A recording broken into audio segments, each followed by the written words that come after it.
trustees of the Santa Barbara Community College District. And we will begin with the Pledge of Allegiance that will be led by Lily McKinney for us. Place your right hand over your heart. Ready, begin. I pledge allegiance to the flag of the United States of America and to the republic for which it stands, one nation, under God, God, indivisible, with with liberty and justice for all. Thank you. The roll call will show that we are all present. I believe it's Marcia, Kate, Robert, Veronica. I believe we're all here. All right. And welcome to all of the thousands of people who may be watching around the world to this exciting hour-and-a-half meeting. We'll see. But you certainly are welcome. We move to longevity recognitions. And we have two employees to recognize today. They are Scott Kennedy, who's been with us for 15 years as a database administrator, and his supervisor is Dean Nevins. Did we have a picture of Scott? No.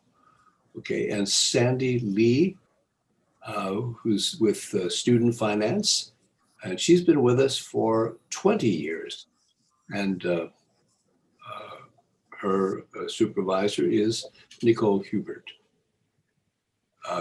That is the extent of our longevity recognitions for today. Are there items that we want to take out of order? Yes, we're going to do the balloting. And maybe Jasmine, if you would, could you explain to us what's going to happen next? This is the balloting for the candidates for the California Community College Board of Trustees. Yes, so I sent all of the trustees an email with a survey link.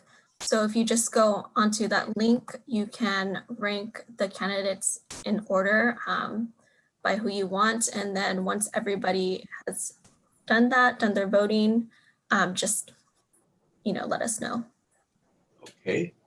I wonder if anybody would like to, now that we have the survey in front of us, perhaps other trustees would like to, advocate on behalf of one or another of the candidates.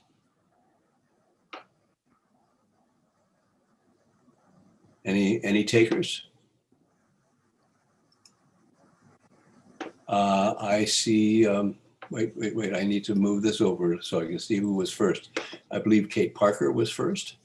Yes, I mean, I would like just to put in a plug for our neighbor to the north, Greg Pensa, who has served on for many years and really does a terrific job from Allen Hancock College. Okay, I would second that. I've known him for a number of years, and he's certainly a candidate that I would want to support. Okay, and Robert?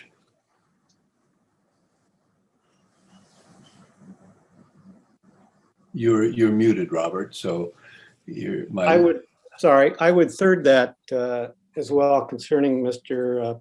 Pensa. I did read through all of the summaries and written submissions of all the candidates, and for whatever it's worth, I'm just going to read out the ones that I selected. And I guess I can't give any particular reason why, other than I was just most impressed with those, with the following additional 6 candidates. And they are, I'll give you the numbers because that just makes it quicker. Numbers 2, 3, 5, 10, 12, and 17. Some of us are kind of slow at the uptake. Would you read those numbers again? Sure. I'll include Mr. Penza's in this. The 7 I selected were numbers 2, 3, 5, 6, 10, 12, and 17. Okay. So I'm trying to operate this, Jasmine, and it says drag item from the left hand into the right hand, okay? Let me see if that works. It does work. Very simple. Thank you. Are there others who wish to speak? Anna Everett. Yes, so following Robert's lead, I'm gonna list the folks that I had. My number 1 choice is Barbara Calhoun from Oakland, but I also like Penza, Maduli, Gomez Heisenberg, and Deborah Ikeda. So those were my choices. And I was looking for not only regional diversity, but also a racial diversity, as well as their statements, obviously. So, okay, that's it. Thank you. Okay. Veronica, I believe you're next. Thank you, Peter. I don't have the paper, just loaded it, but the numbers, so it was regionally looking at Ventura and Allen Hancock's our partners here. So it was numbers 5, 6, 8, 12, 13, 15, and 18. And I know one of these numbers was, I think somewhere around Kern County, and they just did a lot of work around elementary education, part of the Women's Asian Pacific Islander committee, and then the other trustee was from Compton, and I had participated in a webinar around dual enrollment, and they're just doing a lot of really great things down in Compton, and it was also some of the trustees from the Bay Area. So I don't have the actual, all my notes, but the numbers that I chose, 5, 6, 8, 12, 13, 15, and 18, all supported some of the things that we are doing here with dual enrollment and early childhood education, as well as looking at workforce, strong workforce, which I know we're the consortium for that. And so that included those counties out there. Okay. Your hands are still up, those who have spoken. So maybe you want to take them down, or did you want to speak again, Robert? No, oh, I'm sorry. Okay. I will take it down. And Anna, your hand is still up. Oh, sorry about that. Anybody else wish I'm to doing speak? my ranking. Yeah. And Robert, you may want to speak again, because as soon as you pull one person over, the numbering system is gone from the list that we have in front of us on the screen. So would you want to run through your nominees? Should I just give the names Yes. to be more certain? Tina Miller, Margaret Bolkin, Bernardo Perez, Gregory Penza, Cindy Reese, Barbara Calhoun, and Carolyn Iman.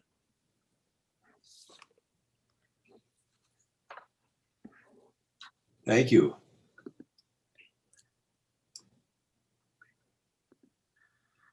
Okay,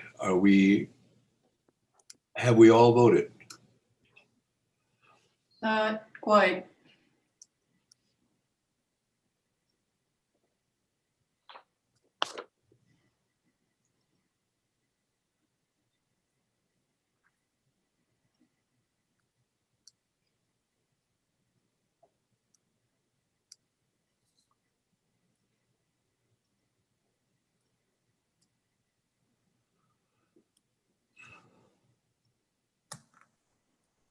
I have one thing to say.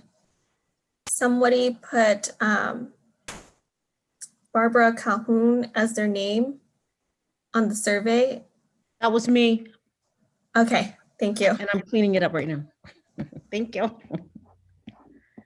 I didn't see this before.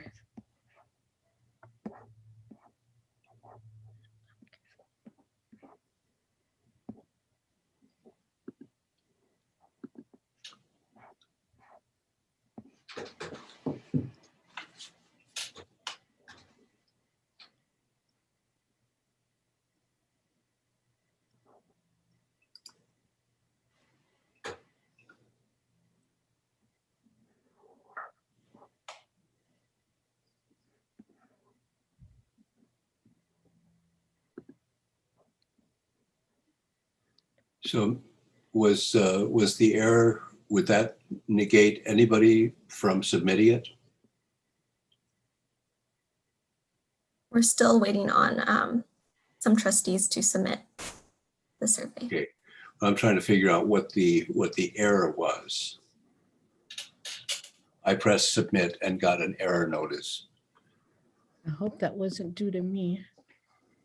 Okay, it says there was an error, and so I'm not sure what's going on. No more than 7. I have 7. So I'm not sure.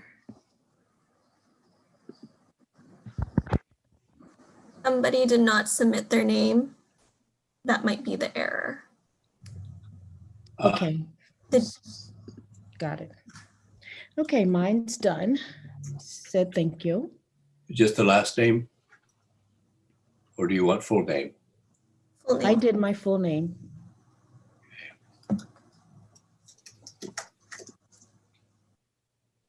All right.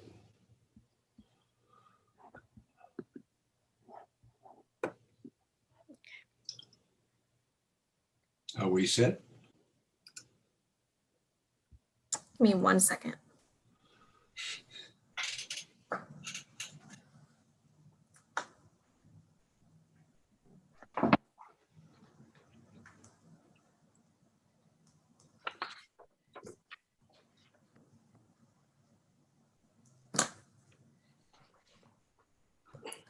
So looks like there are 2 people who didn't submit their name. It'd be Trustee Gallardo and Trustee Haslam.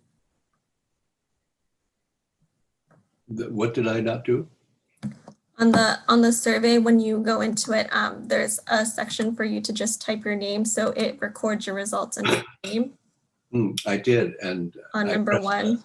I pressed submit, and it says thank you.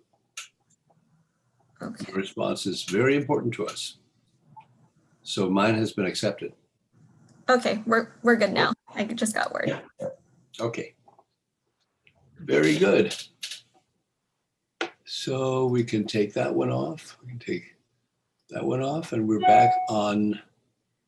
Are there any other items that we're taking out of order? I see none. We have no public comment. Veronica, did you want to say something? Yeah, is Jasmine going to come back to us then and tell us, and then we can vote on it? She will come back to us with the results later. Oh, and then we'll vote to submit. Okay, good. I was confused.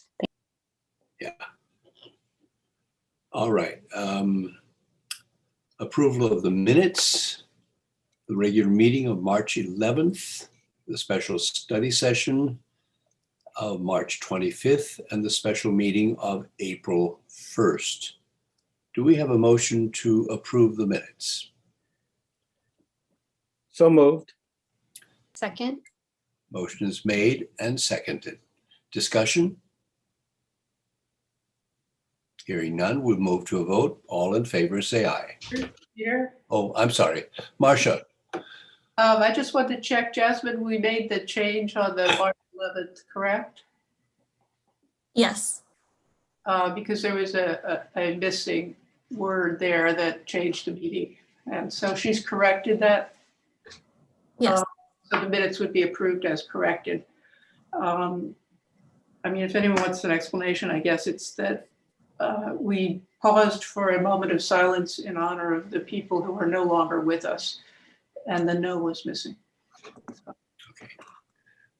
the minutes should reflect that the minutes were approved as corrected. Thank you, Jasmine. We move on to item 5, communications. Our first is Rayanne Napoleon, President of the Academic Senate, and perhaps one should say re-elected to a second term of office. Congratulations, Rayanne.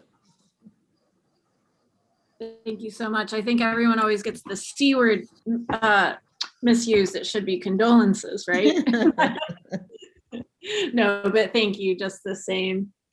Tonight, I hope I have not too long of a board report for you all, but being that our semester is wrapping up and faculty are hard at work finishing up all of the different things that we're doing and thinking about, tonight's report might be slightly long, so I'll just get started so that it's not too long and I don't contribute to too long of a meeting, of course.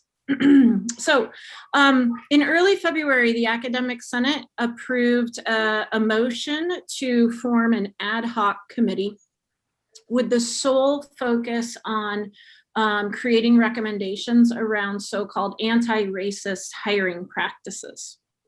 This work has been led by Dr. Melissa Menendez from English, and she and her team of committee members will be presenting to the Academic Senate next week.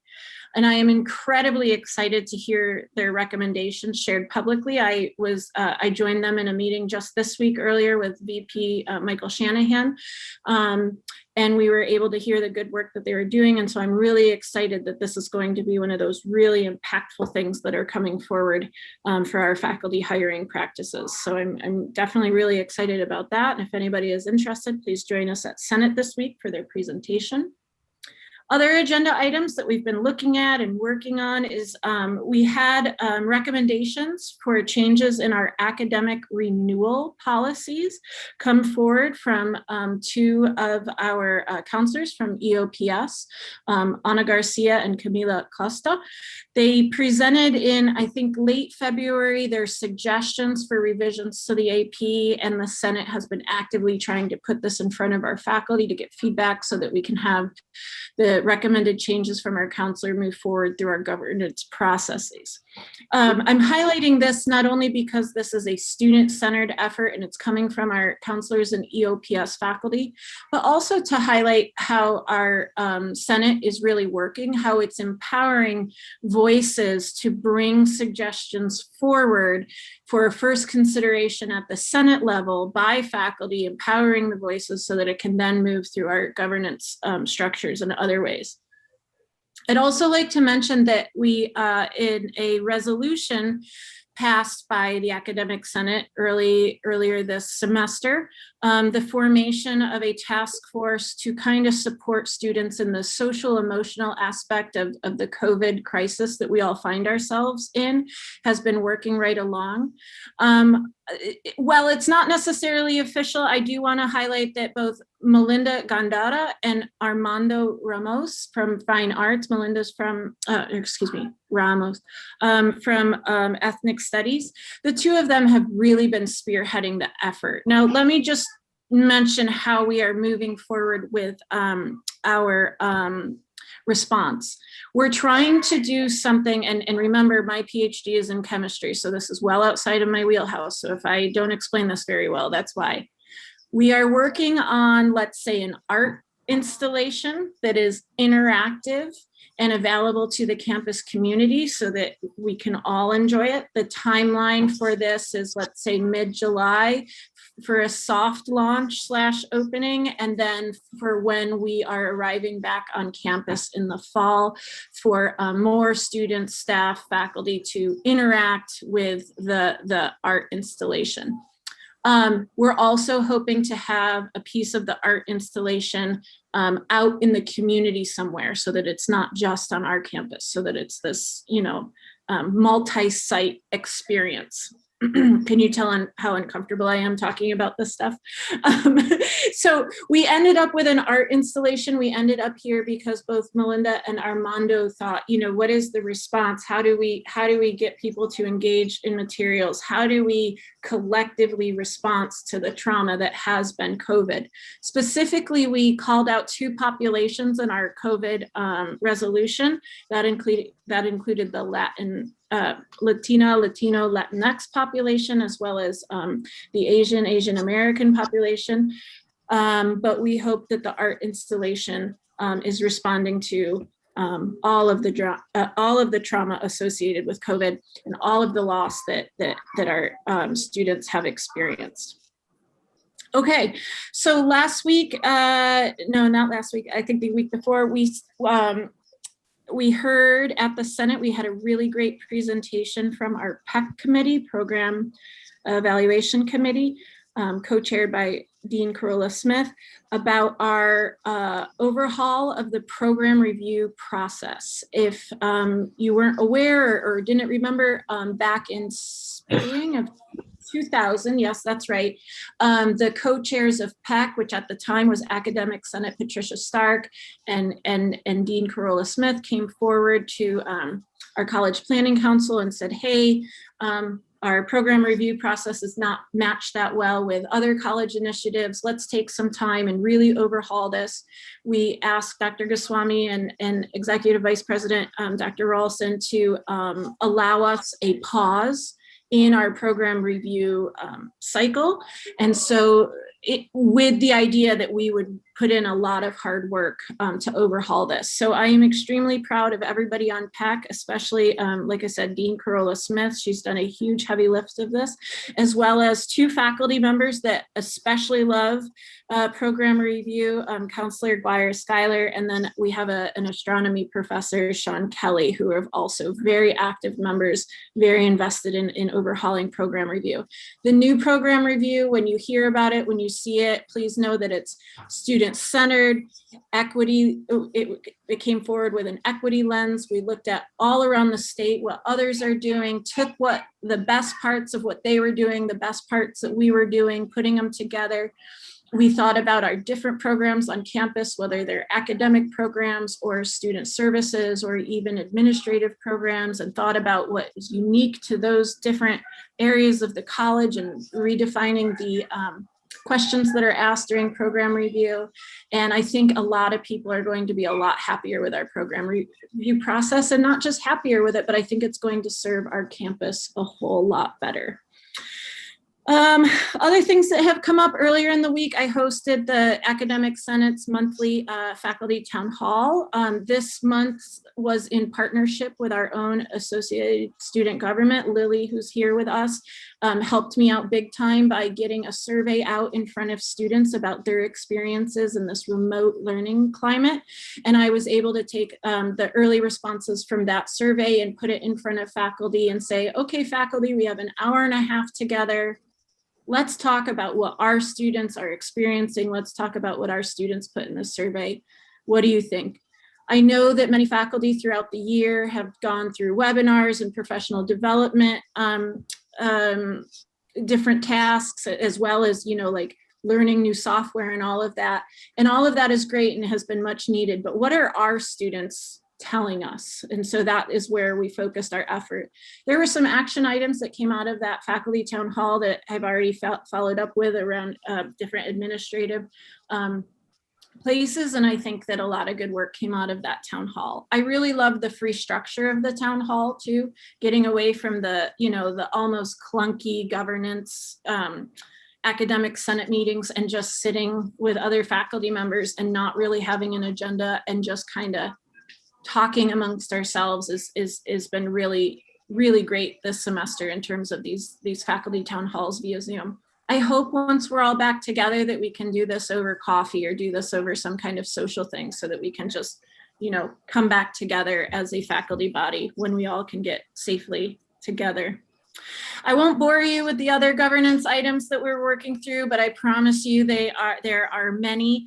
The other thing I'll speak to, the other quote boring thing is the elections. You already mentioned my re-election. I'll talk about that in a moment. But right now we have 5 senator elections happening in our different divisions. And so the Senate body is going to look a little different and sound a little different next year, which is always a welcome change to invite new voices to the table.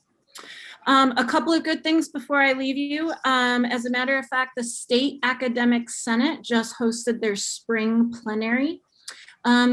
Because it's all virtual right now, it was a lot more affordable to send literally the entire Senate body to the spring plenary. I found this incredibly important for our faculty body as we move forward. In that typically only 1 or 2 people get to go because it's usually at some faraway place like the OC or perhaps the Bay Area, and travel is expensive as well as hotel costs. So being that it was virtual, we were able to send the entire Senate body, 19 members, and then also 3 Senate subcommittee members to the plenary session. The focus this year was decolonizing our institutions, and it was a 3-day event. And I got text from different senators while they were sitting in the different sessions talking about how transformative it was, and also how it was much needed. I think a lot of eyes were opened when they attended these different sessions. And so I'm really excited about what that means for our work at the Senate table, all the different people hearing all the different things and bringing that knowledge back to our work at the Senate. Let's see, in addition to that, we have a CTE and non-credit institute coming up. Tricia Matone and Mariah Messer were already going to attend that, but the Senate is also sponsoring 2 CTE faculty, Ann Redding and Brittany Muschamp, and we're also hosting 2 School of Extended Learning part-time faculty members to go as well. Norma Egley and Diane, I'm forgetting her last name right now. I think it's like, starts with an M. It will come to me. And also, Dr. Haslund, you mentioned my re-election. It is highly unusual for academic Senate presidents to run again, partially because this job is so taxing, and that's certainly true of my experience this year. That being said, I felt as though, being that it's COVID, it was really hard to recruit somebody to take on this job. But also, I felt strongly that there was still a lot of work that needed to be done. Not that I'm the one that has to do it. It's just that I felt as though I got us started. And so I would like to see some things through. That being said, I am adamantly against power hoarding. I'm adamantly against the same people occupying positions of leadership for entirely too long. So even before I was declared the winner of my uncontested election, I actually reached out to 8 faculty members, the majority of whom are faculty members of color, young, untenured, in an effort to sponsor them for the State Academic Senate Leadership Conference that is happening this June. So I reached out and recruited 8 different faculty members, because I think one of the best things I can do as the Academic Senate President is make sure that the next person that is in this spot not only feels supported, but feels as though that positive work has been done so that they can take on this role. And then also, perhaps can be a person of traditionally marginalized identity, and that they can feel empowered and safe in their future role. And so to foster that, I am trying to recruit faculty into these leadership conferences to give them the tools that they might need, or just that they already have, and just reinforce so that they feel ready to come into the presidency when they're ready. Okay, last thing, the best thing ever, the things that we like to revel in. We have Faculty Excellence Award winners that I'd like to share with you. They're going to be talked about next week at Senate, and these winners have already been reached out to and let known, and I'm happy to share them with you right now. Bonnie Bryan from English, a coworker nominated her for her student-centered hard work. She's an Umoja English faculty member, and she is always working in a way that is centering students and supporting students, and she goes above and beyond. Ana Garcia, I mentioned her previously. She is a part-time a faculty member in EOPS counseling and has other positions, other places as well. What's incredible about Anna's nomination is that she was nominated by 5 different full-time faculty members. So her name came up in this group way. And everybody was highlighting again how student-centered she is, how much she goes above and beyond for her students, and how she just never rests until her students get what they need.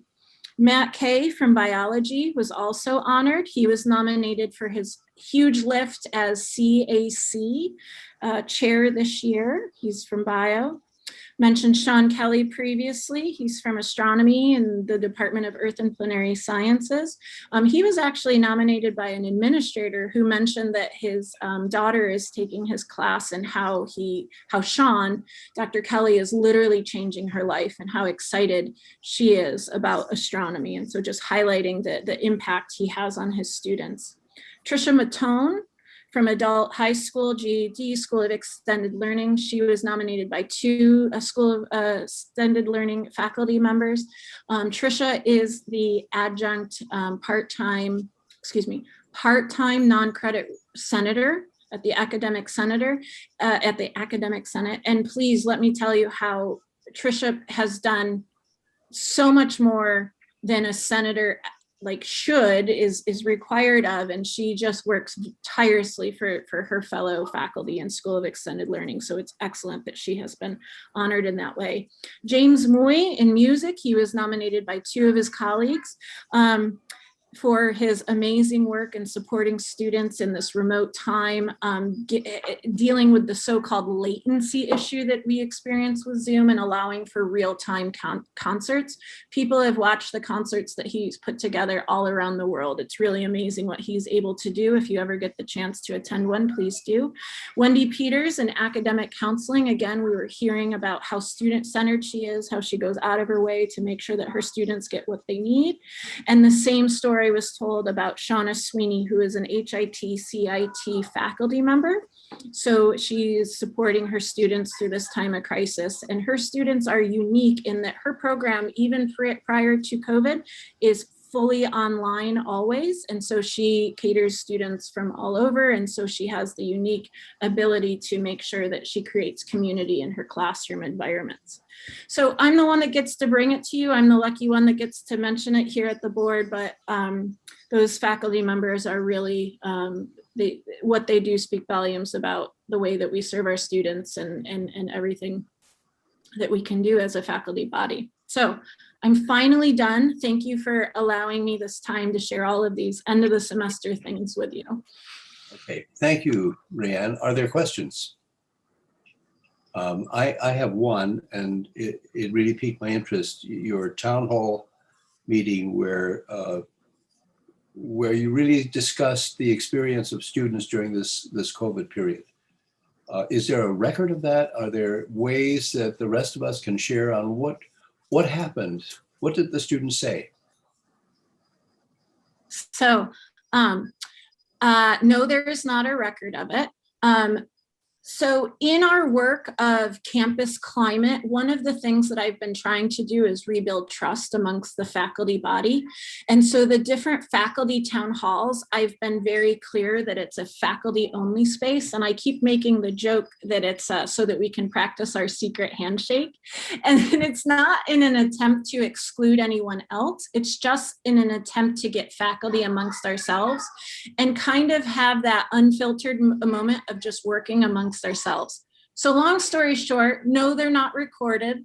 I shouldn't share out with you what was discussed, but as a matter of fact, you specifically are interested in the survey results, and because it was an ASG survey, Lily can speak to this better than I can, but as I understand it, those survey results are not only being collected, but will be a discussion item at the Associated Student Government, and then they're going to develop something around them. Okay. They were just gracious enough to share them with me. All right, got it. Any further questions? Okay. Looks like Anna has one. Thank you. We move on to Carson Mitchell, report by the- Julie, Peter, before we move on, yes. Haslin, before we move on, I didn't have a question as much as I just had a comment, and I just wanted to thank the president of the Academic Senate for her graciousness in stepping forward for a second time, but also for the work in terms of creating that pipeline. And so I really wanted to say, you know, that's really something that is wonderful, and I want to acknowledge that. And you know, the other thing that I wanted to say was, I am, you know, really excited about the fact that the having all of the Senate attend that annual conference is really something that I think might be useful to hopefully think about continuing. But, you know, I'm so glad that you guys decided to do that, because it's important for everybody to see and to have that statewide connection. So thank you for that work, and congratulations.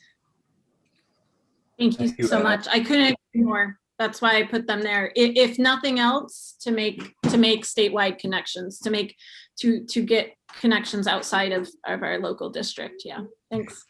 I was reminded by text while we were listening to Rayanne that I neglected to call for a vote on the previous action item having to do with approval of the minutes. So if you don't mind, there was a motion on the floor, and it was a motion to approve the minutes as amended. Can I ask for an affirmative vote? All in favor, say aye. Aye. Aye. I interpret that as a unanimous vote. Thank you for indulging me. And again, thank you to Rayanne for her presentation. Now we move on to the report by Associated Students, Carson Mitchell. And Carson, I'm suspecting that you're on your way to the podium, to the electronic podium, and there you are. Hi, trustees. Hi, President's Cabinet and Superintendent President Goswami. I'll try and make it brief today. There were, I think, 4 main points I was hoping to bring up. I know it kind of goes without saying that even though we're coming to the close of the year, that doesn't necessarily mean our workloads are coming to a close either. This can be a particularly busy time. So some of the things that we're focusing a majority of our efforts on right now, one, include elections. I know that's kind of been a common theme so far of the day. We too are hosting our elections for next year, as well as partnering up with MTD to run the election for the renewal of their bus pass.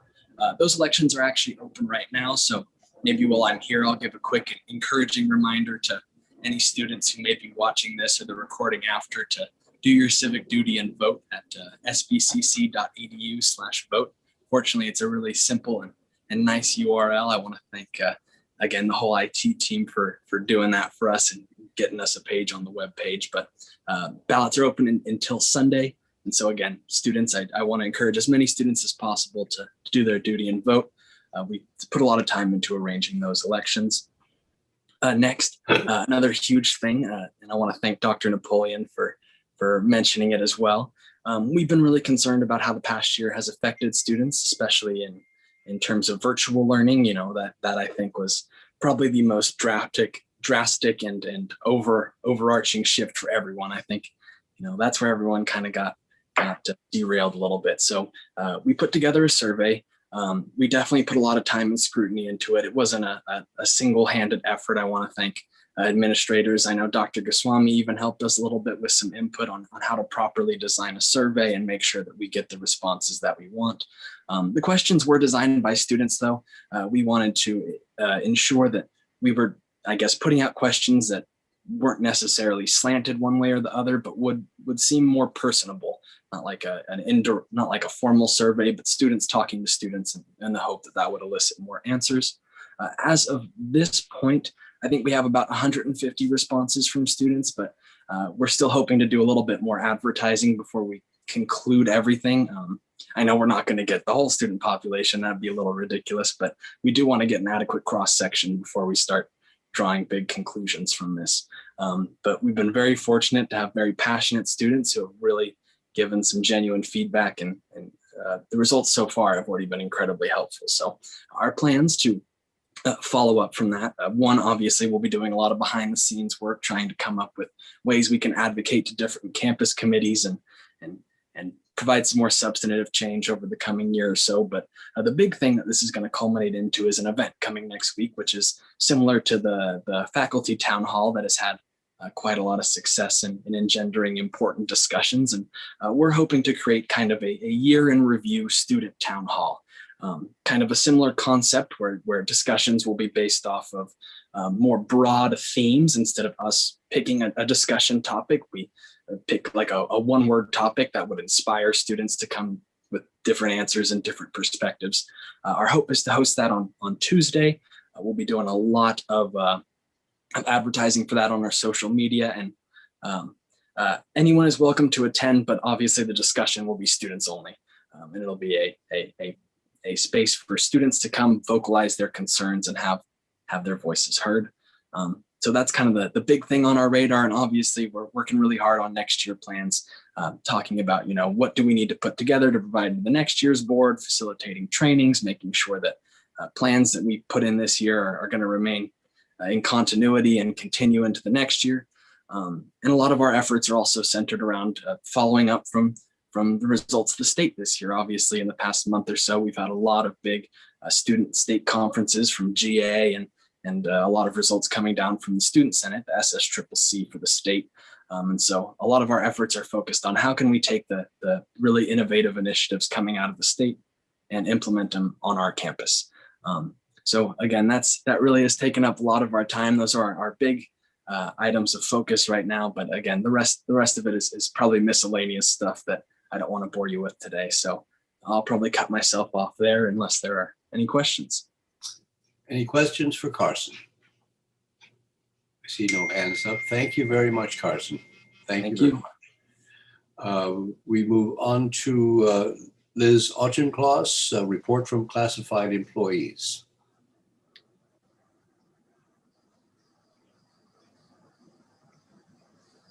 There she is. Hi, Liz. Hello, good afternoon, members of the board, Dr. Hassan. I first wanted to start out by thanking the board members for supporting classified staff at the special meeting regarding layoffs. That was very much appreciated.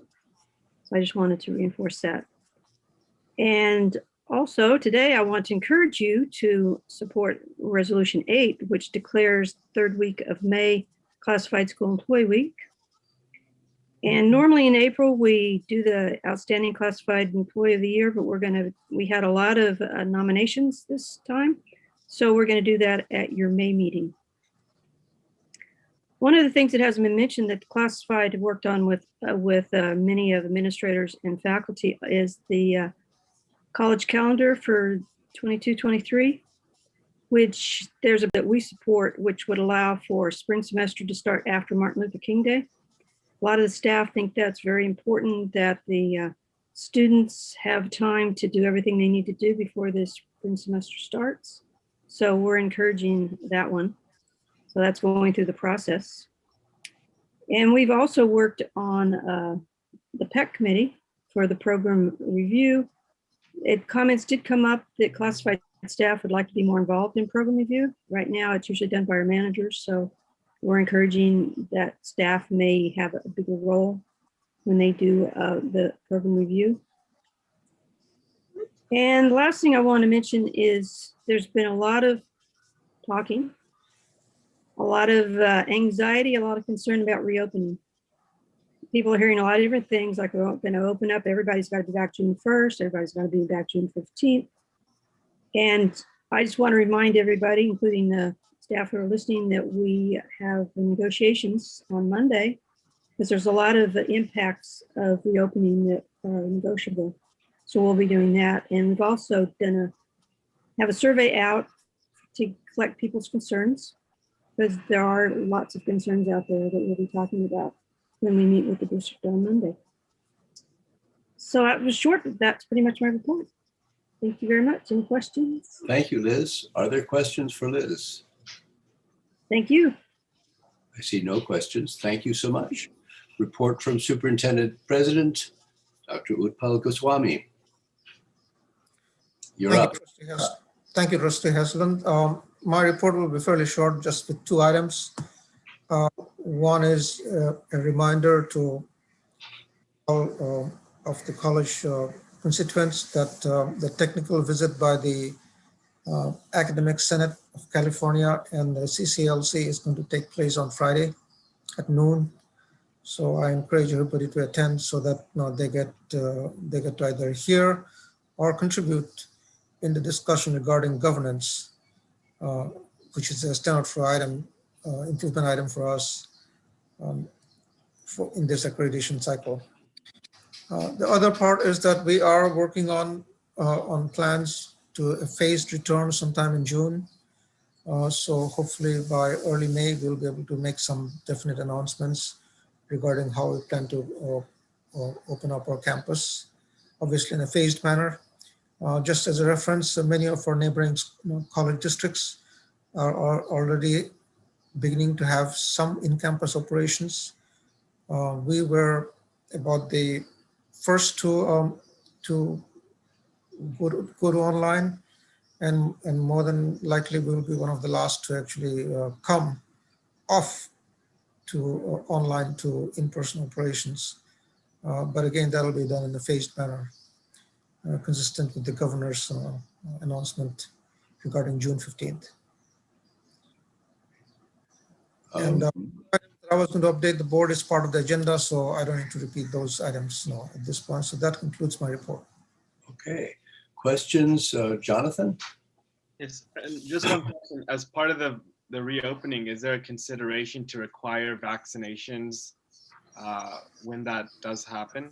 Because I saw CSU and UC did put that out today, that they were doing it. I know it's hard to manage that, but is that a consideration right now? We have looked into that, but at this point, no, we are not thinking about requiring vaccinations. What was the reason why? A number of reasons. First of all, it's a emergency use authorization. Second, we want to respect individual choice. We will certainly encourage people to be vaccinated. And finally, we're also looking at public health guidelines regarding whether we should be requiring it, and no such guideline exists. Okay. Further questions? I see none. We'll move on to the development of the consent agenda. The consent agenda will include items 7, 8, 9.1, 2, and 3. And I think that's the end of the consent agenda. Am I correct on that? Have you all looked at that? I think those are the items that would normally fall into the consent agenda category. And if so, would someone care to move approval of the consent agenda? Trustee Haslam? Yes. There's one item that we'd like to remove from 7.1, the name of Nicole Walter. That reclassification is pending CSC approval, and that hasn't happened yet. Okay. So that would be excluded from the consent agenda vote. Is there a motion to approve the consent agenda? Move to approve. Veronica moves. Is there a second? I'll second it and note that Trustee Croninger has her hand up. Good note. Thank you. Motion is made and seconded. Discussion. Marcia? I have questions on 2 of them, and you went through, and let's see, 2 of them I guess I would ask to pull. Which ones would that be? 9.3. Questions on 6.1 and 8.2. and to pull and discuss 8.3 and 9.3. Though I don't know, did you include 9.3? I don't think I did. Well, I shouldn't because it's a ratification of contracts. Fine. Actually, I should not have included 9.2 either because that also requires an approval. No, that would be okay. I'm sorry.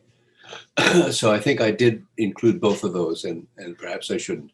You're asking them to be pulled. Well, if 9.3 we're going to do separate anyway, don't need to pull it. 8.3 I would ask to pull, and just briefly. And questions for 6.1 and 8.2? Correct. Okay. Peter, 6.1 is call for removal of items in the agenda. Maybe 7.1, Marcia, are you thinking? Oops, you're right. 7.1. So Might 7.4. And I know I was reading my note wrong. 7.4. Sorry about that. 7.4 and 8.2 are questions. all right. Shall we go through those questions? And we have another hand, Robert. Yeah, I just want to clarify. I didn't hear you say 9.4, 9.5. Maybe I missed that. I didn't because they approval of award construction. Perhaps they should be improved or be included in the consent agenda. No, they are part of the consent agenda. They're not. They are part of the consent agenda. Well, in Okay. that case, I would pull them, Peter, so doesn't much matter. 9.3 and 9.4 and 9.5. 9.4, 9.5. Okay. So let's see what the consent agenda actually includes. Yeah. Because it's including a lot less than I thought it would. So 7.1, 2, 3, and 5. Item 8.1, 2, and 4. And then 9.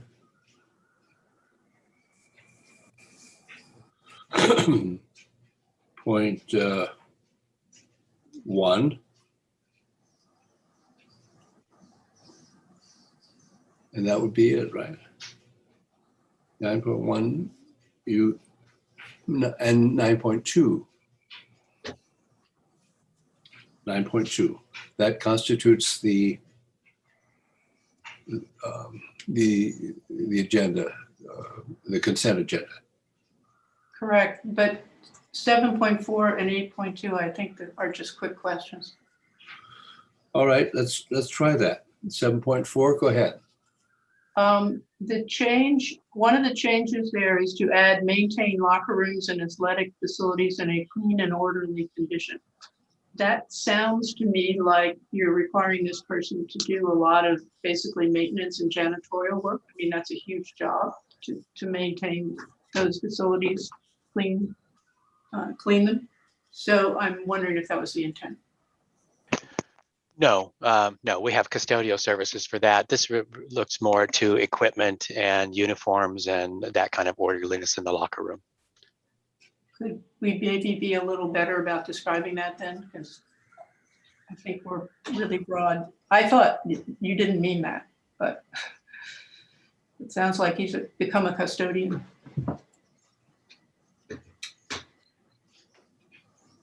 Okay, and 8.2. 8.2, course fee approval. Is this credit or non-credit? What does that mean? It's non-credit. Are you sure? Because we have another group of fee-based credit, non-credit, excuse me.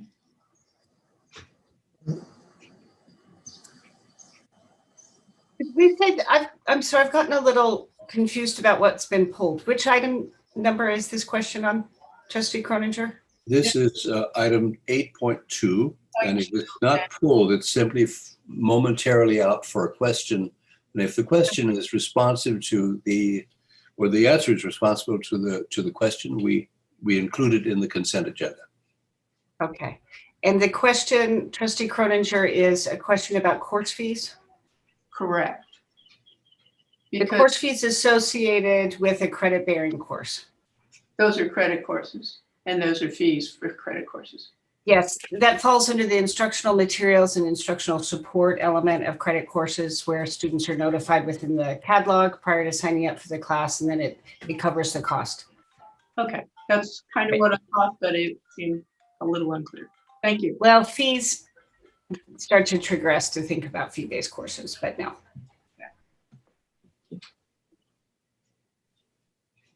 Okay.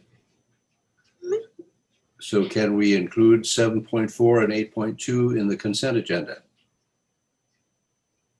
I'm okay with that, except that I would urge our descriptors to be more specific on the maintenance issue Okay, when they redo that. then can we have a vote on the consent agenda? Or did we have a motion to approve the consent agenda? That will include 7.1, 2, 3, 4, and 5, 8.1, 2, and 4, 9.1, and 2. Is there a motion to that effect? Yes, move to approve the consent agenda. And I'll second. Veronica and Kate. Okay, all in favor, say aye. Aye. Opposed, nay. Are there abstentions? Motion is carried. We revert to item 8.3.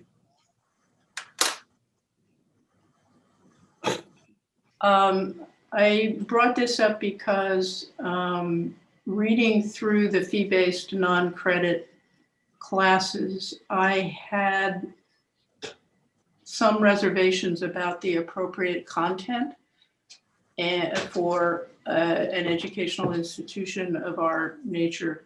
And specifically, for example, a class on what can you learn from your past lives. It just made me uncomfortable that we would put forward that. Okay. Do you have any other concerns about 8.3? Well, I'd like to know if other board members have opinions on what appropriate content is, how we think about that.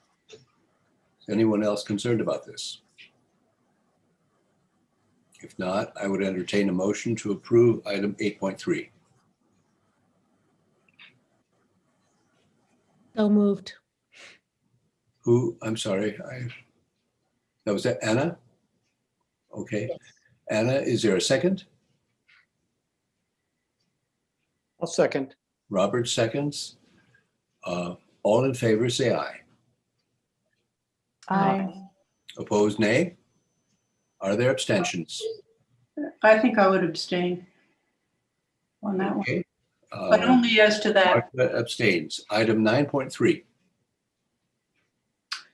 9.3, this contract is over $10,000, not delegated, and we need to have the actual contract before we can ratify it procedurally. It's just a list. There's nothing there. Uh-huh. Dr. Goswami, would you feel okay about withdrawing item 9.3? I'll let Lindsay. Oh, Lindsay, I'm sorry. I saw your hand. Okay. Thank you.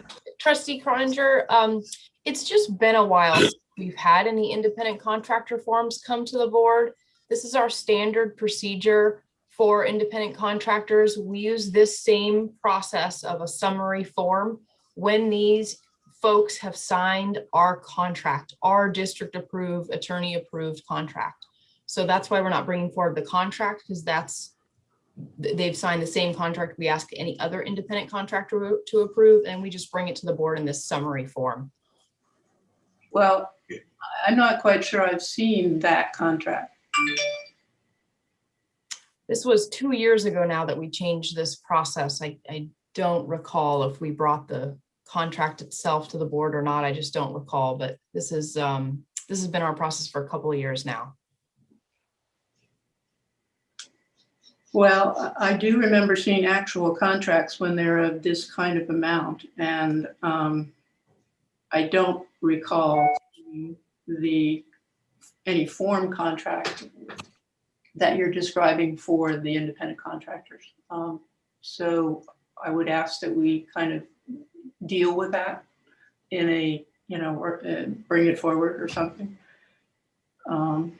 You're asking to see the standard City College contract. Correct. I mean, what is the standard contract that we're using that we're then choosing, if you sign it, we'll list it rather than putting it on the agenda? So the only times that we put contracts on the agenda, such as item 9.5 is a good example for tonight, is when the contract is not our standard agreed upon independent contract or our purchase order contract. So our purchase order contracts and our independent contractor contracts, which are posted on our website, are the only ones that come in this summarized format with a ratification for the board to approve. When it's a separate contract that has to be reviewed separately, has different language, typically it's been written by the contractor instead of by us. Those are the ones that we bring to the board separately, like 9.5. So would the matter be solved if at some point the board was presented with the standard contract for their review?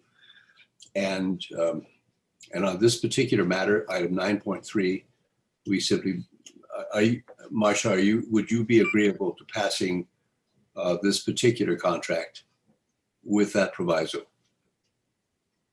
Well, yeah, I would be okay if I understand this to be a contract that has been standardized through legal counsel for these kinds of. In which case, is there a motion to approve?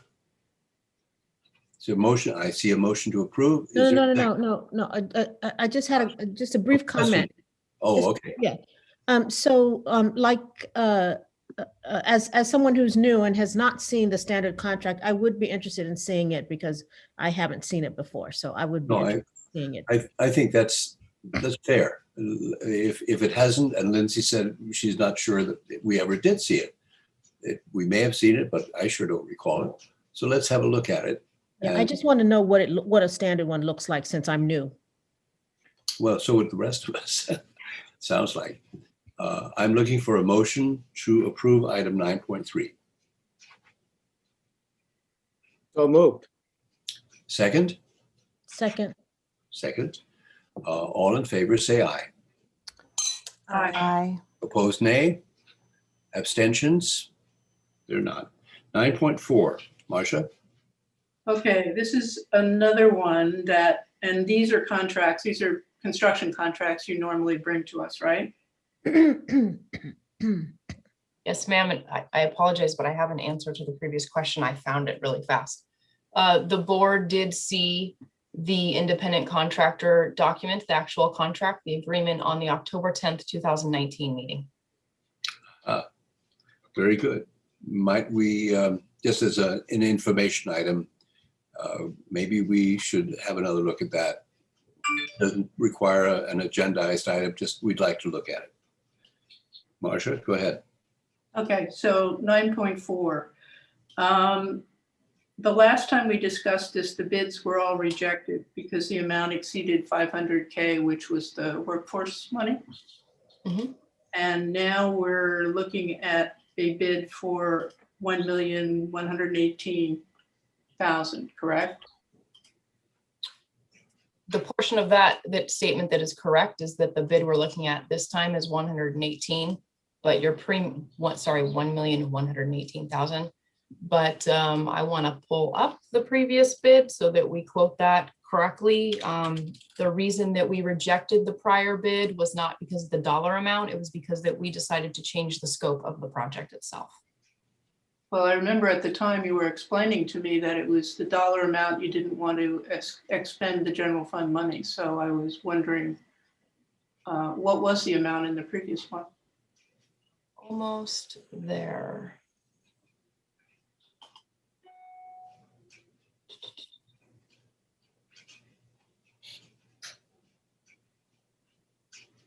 I apologize. I feel like I'm not finding it fast enough.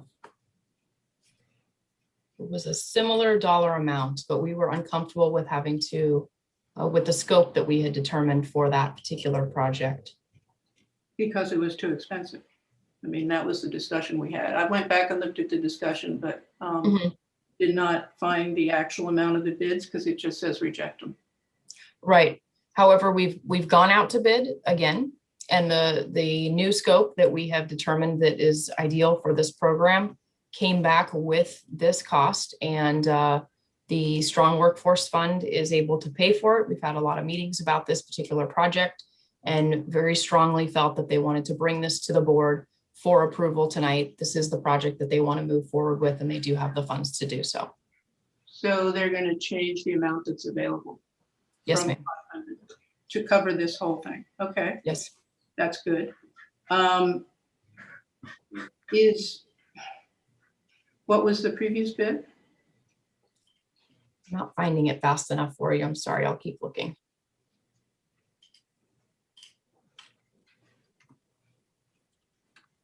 And do you have the bids too? We're supposed to approve the bids before we award the contract under our AP.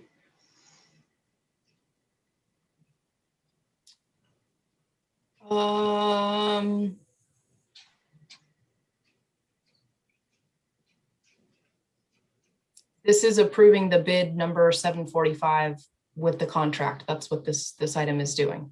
Correct. But we don't have the bids. We're supposed to approve competitive bidding.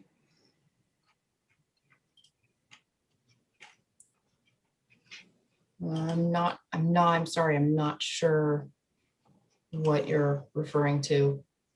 AP 6340, contracts involving expenditures that require competitive bidding require approval by the Board of Trustees prior to award. I understand that part, but I'm not sure what is missing from the agenda item to approve this. So the bid, it says they're there, but they're not, I think. Right, I understand. I think what Marcia is asking is usually we get to see what all the bids came in and why that one was selected. Is that what you're wondering, Marcia? Yeah, and it says they're attached, but they're not. Yes, I see now. I see what you mean. Is there a cost to us in delaying this item until our next meeting? Very much so. If we delay this farther, which is why I apologize for my big sigh, we really need this item approved so we can move forward and get this going and get it done, get the project done by the fall semester start date. So it's important that we push it through. Can we approve it and then just attach the document that's missing from the attachment? We really appreciate it if we could. Trying to find it.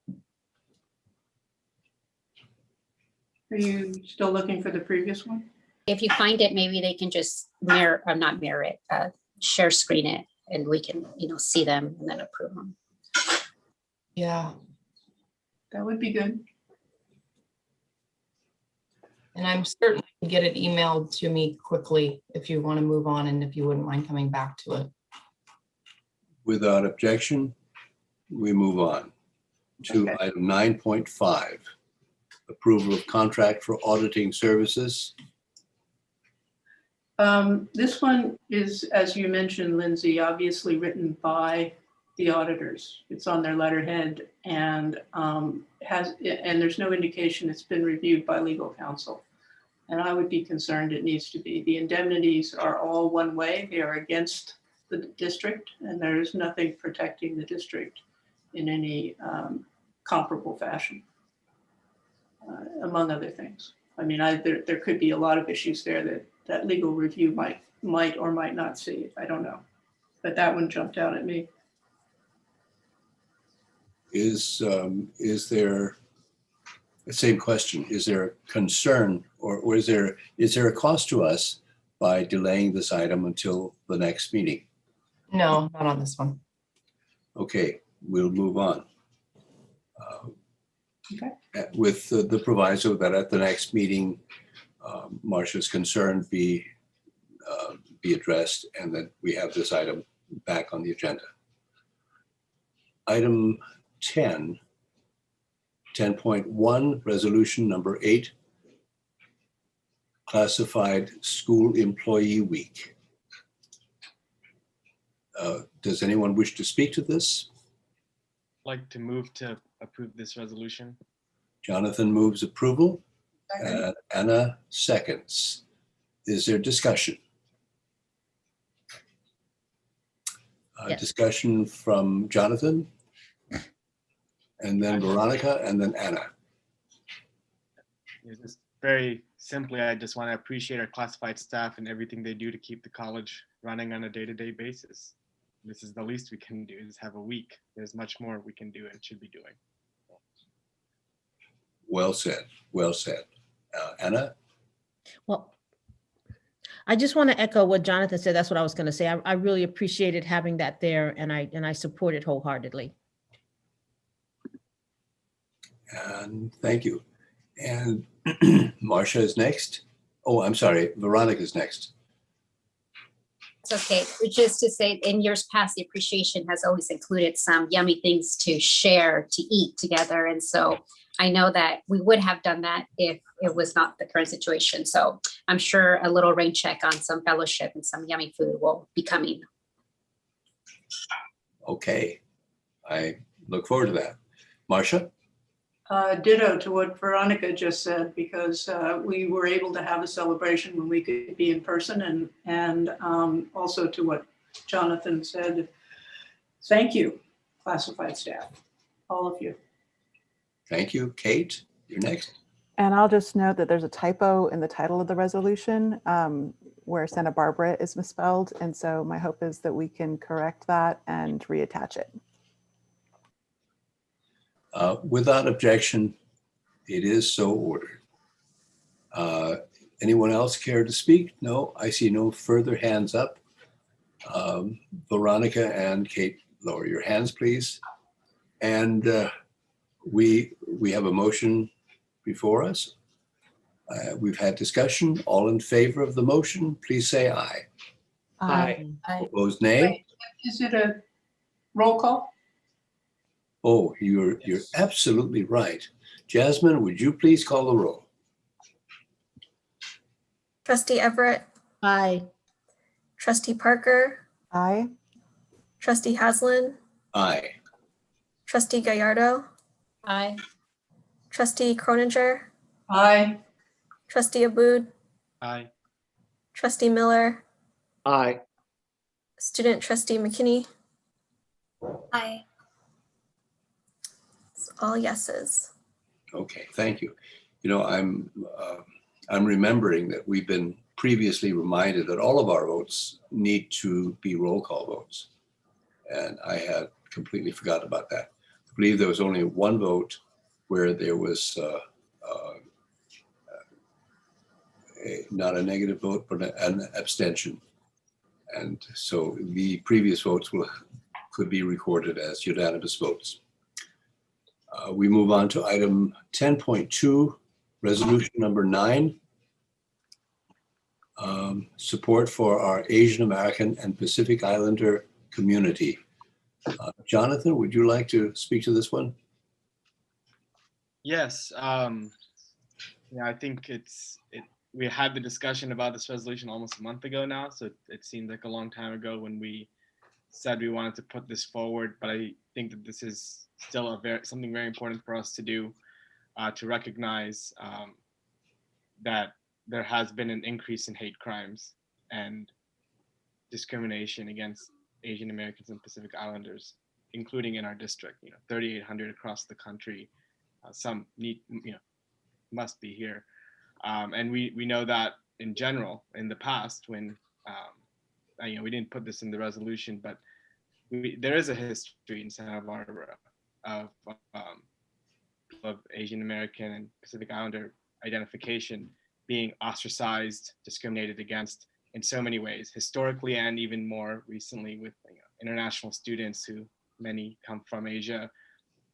are derided for coming into our community, and anti-Asian murders that happened in Isla Vista in 2014 on May 23rd. So there is a history in Santa Barbara and in the United States in general, and the March 16th murders, they were rooted in racism and misogyny and white supremacy, and it got people at least thinking more about this, because it's not as high on mind what Asian Americans and Pacific Islanders experience in the United States. So I think it's important we pass this, and I want to thank Lily and Veronica and Peter for working on getting this together. We had, it was a long time. We worked back and forth on it, but I think we landed on a good result.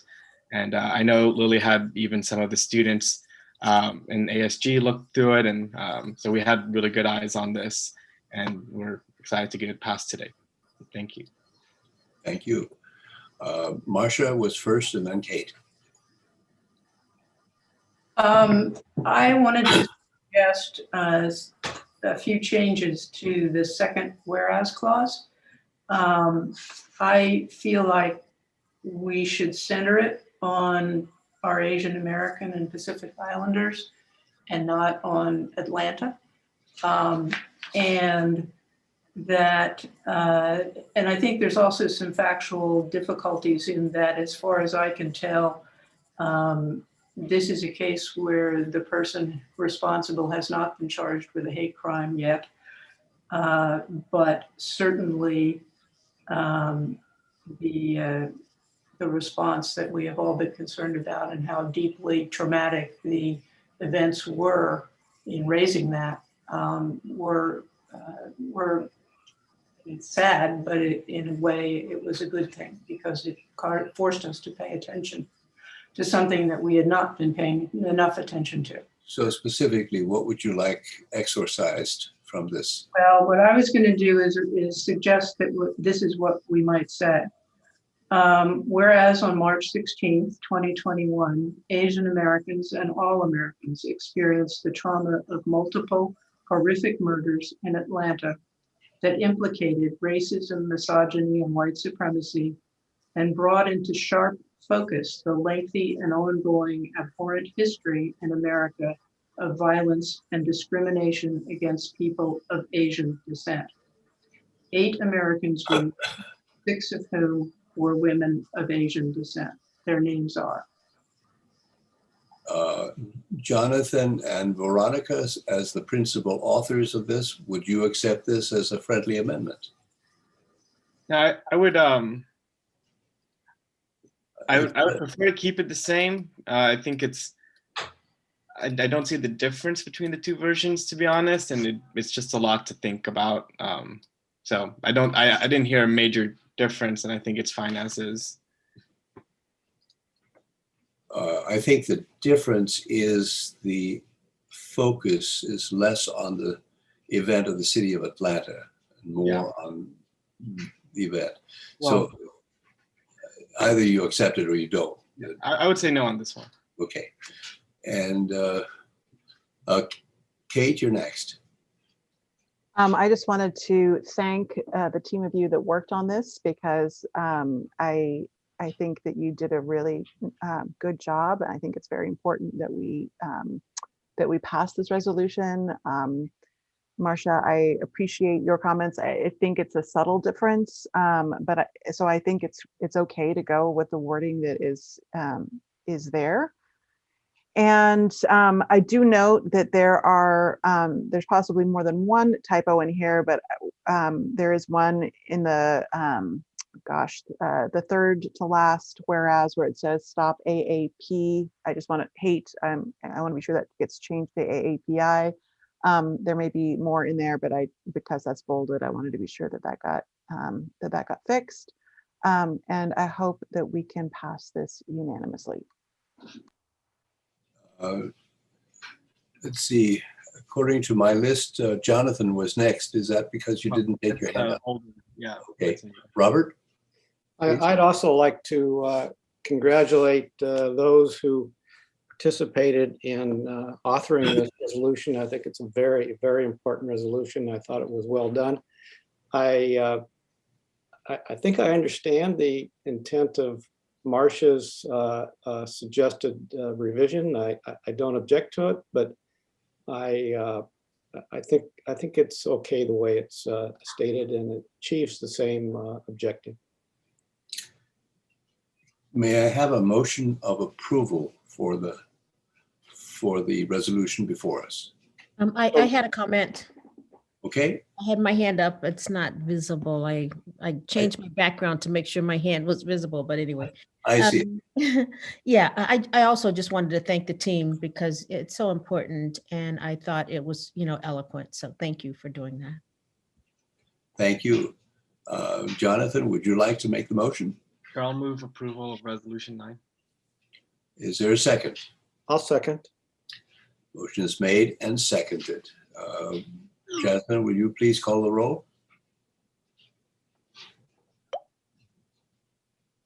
Gallardo, Yes. student trustee McKinney, Yes. trustee Aboud, Yes. trustee Parker, Aye. trustee Miller, Yes. trustee Everett, Aye. trustee Croninger, Aye. trustee Haslin. Aye. All yes. Unanimous vote. Thank you very much. May we have the common understanding that those of you who have caught typos would transmit your typos, the typo recognitions to Jasmine for incorporation in the final version of this resolution. Okay. Veronica?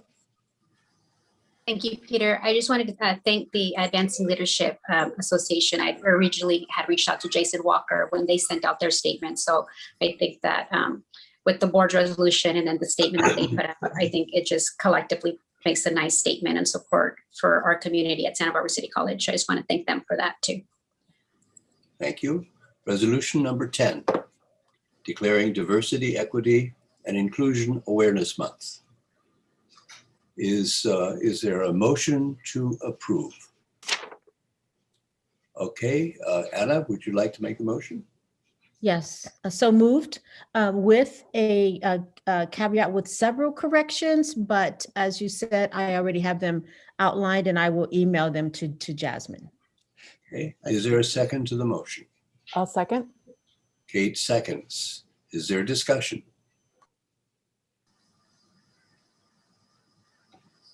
Okay, no discussion. Jasmine, please call the roll. Trustee Miller, Aye. trustee Croninger, Aye. trustee Parker, Aye. trustee Aboud, Aye. student trustee McKinney, Aye. trustee Everett, Aye. trustee Gallardo, Aye. trustee Haslin. Aye. It is passed unanimously and with the caveat that typos will be noted and forwarded to Jasmine for There inclusion. are several. Yeah. Good. Adoption of balanced budget timeline. You have in front of you a recommendation. Perhaps Dr. Goswami would care to say a few words about this before we question it. Yes, we had the board had a discussion about this based on my presentation at the last board meeting.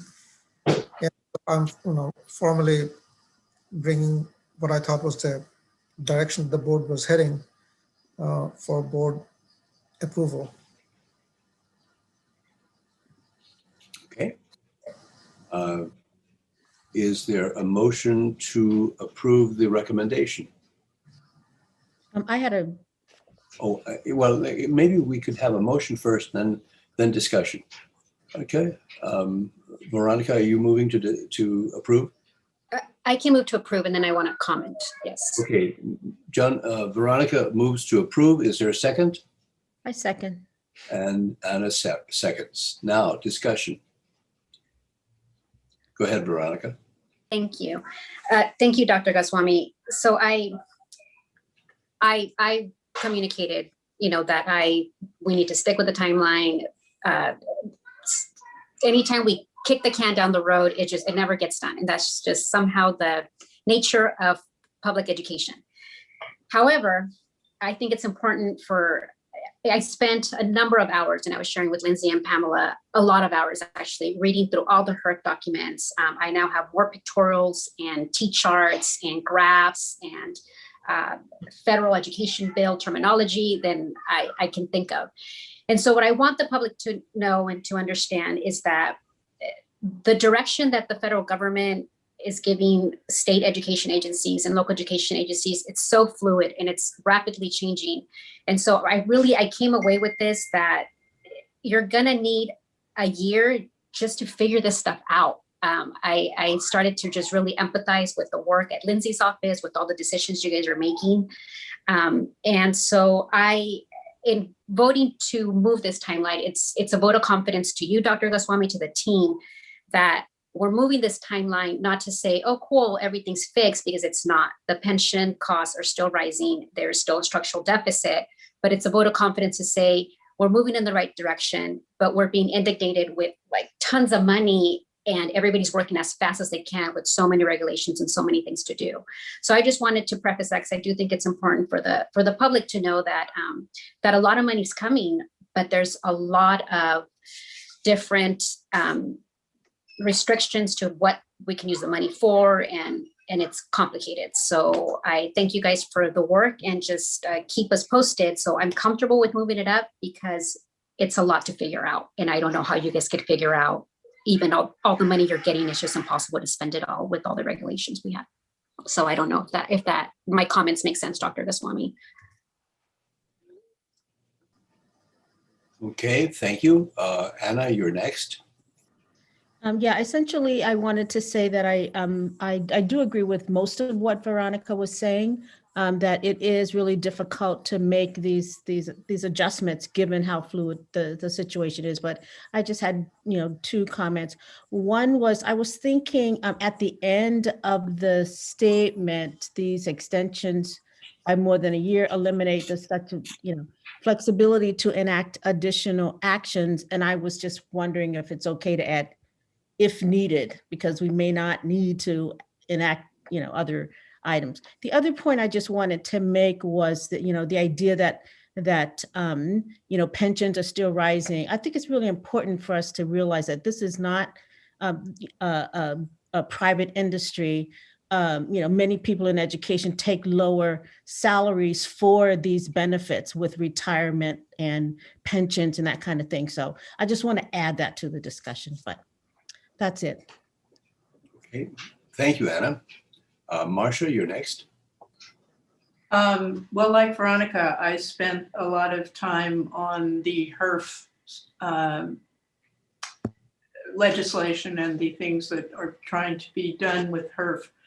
And I think the point I would make is that I don't agree with the statement here that we will have a deficit in 23-24. It's a huge amount of money that is already flowing our way. It is one-time money, but it is a lot of money. And I think that if we plan appropriately as we move forward, increasing our efficiency, using the HERF funds effectively, and take other steps that do not include layoffs or program discontinuance, that we will be able to address this structural deficit. I think we can do it. And I think we should do it.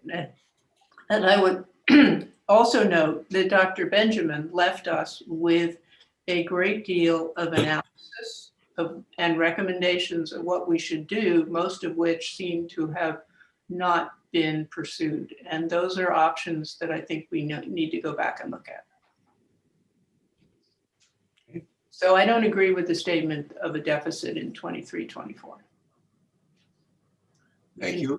Are there other comments? Anybody else wish to make a comment? I see none. We have a motion on the floor. Well, my question would be is we have a description, but we don't have something that to adopt here. I mean, I don't think we adopt the description. So what do you want us to move? It is recommended the Board of Trustees approve the adoption of a balanced budget timeline that includes elimination of the structural deficit by the end of 23-24 budget year. So this represents a change from the previous motion by 1 year. So that, I believe, is what we're being asked to approve. Is that correct, Dr. Yes. Goswami? Okay. Yes. That is our compact statement. Okay. I'll call for a vote. Jasmine, would you call the roll? Trustee Abud, Yes. Trustee Haslin, Yes. Trustee Croninger, Aye. Trustee Parker, Aye. Trustee Miller, Aye. Trustee Gallardo, Aye. Trustee Everett, Aye. Trustee McKinney, Aye. all yes. Vote is unanimous. We move on to item 12.5, approval of proposed utilization of HERF money. 10.5. 10.5, right.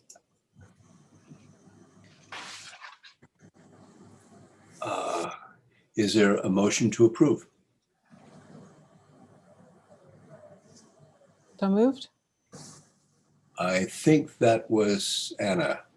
No, that wasn't me. I had a question. I think that was Kate. It was Kate, sorry. Oh, Trustee okay. Parker. I think it was Kate, Trustee Parker. Kate said she moves. Is there a second? I'll second. Robert seconds.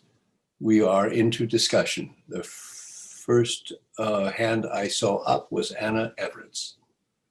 So I had on 10.5 approval, document 1. I didn't understand the expenditures for the first 2 funds for students and the amounts of 1 million and 30K. So I just was wondering about that amount and I didn't quite get it, so. Okay. So let me put it up in my, Thank you, that'd be great. so are you looking at item number 1 or 2 or 3?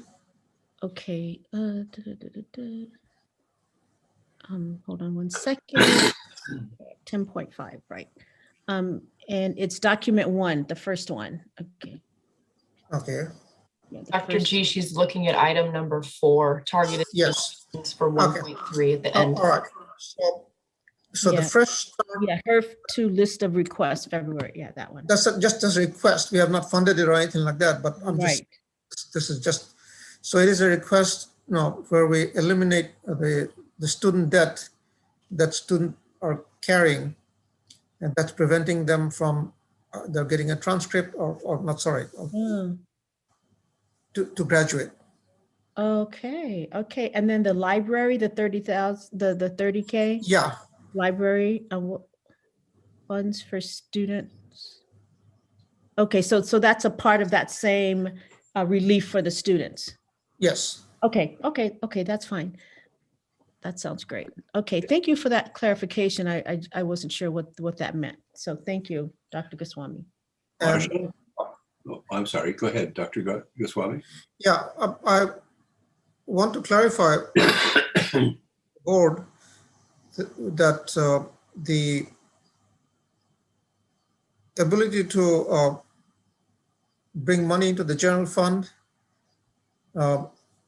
is a substantial benefit to the institution, because once you bring money to the general fund, technically you can use it for anything, including the board saying that we don't use the money at all and we just put everything in reserves. But at this point, and considering all the situations that's in front of us, we felt that this first round of money is primarily used for mitigating the impact of COVID so that we can operate safely and to a certain extent operate in person in the fall. And that's why we have the additional $4.8 million of expenditures from the unrestricted general fund. Certainly down the line with HERF 3, we'll get additional funds. We will have more options in terms of what we may use the funds for.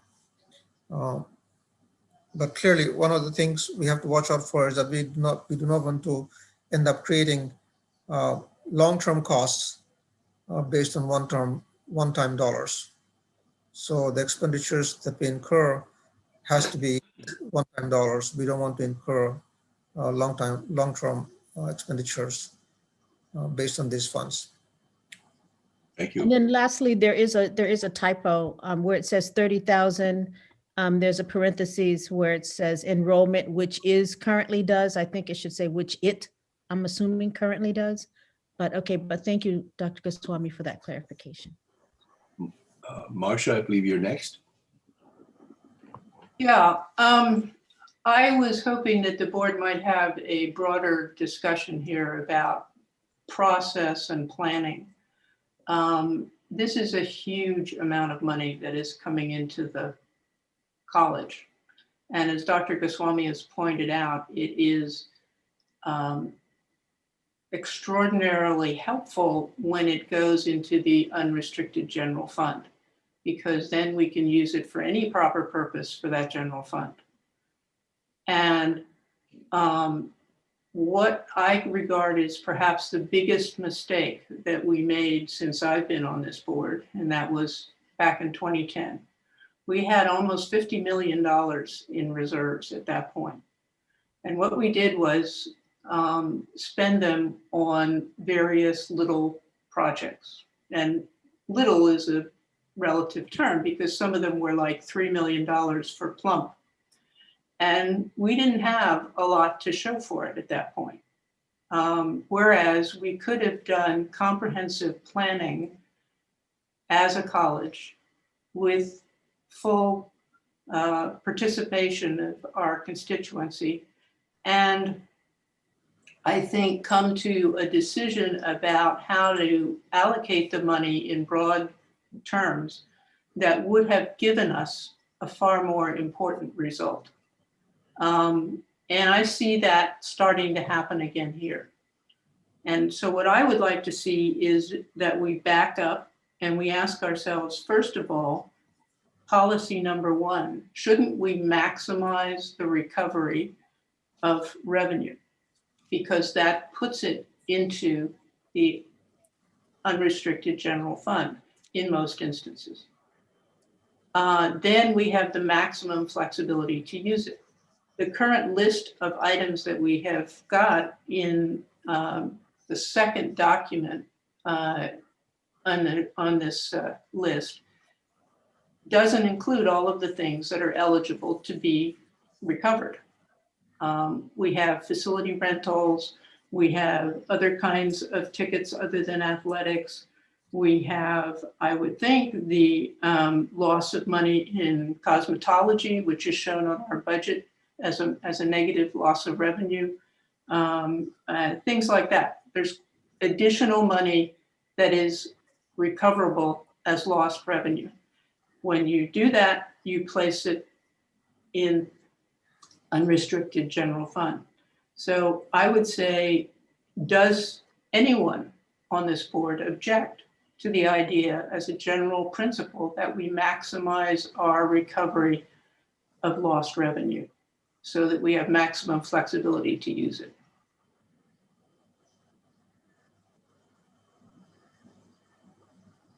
So I'd like to ask Dr. Goswami if he'd like to respond.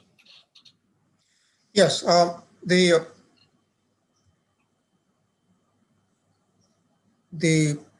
$8.4 million plus the aid for our students completely speaks for the entire $11.7 million of the HERF funds.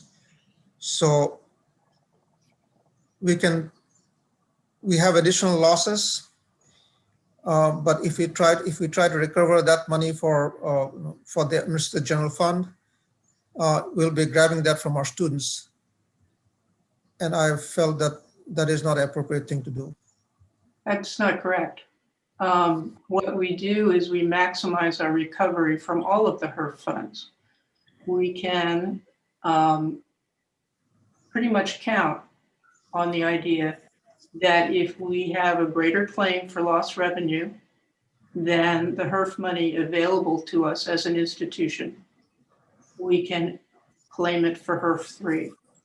Now, are the numbers that we have now going back to March 13th, 2020, or are they only for this fiscal year? This is only for HERF 2. No, but are the total amounts that you've listed as lost revenue for just this fiscal year, or does it go back to March 13th, part of the previous fiscal year? For 2021. For 2021, okay. Yes. We're missing the March through the end of June lost revenue as well. And all of that lost revenue can be claimed over all of these HERF infusions of money. And so when I Yes. say to maximize recovery, we should include the money that we lost starting March 13th, all the way through to now and all the way through next year as claims against HERF, in which point we put it into unrestricted general fund and we have maximum flexibility. I don't think you're disagreeing with that. No, I'm not disagreeing with it. What I'm pointing out is that those will be part of our proposal when it comes to HERF 3. So this is simply HERF 2. And I'm saying we should always maximize, as a principle, from our perspective, always maximize recovery of this money as lost revenue.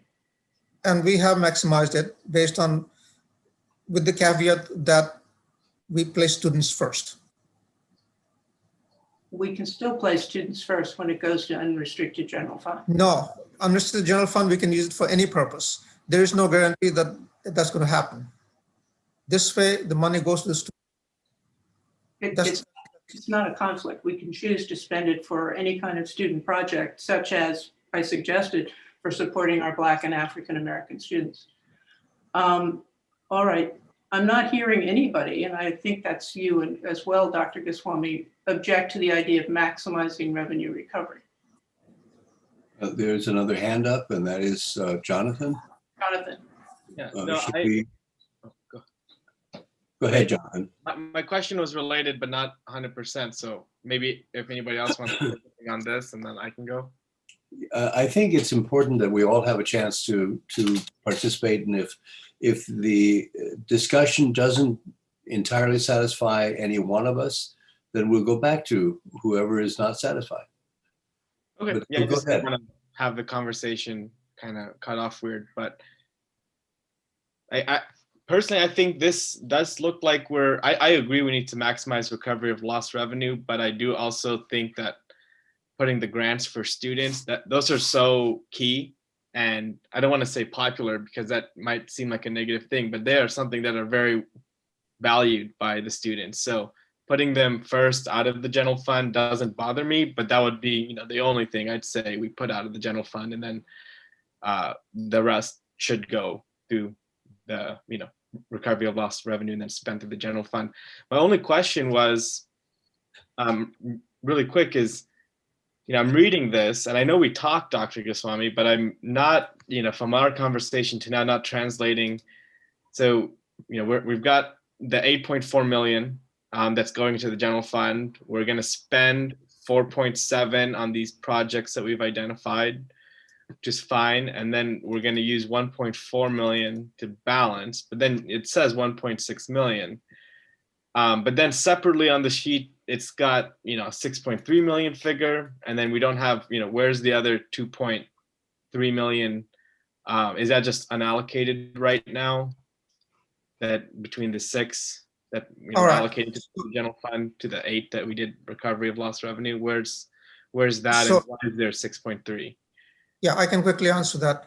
So if you look at the item 6, the list of recovery of lost revenue items, Right.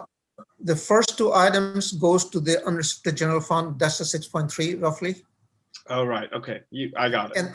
And the others go to the respective restricted funds. Okay. That makes So sense. they're- But didn't Yeah, the general so- fund pay those? So Which wouldn't document? be Which reimbursed? document? Which document? I'm trying to follow along. It's the second document.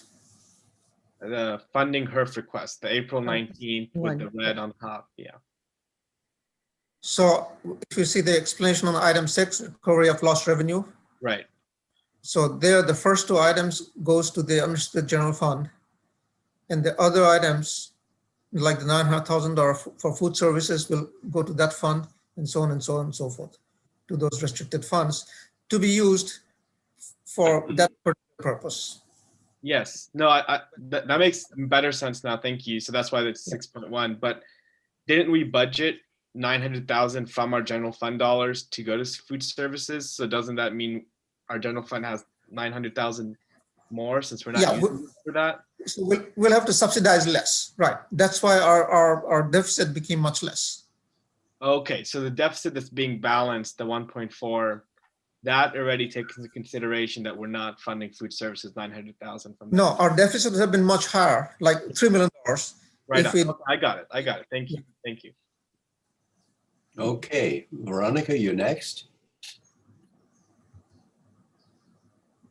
I started following Jonathan's train of thought and now I'm going back to Marcia. Okay, so HERF 1, that's been spent, correct? Yes.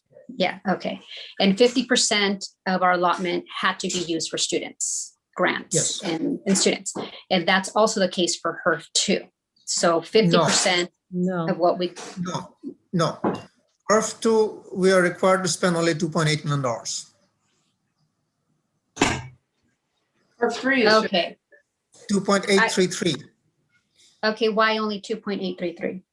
That was the requirement, whatever we spent on the first HERF 1. Oh, for just for grants, yes. Yes. Okay, and then there's a requirement for reporting it online somehow. So right now everything's moving so fast, but folks will look in their rearview mirror eventually, and all our spending will be scrutinized. Do we have that on our website yet? Or will it be coming sometime soon? Lindsay, I read that, and I think I saw a couple of colleges already have it on their website, and so that people are able to follow this. And I just want to make sure, because it's complicated, that the public can follow it, we can follow it, and it's well documented. Yes, Trustee Gallardo, we're already required to do all the reporting for this, and it is posted on our website. That's one of the requirements. It's under our financial aid website. Oh, financial aid, okay. Mhm. So then that's good to Yeah, know, the so the reports. public can just go there. All right. And then I guess that's it, because HERF 3 is coming. Marcia, I do agree with the principle that you're describing. I think that if we weren't pressed for the different, ventilation with the HVACs and all these different things that we're seeing, I think this is different. It would be different if we received this money and then our context was pre-March 13, 2020. But because this money came in and now it has to be spent and allocated within the context of rising needs, I think that's what complicates this. But I do share in your principle, and I think that type of long-range planning does set us to be able to support programming that is sustainable and supports everything in a very integrated way. So I think that I don't think anybody here would disagree with that. I just think this is different because it's almost like we're threading water here and we're moving as fast as we can to try to open things up and get this money spent. With this money, Dr. Goswami, does it have to be, the ESSER money is a little different. And so they have the tidings goes into effect where you have to just put it in your budget that year and then you can spend it later. But for the HERF money, it's not like the elementary money. The funds have to be obligated in that year, right? So we have to put it in the budget and spend it within the timeline. They told us there's no pushing it out. I'm seeing Lindsay shake her head. Well, the thing is, transfer to the unrestricted general fund for recovery of lost revenue is the actual expenditure or transfer. So that takes care of it. So once we transfer it, then that's acceptable use. Okay. Yeah, Okay. I do want to clarify her point though, because it is confusing. So as soon as we receive the funds, we have 1 year to spend the money. You will hear there is an exception you can get. I don't even know how that exception works. So we're saying we need to spend it within the year. That's the intent of the money. Okay. So that's, I think, important to note that you're sitting on this money, you're trying to make decisions that are going to help us move forward. Okay.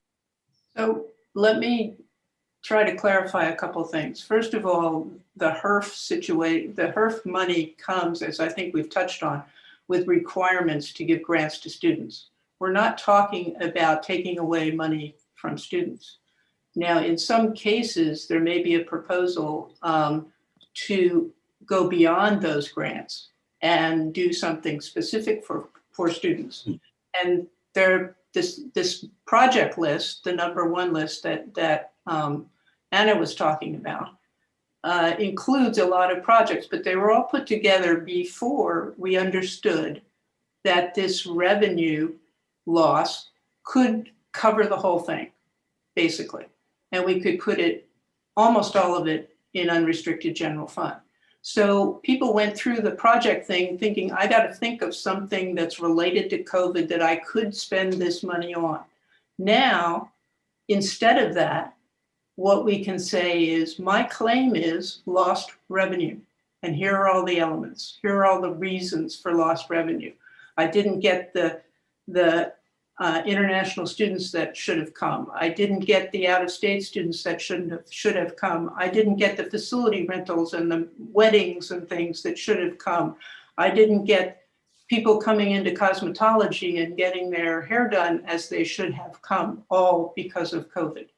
That's all lost revenue. You make one claim, you get that money on the basis of the one claim. You don't have to have this laundry list of other things and talk about why they are COVID related.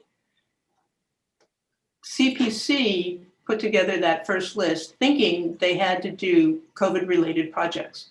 Once they found out that they really didn't have to do those projects, I think it's important to understand that there was a whole different game here, a whole different ball game in terms of what is available as planning. All of these lists of projects can be done under HERF 3. They don't have to be done under HERF 2. They can be prioritized. They can be shuffled. They can be considered in a lot of different ways, which reflect the priorities of the institution. And the most important priority I identified, and I transmitted to the board a descriptive memo of background on HERF and of a couple of suggestions here, which is available on, I understand, posted in our administration building. And the most important one that I think we face is the institutional problem of matching our employee workforce to our diminished enrollment without layoffs, without program discontinuance. And this money is a one-time opportunity to come to terms with it on ideas to deal with it that have been put out but have not been followed up, such as Dr. Benjamin's proposal that we use funds to incentivize attrition, make it attractive for people to decide I can find a better job somewhere else and we help them, or training people to improve their job skills and move to a different position, either with us or with someone else. Helping faculty get additional backup departments for which they would be eligible. Whatever they think will help us balance out this institution in a way that matches the size of the workforce to the enrollment that we have. And obviously, there's the revenue plus side to that as well. But what I'm proposing as policy number 2 here would be a comprehensive planning process of planning for all of this money, all $19.3 million, and obviously the student, that is institutional money, and the student money obviously goes to students. But we can take large swaths of it and say, I want $3 million to go to students in addition to what's required to go. I want 5 million, whatever the number is, I'm making these numbers up, to go to incentivizing our workforce to help us get to the right size for our enrollment. It's open to people's suggestions and ideas. And so when I say planning, I mean a comprehensive plan for all the money, and a comprehensive plan that involves CPC and all of our constituents and lets them give us input and we give input on what our ideas are that this money could be used for. I've thrown out 2 suggestions. The other one being a dedicated fund to helping our Black and African American students, as Resolution 18 calls for, basically, and something we've not yet addressed. I'm sure other board members have ideas if they think in broad terms about $19.3 million. And that doesn't mean we have to shortchange this list of projects. It means we prioritize. It means we involve our constituency in making those decisions. Dr. Goswami, would you like to respond to that? Well, we will end up with a comprehensive set of action items to spend the dollars. What you have in front of us are the dollars that we have to spend so that we can get ready for fall. We can't wait for a 6-month planning process to open up fall. So there are expenditures for PPE, there are expenditures for technology, there are expenditures for testing. All of those things are expenditures we have to incur for fall. And so I do appreciate a long-term view, but I cannot sacrifice the current cohort of students for the long-term things of the institution. I have to take care of the current group of students who are going to come to us this fall, and these expenditures are typically for those. We will certainly have another $10 million coming to us in terms of HERF 3, and for that, we don't need to spend money on PPE because we have already done that. So yes, there is a place for it, but I think, delaying action on the part of the board will basically prevent us from doing things for fall. Okay. That we need to get ready for fall. So that's where I am. It's not that we don't need to have a comprehensive plan. We need to have a comprehensive plan for the next round, because we took care of the essentials on HERF 2, and HERF 3 gives us the cushion to do all the planning that we're going to do in terms of whatever we want to accomplish. I have 4 hands standing up. Oh, Anna, Jonathan, Robert, and Marcia. Anna, please go ahead. Yes, I wanted to say that I really do appreciate Marcia's, Trustee Croninger's sort of inviting us to really think about how we can best utilize this going forward, particularly knowing that we're concerned about the future deficits. And so if there's a way to utilize this recovery of funds, in a thoughtful, way, I think that's really important for us to think about. The other point I wanted to make was, one of the reasons that I appreciated Dr. Goswami's explaining the 1,030,000 relief for students amount was that, I do know that we've been dealing with those proposals that people have put forward for months now. And, so it's not like this money is just, you kind of willy-nilly allocated, but that, this process has been going on for months. So, and then getting ready for the fall, and we do have a limited time frame that it's important to, sort of give the work that has gone into where we are right now for the HERF2, to think about how thoughtful that process has been. So I do support that. But again, I do really like the idea of having us think about, how can we move forward with the next round, HERF3, to really prepare us for thinking about the lost revenue. And if there's something that we can do with HERF2 to funnel into the general fund for lost revenue, then, we definitely need to do that. But I mean, I see, the well-intentioned and the strategic thinking behind what Marcia's saying. But at the same time, I recognize that we also have a time limit for some of these funds, and we've already been working towards fulfilling that and meeting that. So, it's not easy, but I really appreciate this conversation very much.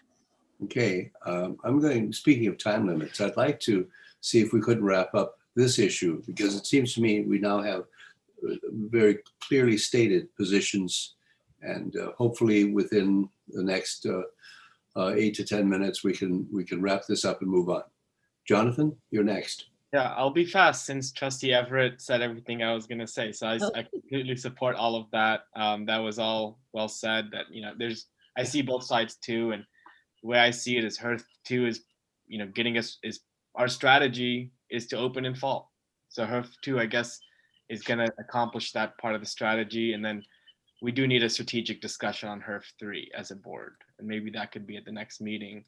I agree with what Marcia's saying. Our Black students, we committed to dedicated resources, and we haven't done that yet. So we know that that's one avenue. So I support both. Let's use HERF2 to plug the holes and open fall, and then let's use HERF3 strategically at a high level to go beyond fall. But I guess what needs to happen. Robert, you're next.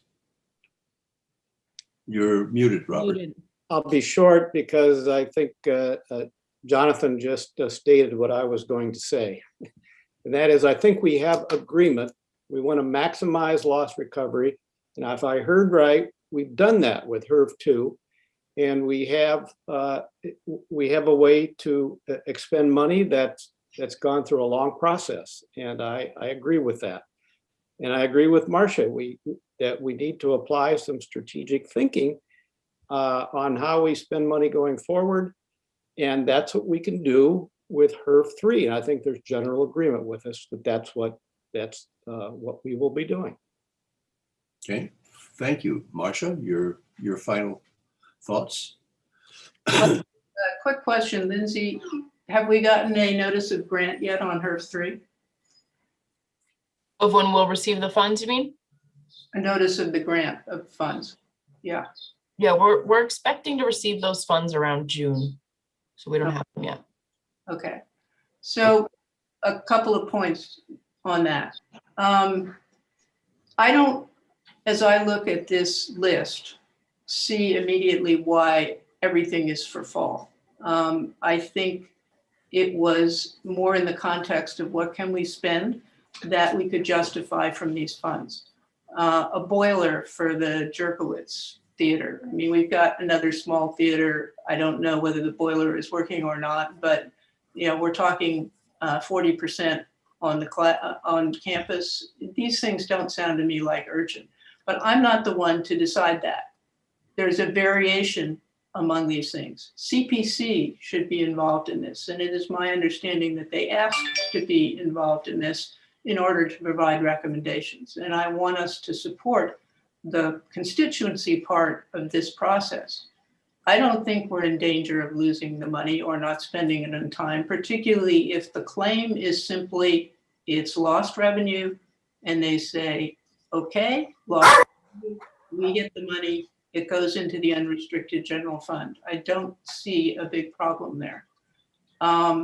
I think it's in fact quite efficient to do it that way, as well as being flexible. So my concern is that we have not only, and no, we haven't yet maximized our recovery. We've done some of the recovery items, but we haven't done all of them. We're missing 3 months plus a number of different discrete losses.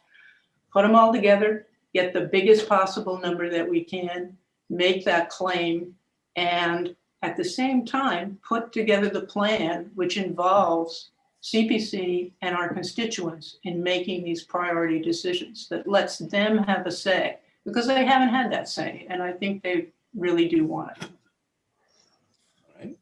Thank you. Veronica? Thank you. My last question is on the hiring of personnel. How it's one-time money, but there's several line items on hiring personnel. So how will that not increase our salaries and benefits? So those are short-term hiring to take care of additional online support for students. So once we come in person fully, we will not be needing those personnel. So additional help desk, additional computer helps, such and so forth. Additional financial aid people to process all the financial aids, things like that. Now, going back to this list, that's why I think, it's kind of, it becomes confusing for people when we put out a long list, because that list adds up to more than $4.8 million. So not everything in the list will be funded. Okay. We have a motion. List actually adds up to, I don't know, Vinci, $8 or $9 million, and of which we are planning to spend only $4.8 million. So yeah, everything in the list is not being funded. No, I mean, the board wanted to see the list. We provide the list. We have a motion on the floor. I would ask you to consider a vote. And if Jasmine would please call the roll. Trustee Parker, Aye. student trustee McKinney, Aye. trustee Everett, Aye. trustee Croninger, Hey, trustee Aboud, Aye. trustee Haslin, Aye. trustee Gallardo, Aye. trustee Miller. Aye. So 6 yes, 1 no. Motion is carried. We move on to item 11, reports and information. Item 11.1 is a report on sabbatical outcomes by Michelle Paddock. How will we receive? I understand that we're trying to make a transition so that there is an on-campus event on an annual basis or a semi-annual basis that will highlight sabbatical leaves, and where the Board of Trustees is not going to be the exclusive recipient of sabbatical leave results, that the campus community will be the recipient of this. But for now, we're receiving a short view of Michelle's sabbatical leave report. Michelle, welcome, and unmute yourself, please. Guys, so much for having me. I'll be brief because I know that you guys are trying to keep this limited, and pardon my unstable internet. Hopefully it will hold for this conversation. I just wanted to share some key highlights from my sabbatical, which first off, I want to say I'm so deeply grateful for that opportunity. As you know, being a faculty requires a lot of attention just to keep going as we teach. And so having the time to stop and really improve our classes and support our students in the best way is of such deep value.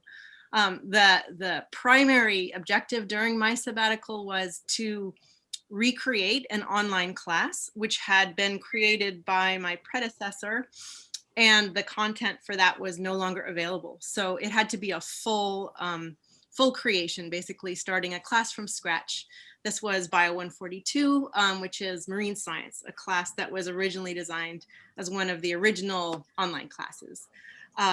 the key pieces about that I did was really go out and get as much training as possible in online teaching, in setting up things in Canvas, in inclusivity and diversity, and really diving into how to best present science in a way which would make it very welcoming to people who might be nervous about taking a science class and taking an online class. So I really strove to create a welcome mat and create an exciting and interactive format for the class. And part of what I did was go through a lot of the photos and videos that I've taken around the world during my own marine science research and expeditions, and really start to incorporate those for the students, and really make it much more interactive and have the students see themselves in the program. And so actions and discussion threads, and provided deeper dive sections that highlighted more of the diversity within marine science, so that students can see themselves in that. And all of this really was pretty successful, I think.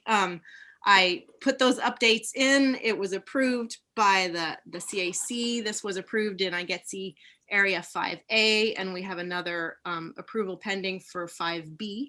And I did teach the class in fall, and did a survey of the students afterwards, and I got some really wonderful feedback about it.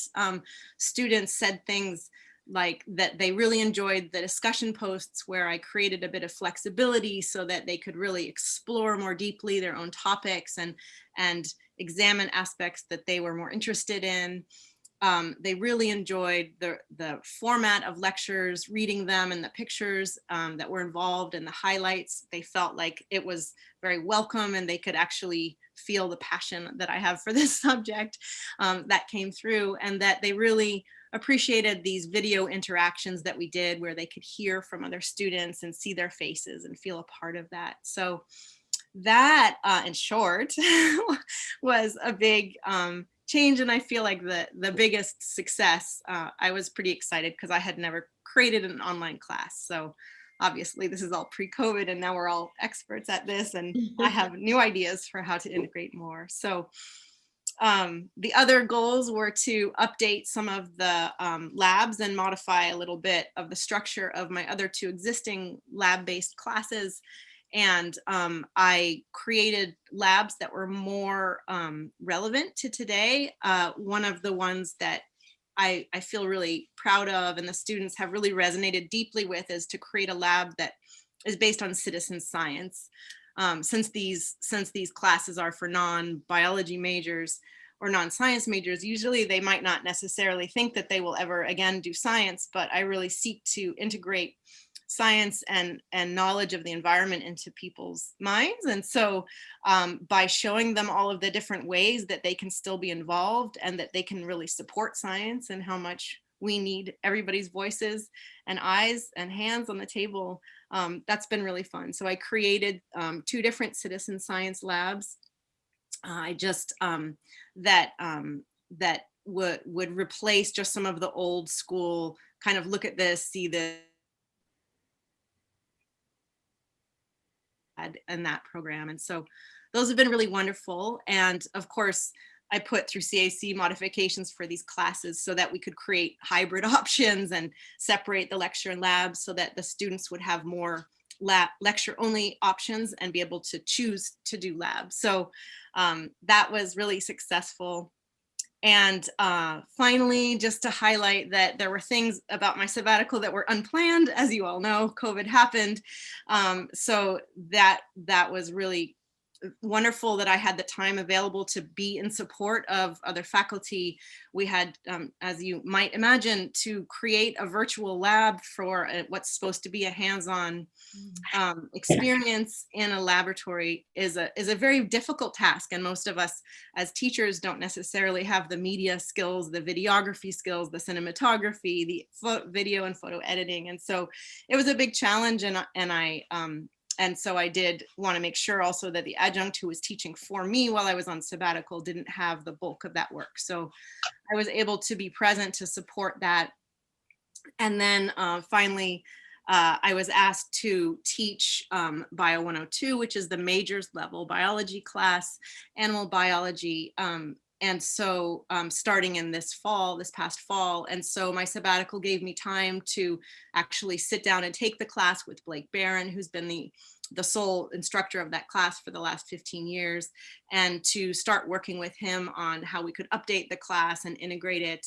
And then of course, when COVID happened, I went through his lab manual and totally revised it so that we could figure out which pieces would be, how we could reformat for the online experience. So a quick little recap of my year away.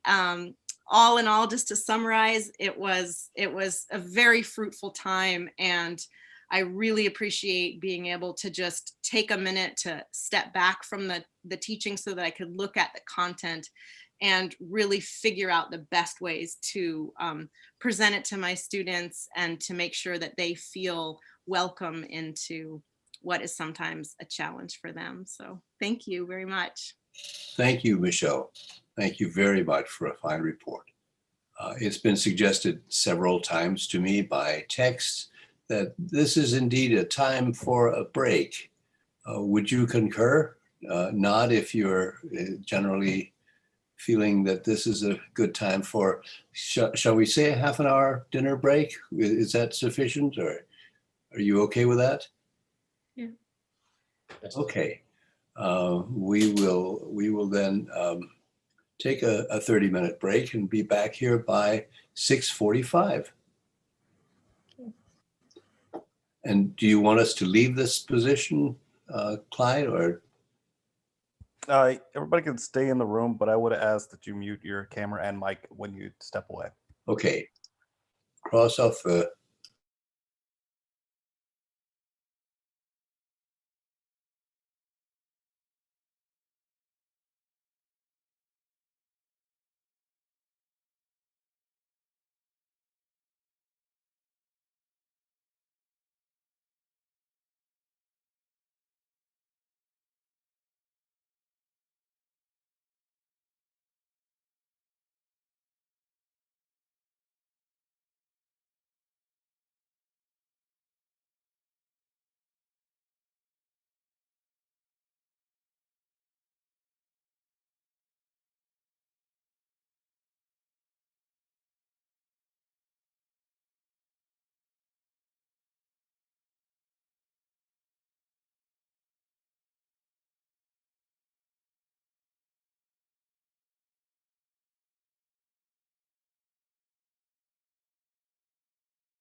So Clyde, I think you can start bringing us live in a minute or so. Sounds good.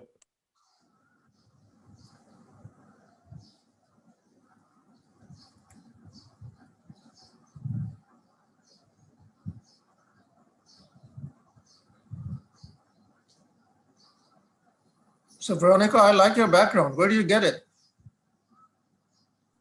I just took a picture with my iPad and then I made it. Do you want me to send it to you?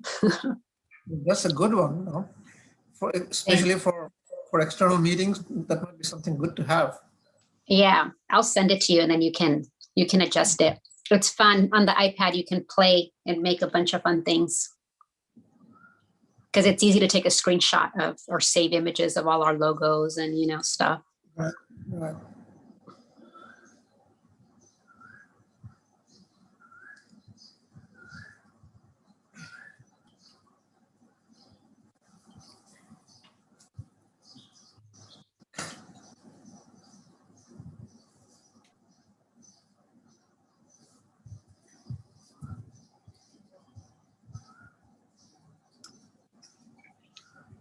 I think we're all back. Are we all back? Let's see. 1, 2, 3, 4. You're missing Marcia and Robert. And Maybe Anna. Maybe they're hiding. There is Anna. Well, I noticed if you talk, it helps because I like heard Veronica from the other room. I'm like, oh, they're starting.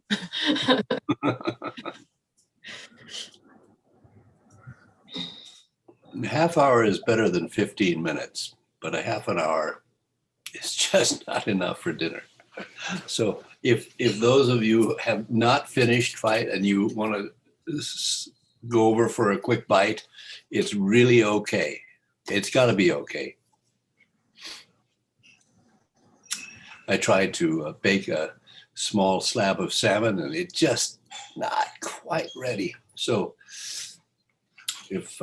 if you see me sort of bending over here, and that's why. Hi, Marcia. Hi, Peter. Yeah, I told Chuck, get ready for 6:30 and whoops, 6:15. Oh, yeah, well. It's not quite warm. Sometimes how it goes, but you know, that's why we're being paid all of this money. Yeah. So let's see, we were back on item 11, and our next task is to look at 11.2, tracking student success and equity through college performance and students' journeys. And Dr. Haslin, that's going to include Dr. Reese, who needs to be brought into the room when you're ready to go. Okay. We're ready to go. Great.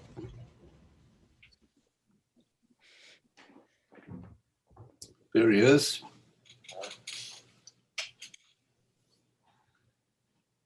Fire away, but you need to unmute yourself.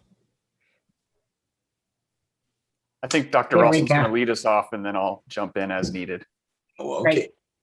So we're not doing a presentation for you today. We're including a report to bring you up to speed on follow-up work on our student success metrics that you hear from us in the fall, and to let you know about a major undertaking the institution led by Dr. Z. Reese and the Institutional Effectiveness Committee has done in developing far more effective institutional effectiveness metrics. And we have been working to share those across the college for input and feedback, and kind of an information opportunity. So we're sharing those with you today. We're also linking into that the work the Student Equity Committee is doing in preparation for the update and revision of the Student Equity Plan. So today's not a data day, it's a conversation about how we're going to improve our data gathering and our analytical work. So we've done kind of a shorter report for you so you can see where we are, and then we've attached those new institutional metrics, and Dr. Reese is going to be here to talk to us about those. But mainly he's interested in hearing back from you, questions that you might have or insights that you'd like to hear followed up on. So thank you. Yeah, do we have any questions off the go, or would you like me to talk through them a little bit? Cool. I'll talk through them a little bit. So, I see your hand, so go ahead. Okay, thank you. So yeah, we spent kind of the last while really reanalyzing and thinking through how it is we determine if we are being effective as a college at meeting our mission. So we really went in depth, going through a very nice and inclusive process to think through what are those pieces of information, what are those metrics that we really need to monitor and follow to have a strong understanding of our college's performance, as well as a strong understanding of our students' experience through their student journey with us as they pursue their educational goals. So as we went through there, we developed those two different kind of visions, or two ways of looking at that. So where you're looking at college performance metrics, which are designed to be kind of annual snapshots of things that are very critical for us to understand, to know if we are being a healthy and thriving college, or if there's areas that we need to pay attention to. So you'll see things in there like enrollment and number of awards that we grant in a year. The student journey ones are going to be more focused on a student cohort and following that student cohort through their time with us. So we'll be looking at when they joined the college, so fresh, fall 19, and what was their broad goal? Were they here to build a few skills? Were they here to get a certificate? Were they here to transfer or get a degree? And we're setting up metrics that are sensitive to those various goals. So this is very similar to what we looked at when we did the student success metrics, where you see that they're starting to develop metrics that are sensitive to the different student goals and the journey that they have with us. And so we're kind of working through that, and we wanted to bring that to you all for kind of your thoughts and feedback on that. And we'll be moving forward throughout the summer to really develop these, build out dashboards and such that can help us inform as we move into educational master planning and strategic planning throughout the summer and into the fall semester. So that's my quick summary. Great. And then let me just reinforce a couple of pieces that have been really important for us. The first year that we worked on the new iteration of the student equity plan, our committee really struggled with state data on disaggregated and disproportionately impacted students. And the state has been struggling with providing us that data more effectively, more timely, and in a more integrated fashion. So the work that Dr. Reese and the Institutional Effectiveness Committee and then the Student Equity Committee have done in this packet is develop for us a dashboard that we can pull data out and think about in a more comparative fashion. And it's going to help us know where our challenge points are so that we can really target interventions. So all the way big across the whole institution at that level of effectiveness down into work that we'll be doing. Dr. Napoleon mentioned our program review improvements that we're doing.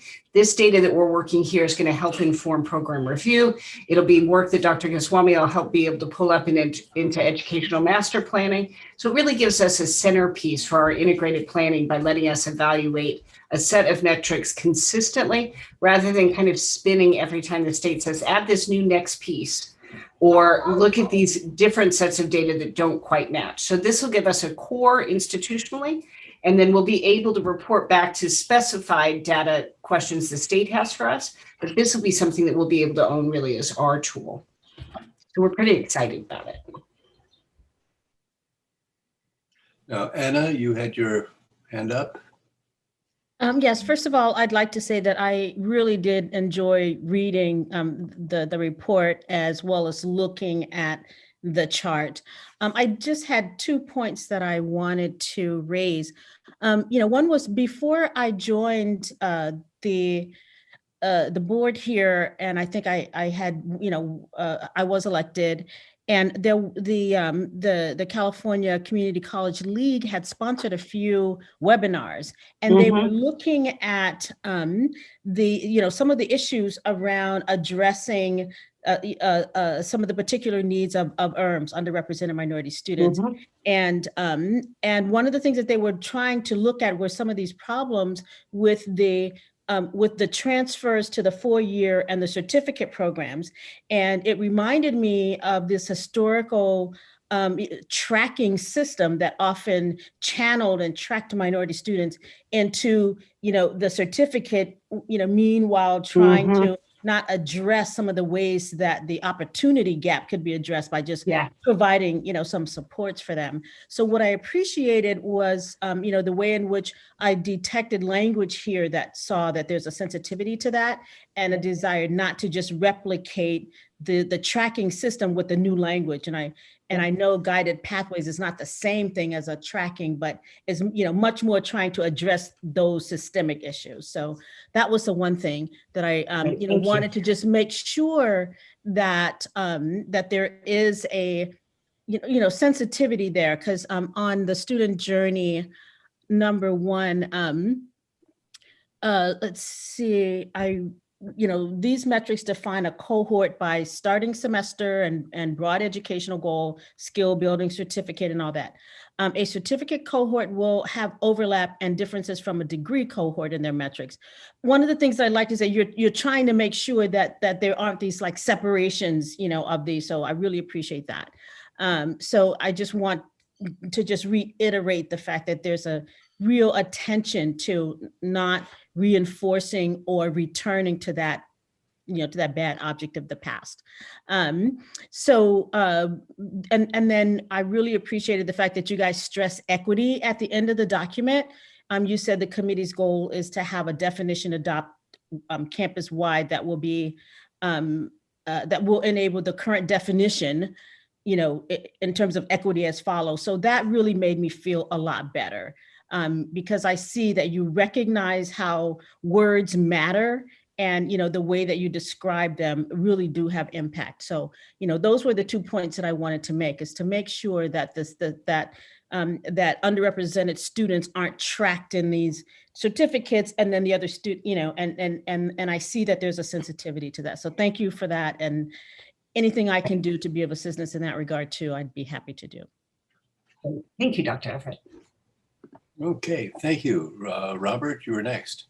Yeah, thank you so much for this information. It really is interesting, and I'm sure we're all looking forward to seeing the numbers plugged into the column.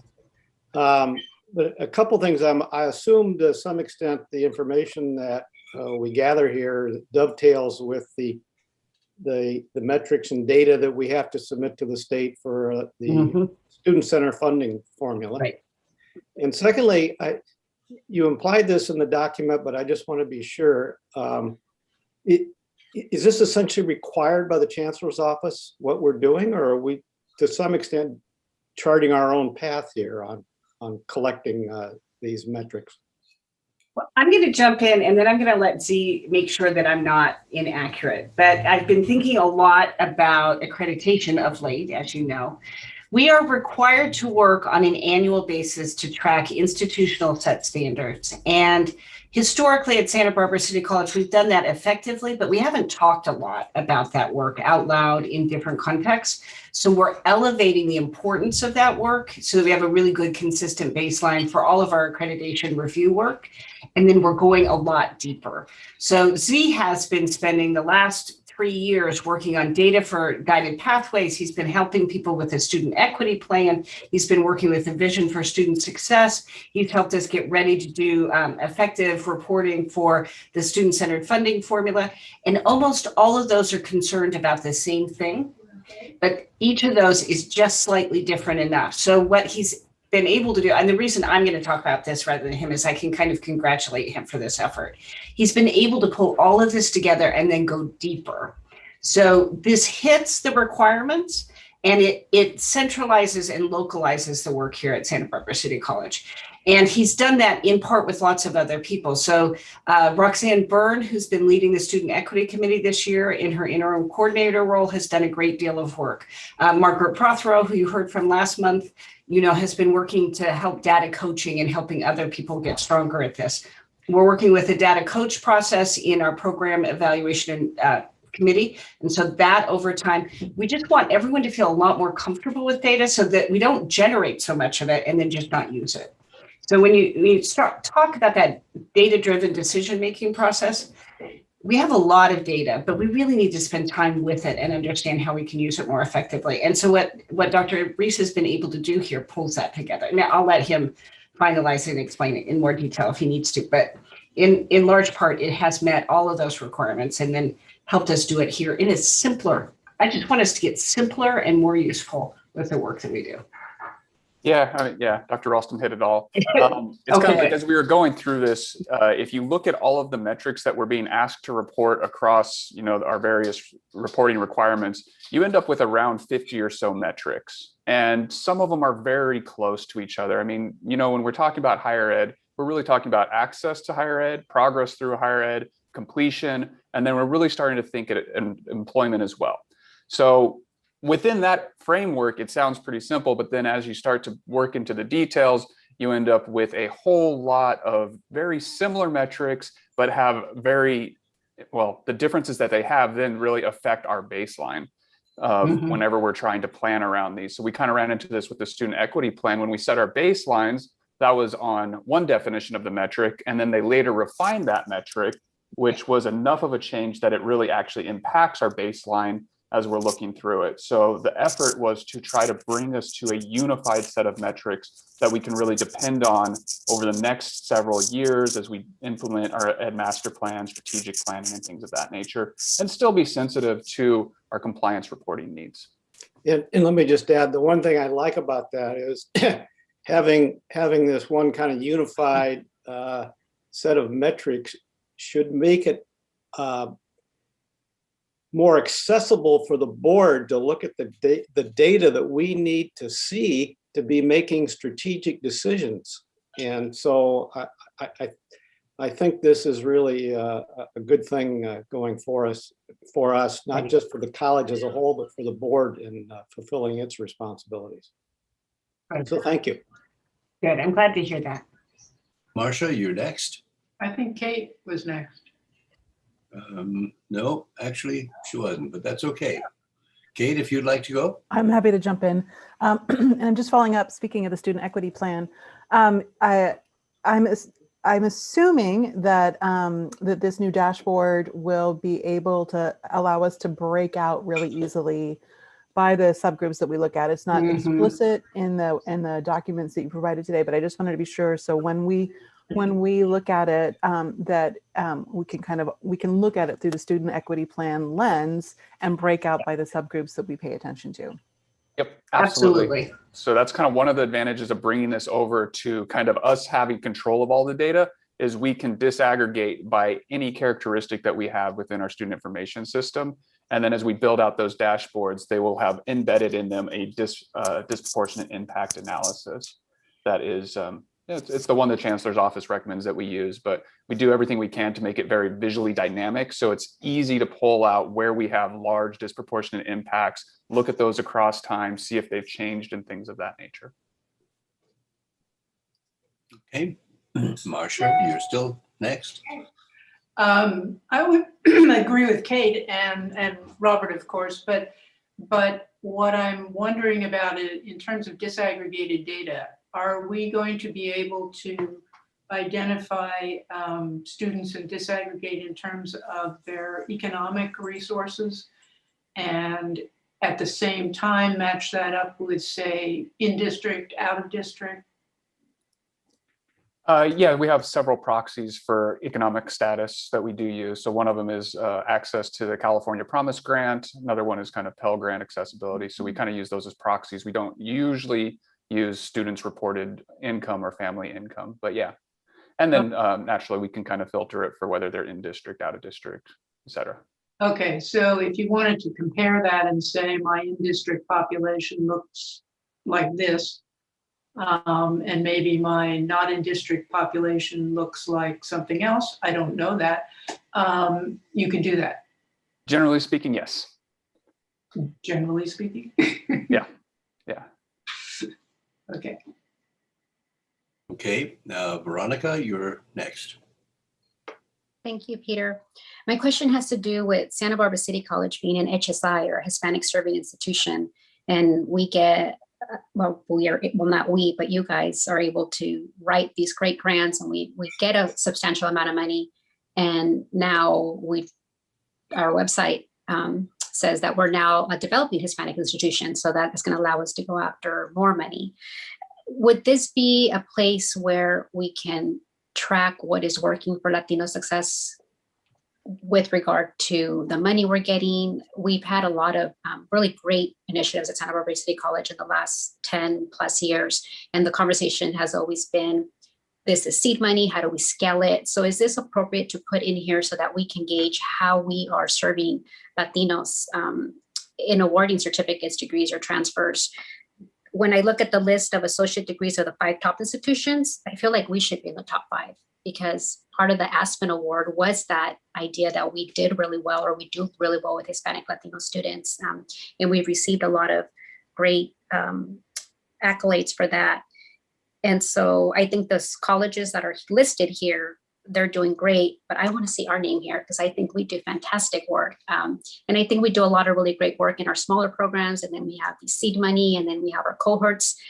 And I know it's difficult to scale and look at that. So that's sort of what I'm interested is seeing how we can track that and see what's working and how we can scale it. And is this appropriate to put in there, given that we are an HSI? Yeah, so the metrics themselves are always going to be pretty, they're going to, we'll be able to disaggregate them by our Latinx students and such. So that's where we'll be able to see, okay, how large of an impact. Most of these metrics will be able to look at multiple levels of detail. So we can look at the institution down to a program, down to a course, and things of that nature, and start to get a feeling for that.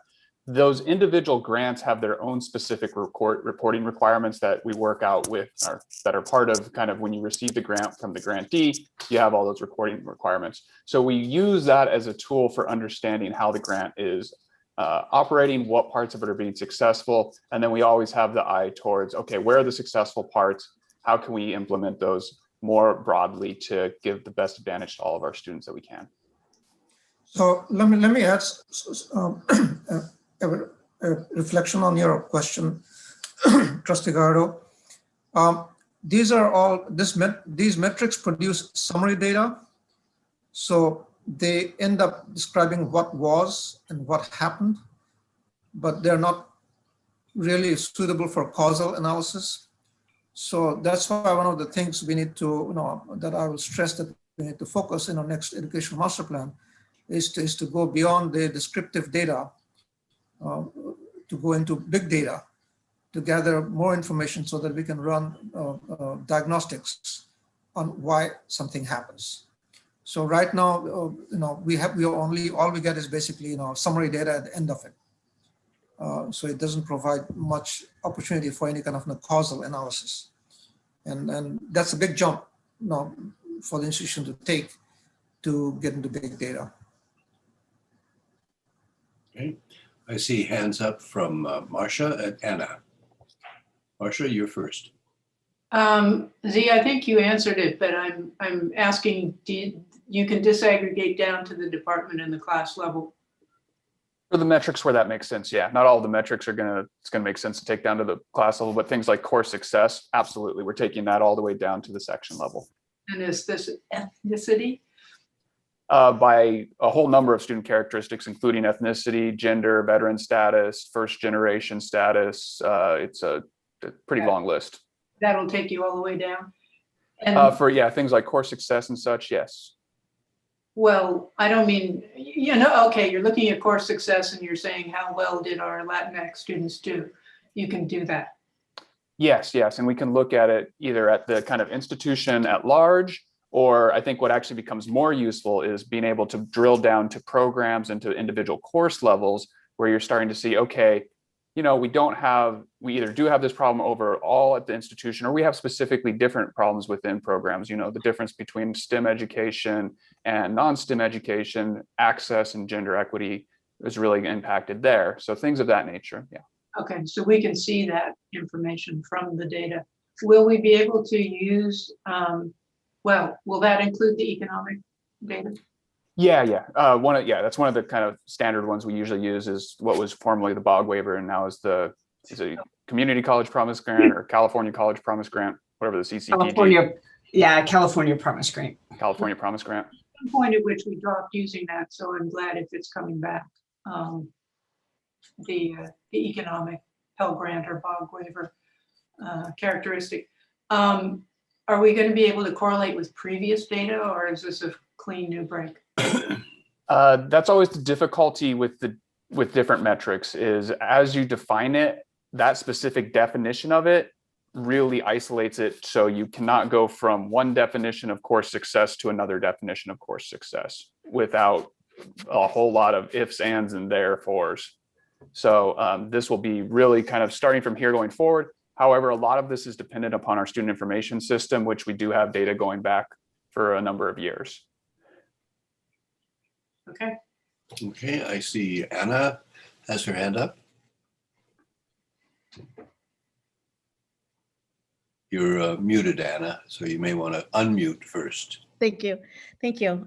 I wanted to just say that I appreciated Dr. Goswami's remarks about the big data and the diagnostic approach that will help with our strategic planning going forward, because, I think it was absolutely right to say that where we are right now with this wonderful report that we have is much more, descriptive, like a moment in time, and, we can see the disparate impacts that, say, Black students, for example, would have in trying to determine whether or not they're suited for a certificate or whether they can push themselves and, go towards the transfer and the degree, and if there's necessary help. So I really, that addressed my issue. So thank you, Dr. Goswami, for giving me that sense of even more confidence. Thank you. Are we ready to move on to 11.3, which has to do with an update of the district's COVID-19 response? I take it that we are. Dr. Goswami?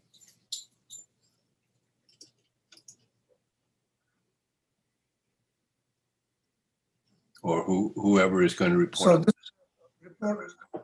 So this is a report that's a standard report. It's in front of you. So basically, do you have any questions? Do we have any questions on our, Jonathan? I have a couple questions. I guess I asked the first one already is, what we're thinking in terms of acquiring vaccines to return to campus. I think that warrants a discussion. I mean, it's something the University of California and CSU are doing, and there are neighboring institutions, CSU, CI, and UCSB are right here. I think it's worth a discussion to see if we'd like to do that. I mean, I know it's not the public health requirement, but they went ahead and did that, and I think because I think there's a lot of reasons, but one of they've got people coming from all over into their institutions, and so do we to a degree potentially if we want to have a restored budget. And so that's one thing. And then the other is, I'd like to really talk more about us having a vaccination site on campus. I think it's, the county is looking for more sites to distribute the vaccine. And I think SBCC is perfectly poised to do it. I know it's happening at the Hilton, but as things progress, I think there's going to be more need. And we also could use it as an opportunity to recruit students into SBCC, because you're going to have pretty much the entire community, all ages, coming to get their shots at SBCC. It's another chance to engage them with the college, become a student that fall. So I think it's important that we do as much as humanly possible to promote vaccination, ensure vaccination, and then I would support requiring vaccination, but I think it's a discussion we should at least have. I was wondering what others think about this. Thank you. Dr. Goswami?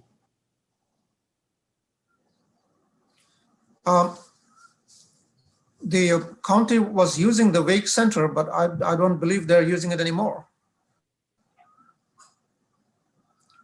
So I think at this point they are not, have not reached out to us for additional sites. So what we are planning, or what we are thinking at least, or considering, is sometime before fall, maybe arrange for 2 or 3 days of a mass vaccination drive at SBCC.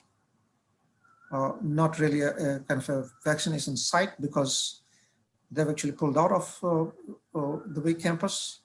But yeah, it is under consideration of to be able to bring some unit or some entity to campus and do a 3-day or 2-day mass vaccination drive. Thank you. That sounds like a good start to get done. Okay, thank you, Jonathan. Next on my list is Anna. Yes, I was thinking about that question, and I do, had my druthers would prefer that the vaccinations, would be required, because when I think about the different, categories of our staff and our and instructors, and it's a bit concerning. I think I was curious about why City College's Wake campus was sort of pulled as a vaccination site. I know one of the problems with university campuses is that they can be difficult with college campuses and university campuses, is that they can be difficult to navigate.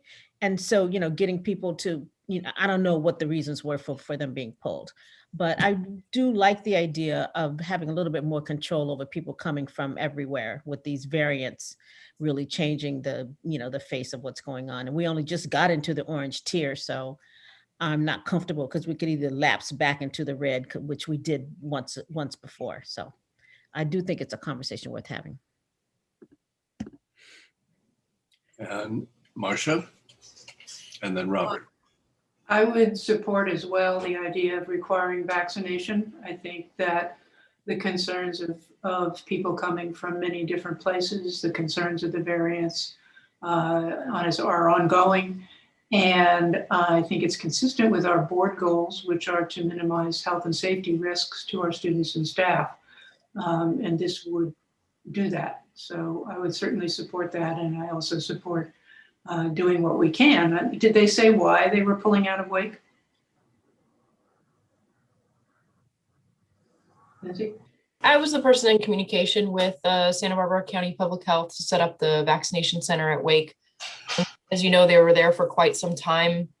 It was their decision to pull out of the Wake campus. As far as I understand, it was primarily because logistically it was much more difficult for them to manage the dynamic in which they were using our auditorium indoors and having people walk in. They wanted more of the parking lot format with the cars and needed a larger parking lot location. And the many times that I spoke with them, I offered up to them all of our campuses, all of our facilities. If they have any interest, I told them many times, call us back.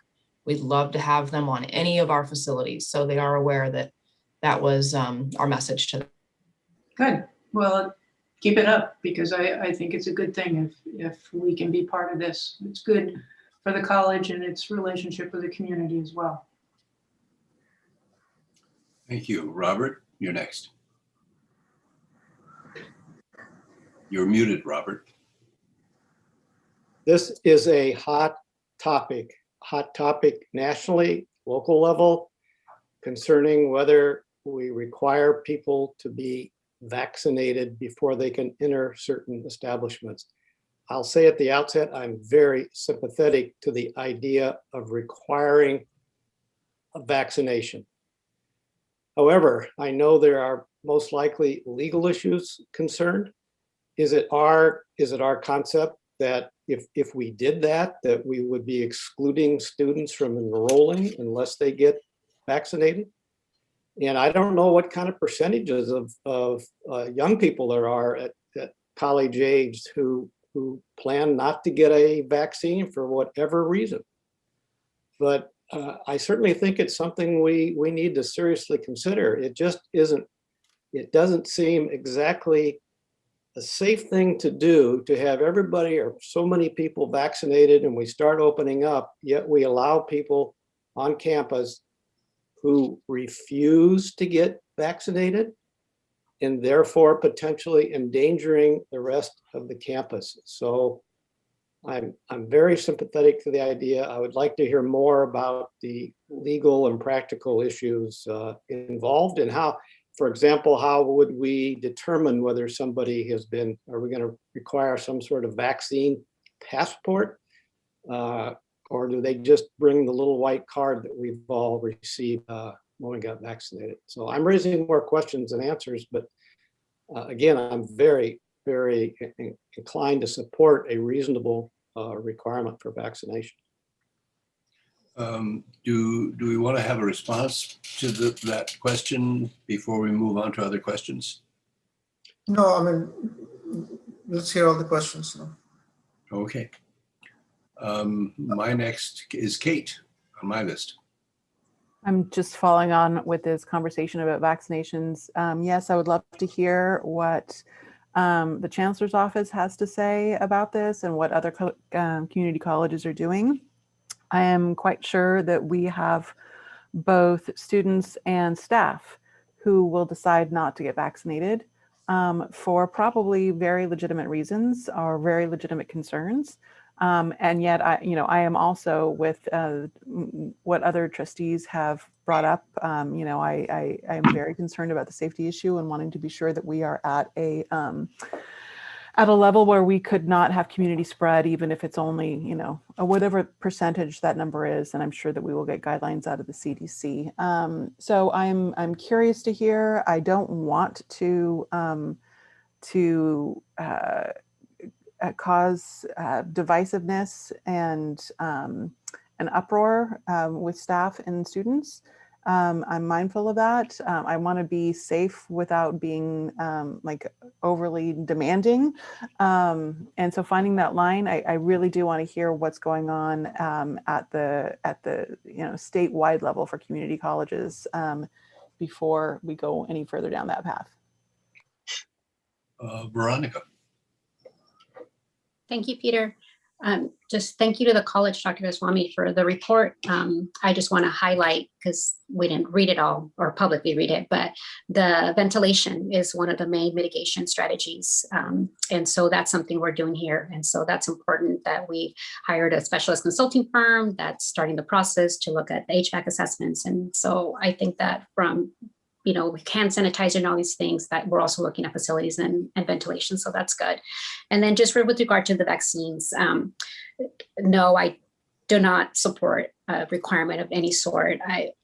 You guys know how I feel. The less that we regulate people's lives, the better. And I trust in people's individual liberties and rights. And I think people are smart enough to read and research and look at whatever they need to look at to make an informed decision. I think of the TB test requirement we have in education, and even that, if there's a provision in there that people can come to the board and say, hey, I don't want to take this test for X reason, and we grant it to them. And I believe we granted that to an employee here at the college a few years ago. So I agree with Kate. I don't think this needs to be like a divisive thing. It's a complicated and sensitive issue across the board. So I respect everybody's right to educate themselves and do the best thing. And I think people are doing a good job seeing what makes sense for them and their families. So I want to keep it that way and not regulate people's lives. Okay. Other comments, questions? Shall we allow Dr. Goswami to respond? One of the things I can do is poll or put a question out to the CEO group as to see what's happening in the California community colleges.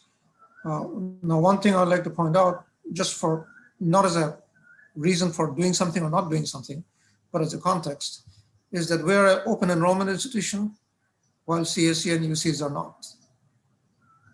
So that's a consideration we have to take into account as to what it means to be an open enrollment institution. Okay. All right.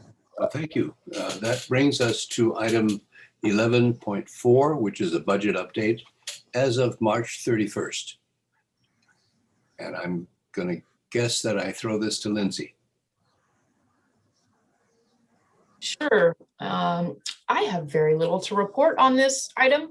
It's just our standard monthly budget update. Last month, I had a lot to go over and explain some major budget adjustments that we had done that reduced our projected budget deficit for this year down from almost $5 million down to the 1.4 million. So that was presented last time. This has just some very minor additional adjustments that we made in the month of March, as well as our March year-to-date actual numbers. Besides that, there's nothing new on here. Okay. I wonder if we can sort of, okay, Marsha, I was going to move into 11.5, which is having to do with budget assumptions. But perhaps you have a question specifically tailored to this one.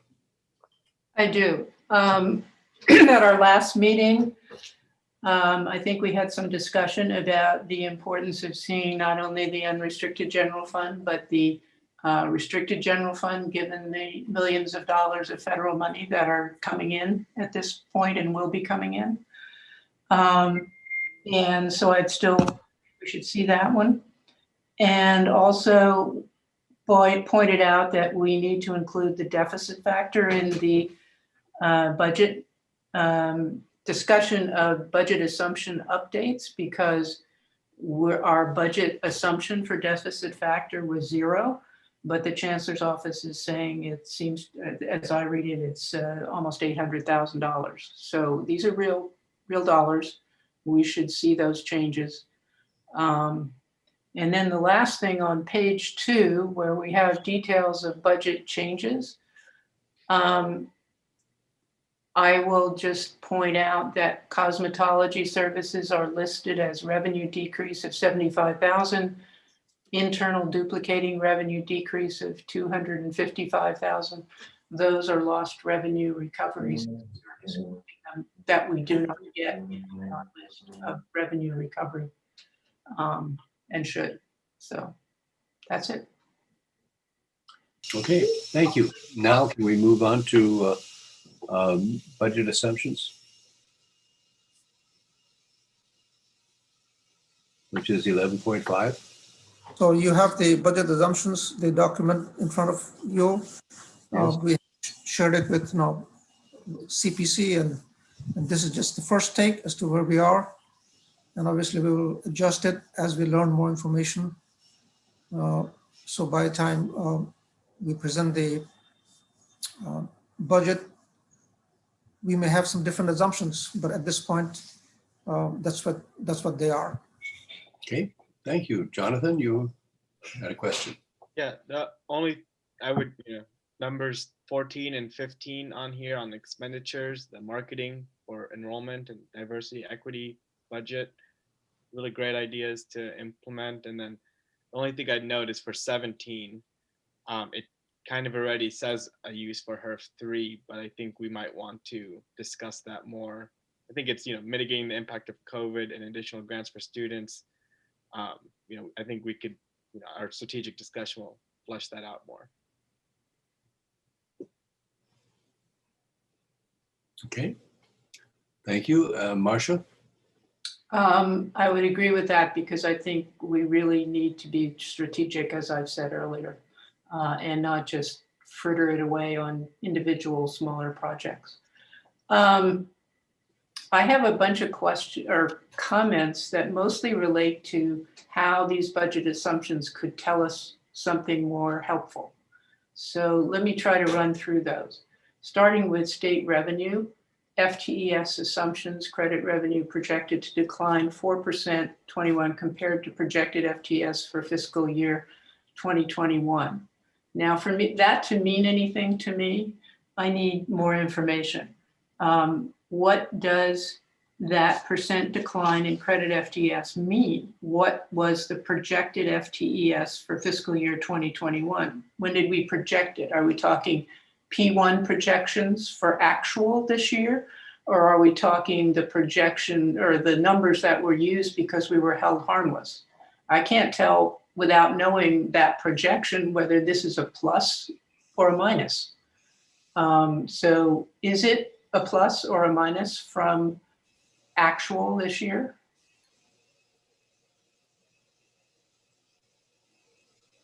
Lindsay? Sorry, had to find the unmute button. I understand what you're referring to, Trustee Croninger. In previous years, we did present this with additional information that I agree would be helpful that shows the actual FTES numbers. So how about I bring that back next time? I had planned on doing that. So I'm right with you. Okay, that's great. And also the amount of money. I mean, this is 70% of our revenue. So how much money are we talking about when we say this? Because it's just not reading to me in a way that I can make something out of it. The other piece of it, I think, is the basis for the assumptions. I mean, where do we get the idea it's 4%? So something that would tell us why 4%, not 8%, not 0%. which we had talked about before, whatever. Same for all of the A, B, C, D, and E's right there. I mean, it's the same thinking process. Let's see. 11 and 12, which are the Schott Center funding and Wake Center funding, it would be helpful to know whether there is any change from the previous year. If it went up or down, rather than having to look back and figure that one out. State revenue, again, I do not think we should deficit factor as budgeted at 0. It's currently shown in the Chancellor's office as $2 million. That's a huge gap. And I think we should be taking that seriously and lessen until we find out that something has been done about that. And I'm certainly as hopeful as anyone that we will get that deficit factor plugged, but 2 million is a lot more than 0. Local revenue. Marsha, where are you getting that 200? Where are you getting that 2 million from? From the Chancellor's office. The Chancellor's office, and I can show you offline sometime, okay, has a printout of what their calculations are for our revenue in the different aspects. Okay. And it shows basically a $2 million deficit factor, which means the state promised us $2 million more than they will actually pay us. So we don't get paid for that 2 million. And that comes back to bite us later. And that's this year's number. It usually bites us the following year, which this is the budget assumptions for. Local revenue. Thank you for including the enrollment fee revenue declines there, number 1. Where are we on this year's fee revenue declines? I know we were held harmless, but did they wrap that in? Is that part of the reason we have the $2 million deficit factor?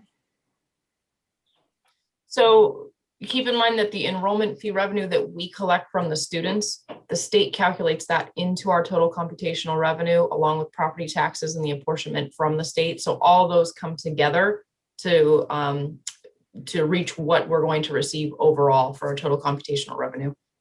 I feel like I'm not answering your question.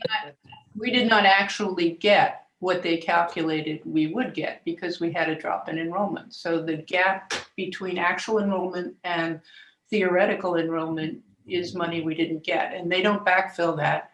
And so I don't know whether they incorporated it in the statewide deficit factor for everybody, or whether we have a separate problem there with that revenue not coming in.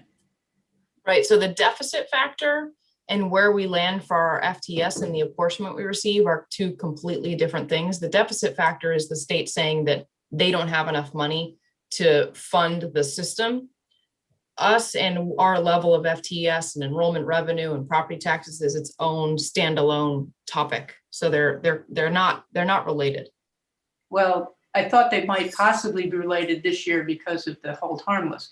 But what you're saying to me then is because our actual student enrollment was substantially below what the theoretical hold harmless number was based on 1920, they used our 1920 numbers. We didn't make those numbers. We had fewer students by far than those numbers. So we got less tuition. So the question I have, they will not backfill that less tuition. They've said that for years now. Where is that in our budget? That missing tuition. Yeah, I'm struggling to follow for some reason, just because this is a complicated thing to try and cover on Zoom. The other piece is you keep bringing up that the hold harmless, we're not actually in hold harmless. So that's also another scenario. Even though we have declined substantially, we haven't declined to the hold harmless level yet. We're still above our hold harmless. This year's hold harmless was a 1-year hold harmless using 1920 numbers. Oh, I see what you're saying. I'm sorry. The hold harmless, that term is a very specific term. I want to make sure we're not mixing that up. Okay. So you're saying that the apportionment we received is based on 1920 FTS. Yes, ma'am. Absolutely. Yeah. But we didn't have that many students, so they didn't pay us the tuition. So that's a debt for us. So for this year, they're paying us a total computational revenue amount based on 1920. So the fact that we brought in less in enrollment fees means they will give us more in apportionment to get us to that 1920 total apportionment amount. I think not. Very different than a normal year. They say in their letters that they have never, unlike K-12, they do not backfill a reduction like this. They've been saying it for years. I can confirm that information for you. Yeah. Now I know what you're asking for. Yeah. Thank Okay. I'd like to get somebody else into the conversation. I think Robert's had his hand up for a while. Okay. I haven't finished the topic of going through these, but I'm happy to give somebody else a turn and come back. Good. Robert? I have just one comment. I'm trying to call up the document again. I think it's item 14 under expenditures. I'm pleased to see that there's an assumption of $100,000, or it says marketing budget increases by $100,000 in support of strategic enrollment management efforts. And my only comment is that enrollment management is perhaps the critical issue for us right now. And I'm glad to see a $100,000 increase. I just wonder whether that's enough, because the extra money we spend there is an investment that will bring rewards of obviously a much greater amount. So I would just want us to make sure we're spending sufficient funds to try to right the ship on enrollment. That's all. Dr. Goswami, I guess that would be a judgment question for you.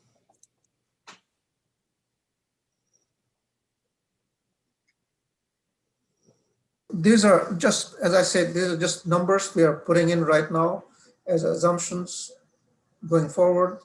By the time June comes around, numbers might be different, but we want to give the board an idea as to which direction we're going. No, I think the point Robert was making is that he believes that spending money for recruitment is a good idea. Well, precisely. That's why we're increasing it. Yeah. Okay. Okay. Okay. Veronica, you're next. Thank you, Peter. Just on the expenditure side of the house and the pensions for the PERS and the STRS. And so they're estimates, but those are some that we've been able to pretty accurately project. And so 2021 is here now. The first time we got these projections about 6 years ago. And then the health benefits. So I think that continues to be a concern for me, for the public, and to make sure that is something that we're keeping an eye on. And so as soon as those numbers are determined, that is when we spend money on that, we can't spend money on students. It's always going to be a cost trade-off. So as we're talking about negotiations and we're talking about all these different strategies to balance our budget, we have to keep in mind that there's these fixed costs, and fixed costs are now almost 90% of our budget. So it's something that continues to be of concern, and want to make sure that we continue to talk about it and figure out ways to address it. So thank you for putting that on there, because it's clear that it's going to be a big increase. Okay, Marcia. Okay. I just wanted to pick up where I was. I was on local revenue. So local revenue number 2 and 3, international student tuition revenue increased 5%, out of state 10%.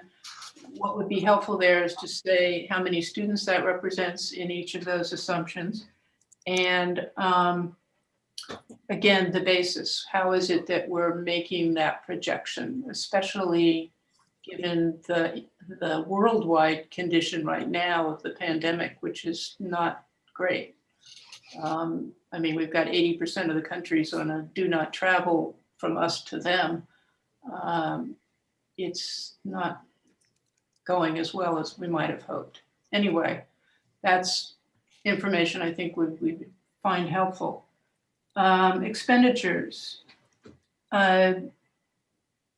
We've had discussions over the years about doing a reasonable estimate of, in item 6, we say potential salary savings of permanent positions that become vacant in 21-22 are not included. The discussion originally of the concept of best reasonable estimate said we would include those. In other words, we have a track record of how many people tend to leave during the year, and that we would factor that into our budget so that we don't have this kind of sideline savings that you generate when you assume nobody is going to leave. I mean, it's an unrealistic assumption. So consistent with BP 6200, I would ask that we make an estimate for that. May I comment on that? Yeah. Generally, it's a bad budget practice to bank on something that's on the come. So either way, if the people leave and we end up saving money, that goes into the general fund, it goes into the reserves. But I think we cannot balance the budget based on assuming that 5 people are going to leave and we're going to replace something, because it's generally considered to be not a very good budget development practice to develop a budget banking on what's on the come. We're not banking on anything in these budgets, really. We're making our best reasonable estimate. And that's No, but when we build it into the budget, we are banking on it. The standard for BP 6200 is best reasonable estimate. And estimate is obviously what we're always dealing with. Yes. So on number 8, contributions expected to increase by 2.2%. A basis for that? I mean, the health expenses in the pandemic for insurance companies have been very high. So that seems low, but some comment on the basis for that. State unemployment contribution rate, again, I don't understand how we're getting away with that remaining flat. I mean, California has 40% of the borrowing of all the states from the federal government for unemployment. They're $21 billion in debt for unemployment benefits. So how are we not being charged more? Because they need Trustee Croninger, for some of these items that you're going through, we're just very early in the stage, and these do get adjusted as time goes on. But I can say for the medical rates, the benefit rates, we did just receive the rates, and they are extremely low. We tend to be very lucky with the medical provider we're with, provides just some of the best rates. The increase is 2% for this year, so it's phenomenal.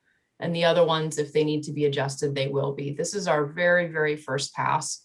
We always add a lot more details to this report as we go through the process of building the entire budget.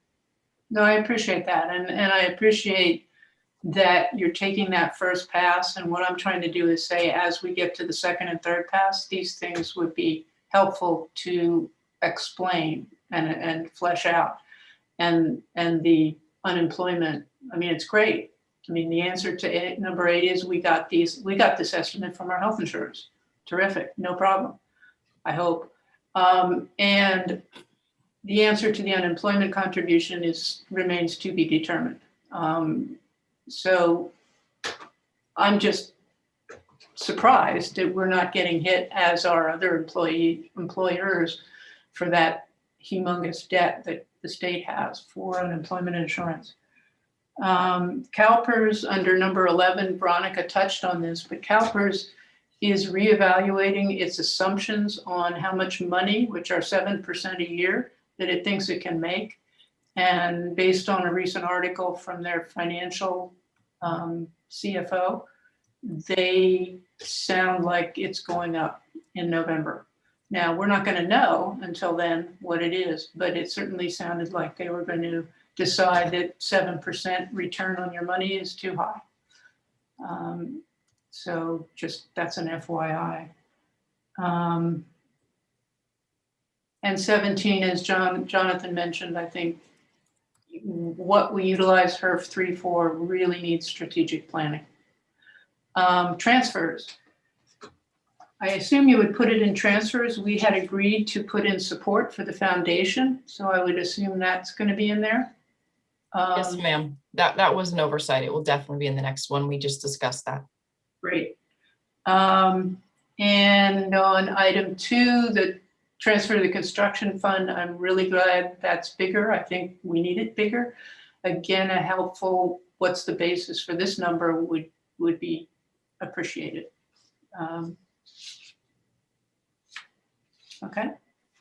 Okay, thank you.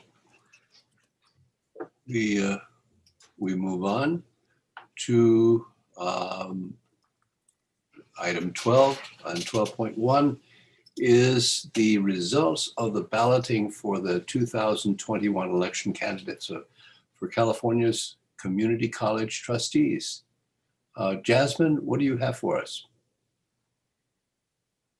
So I have the top results for the 7 candidates, and it's going to be Gregory Pensa, Barbara Calhoun, Bernardo Perez, Tina Arias Miller, Deborah Akita, Marguerite Bulkin, and Mary Lombardo. May I have a motion to select these 7 candidates as this board's, what do we say? As this Roster, board's slate, roster, slate. Yeah. So moved. Okay, Anna has moved, and who seconded? I'll Somebody. Okay, Robert seconds.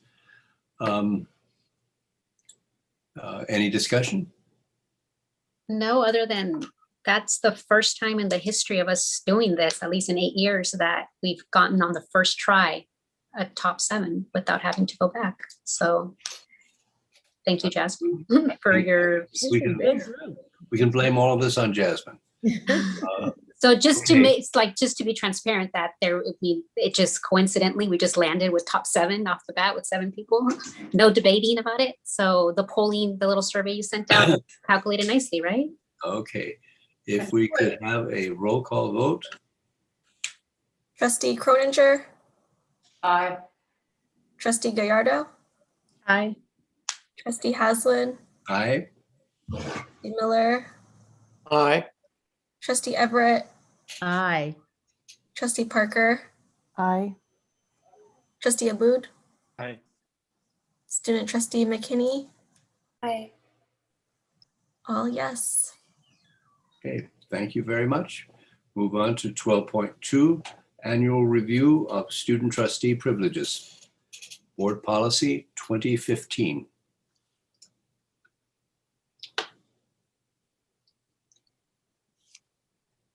So it is recommended the Board of Trustees approve Board Policy 2015 student trustee.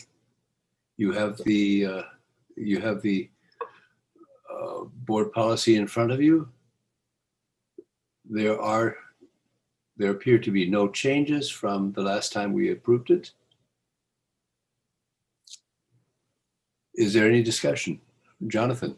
Yes, I have 2 points of discussion. One is that there's an assembly bill right now, Assembly Bill 1216, that the SSCCC, the Student Center for Community Colleges, is sponsoring, that would do a couple things. One, actually, we already do most of the things that they would be requiring all districts to do. The only new thing that would be required of us is to have the student trustee vote first, which we've always discussed, but it's not a hard policy for us. So I would actually suggest we make that amendment now to get ahead of the state policy, but the state has caught up to us in other ways in this, and the bill also would create a work group with the Board of Governors to start looking into how we can give the student trustees a full vote. So I think that's something we should consider for endorsement at our next meeting, but make the change in the policy now to have the advisory vote happen first. Because I know it's still, I think we've always discussed that. But I think, we want to do that. It's the best practice from the league too. So we should just put in our policy that it goes first. If I may, Jonathan, as the one who made that original suggestion that the student trustee go first, simply as a way of fulfilling his or her role as advising.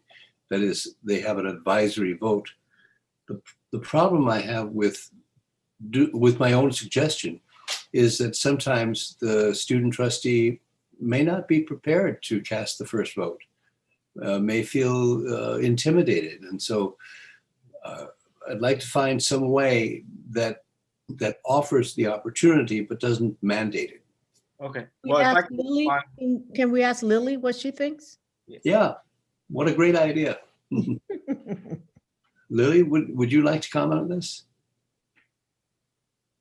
On whether or not I think I should vote first? Yes. I think in most cases I have a pretty well-informed opinion, and it's up to me to be advised on the topics. And I guess if I don't fully understand something, I could say that I don't, and maybe ask to vote last. But I think since it is an advisory opinion, it doesn't do much if it's cast last. Yeah, and that's exactly the point that Jonathan has made. If we were to turn to you first and say, would you care to exercise that privilege, and you had the right to say, well, yes, I vote thus so, or that I choose not to, would that be appropriate? Sure, yeah. Okay. Let's see, I think Marcia was next on this. Yes.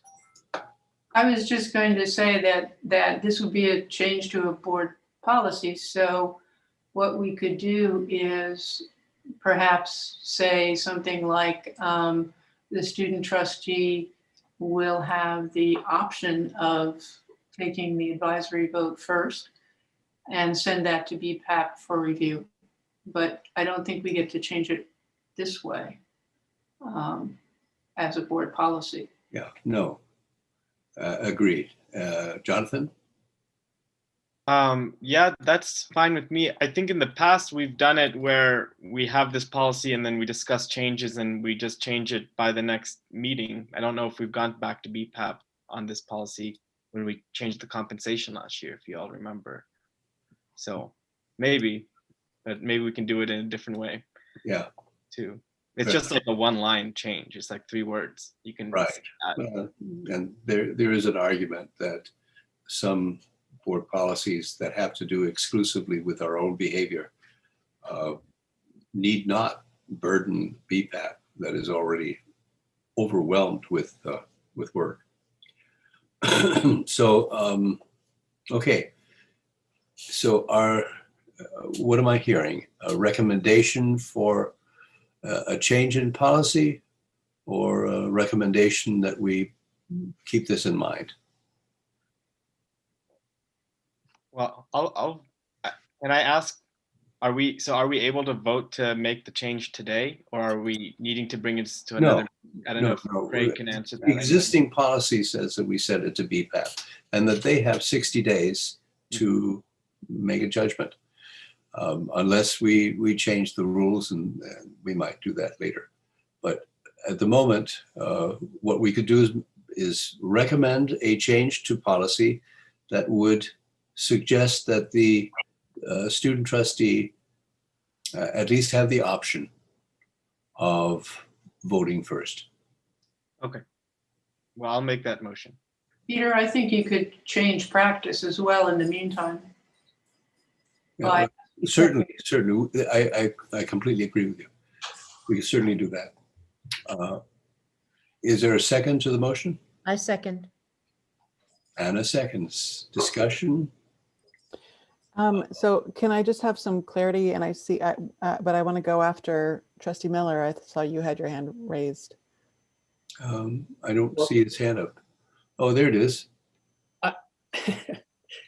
Go ahead, Trustee Parker. I'd like to hear your comments first. I was just like, I think that typically when we're passing something off to BPAP, I don't remember actually taking a vote on it, that we just You're right. recommendation and pass it along. And I think that there's certainly a consensus to pass it along. So it just seems to me that it's inappropriate to take action on this.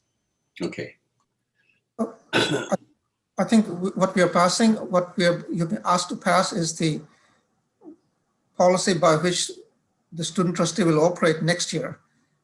So we need to pass that policy. Yeah. And then we can change it and then adopt the change when it occurs. Yeah, okay, but there'd be no existing policy that would prevent the chair of the board from asking the student trustee to cast a first vote as an option. What I'm trying to avoid is any sense of personal embarrassment in maybe not wanting to be the first to cast the vote. It's just an option. Robert? Okay, I'm a little confused, but I think what you just suggested, Mr. President, is the way to handle it. Because of the BP 2105 says on or before May 15th, we are to adopt rules and regulations regarding rights and responsibilities of the student trustee. Yes. So does that mean that by us now sending this to BPAP, we're not going to be able to adopt any new rule by May 15th? Therefore, anything that we eventually pass would not be in effect till next year? I guess I don't follow. Can I clarify? Well, sure. To me, my suggestion would be for you to adopt the policy and then refer to BPAP incorporation of your suggestion. Because we need to have a policy in place before May 15th. Okay. So if that would seem to require a vote to adopt. Yes. Right, Kate? Sure, we can vote to adopt. I guess my question, and maybe Trustee Croninger is about to ask it, is like, what are we voting to adopt? The existing language with the understanding that we're going to have a process that the president follows, and then also understanding that we're passing on to BPAP. So I don't know, Trustee Croninger has comments on that. She no doubt does. Marcia? Kate just summarized it. I think that's what we're doing. The Yeah. adopt part, and as Dr. Goswami said, is the existing policy. We don't vote on passing it on to BPAP, and we don't vote on Peter's practices. Okay. But So what are we doing now? I'm confused all over again now. So what are we doing? I'm a little confused, but I think I can unconfuse us, or by saying what I'm about to say, confuse us even more. What I think Robert was saying is that we're mandated to adopt a policy by May 15th of each year, having to do with the student trustee. By adopting, we can either affirm the existence of this policy or we can amend it. And that becomes our adopted policy. It may be referred to BPAP. And this is the awkward part, because BPAP is not going to say anything about this. I mean, it has to do with our behavior, our internal behavior. And that may be a flaw in the larger set of policies having to do with how we pass board policies. But I'm suggesting that if you feel comfortable, let's draft an amendment to what we have before us, saying that the student trustee shall have the option of going first in any vote. So moved. Second? Second? Further discussion? So Peter, are you really having us vote on the amendment right now to the policy? Because that's what I was hoping to do, but then we said we couldn't. So is No, that, I think we can. I think we must. We must adopt. That's what the policy says. No, you can adopt the existing policy and refer to BPAP revision to the policy. Well, that's what we're going to do. We're going to adopt this policy. No. Adopt the policy as is. And then refer to BPAP suggested language. Yes. And that'll be by the 5th, by May, by the date. No. But by adopting the policy right now, you have satisfied the May 15th deadline. Oh, gotcha. And then whenever the policy comes back, it gets incorporated into the policy that you have. Okay, so how shall I interpret the motion that's currently on the floor? With all due respect, I think the motion is still valid. We're going to satisfy what the rule says, that we have to adopt rules and regulations for student trustees. So we're going to do that. We're going to adopt the current rules, but we're supporting an amendment to allow student trustee to vote, give the option of voting first, as the motion says. And then we'll satisfy our own internal requirements for formalizing it by sending it to BPAP. That's how I see it. That's my understanding as well. You guys, all we're doing for the minutes is it is recommended that the board of trustees approve or just approve it, make the motion to approve BP 2015 and then vote and you're done. And then to send it to BPAP and that's it. So in the minutes, it'll be recorded that it was moved to approve board policy 2015. And then it was seconded and then it was voted on. And that closes this item 12.2. And then we'll send it to BPAP and then it'll come back to us with the amendment for a second approval. So who moved to approve 2015? How would BPAP then know that there was an amendment? Right. Our normal board policies process that when we send things to them. We send it with the proposed change in language. But this is the way we've done it before. We've adopted what's there in 2015, and we've made changes in the past by sending it to BPAP. I don't know why we're going off. I think either way is fine. Okay. Well, I sense momentum moving in the direction of sending this to BPAP with a proposed amendment, and that we engage in a process of voting to approve the existing policy so as to meet the deadline. Okay. Okay. So may I interpret the previous motion as such? Yes. Anna and Robert. Okay. All in favor, sorry, roll call vote.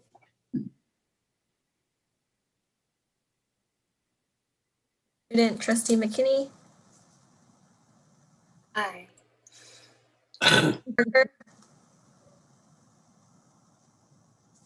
trustee Parker, Sorry, what was that? Oh, sorry, couldn't hear you. Aye. trustee Aboud, Aye. trustee Everett, Aye. trustee Gallardo, Aye. trustee Miller, Aye. trustee Haslin, Aye. trustee Croninger. Aye. Yes. Okay. So let us send this forward as with the recommended amendment to BPAP. And we go to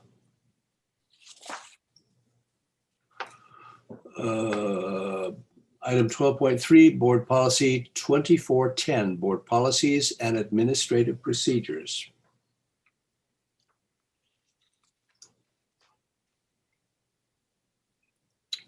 Let's see, Marcia, I think you did most of the work on this, or am I wrong about that? No, I did. Okay. But you and Robert and I did the final. Mhm. You know, I don't have any further comments. I think it's fine, but. Do I interpret that as a motion to? No, we don't have any motions. We're just first reading. Oh, that's okay. That's right. Okay.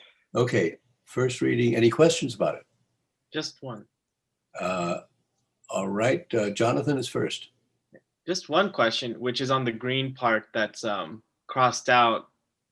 Was that just being moved because on the other sentence has BPAP still crossed out, but then it's an incomplete sentence?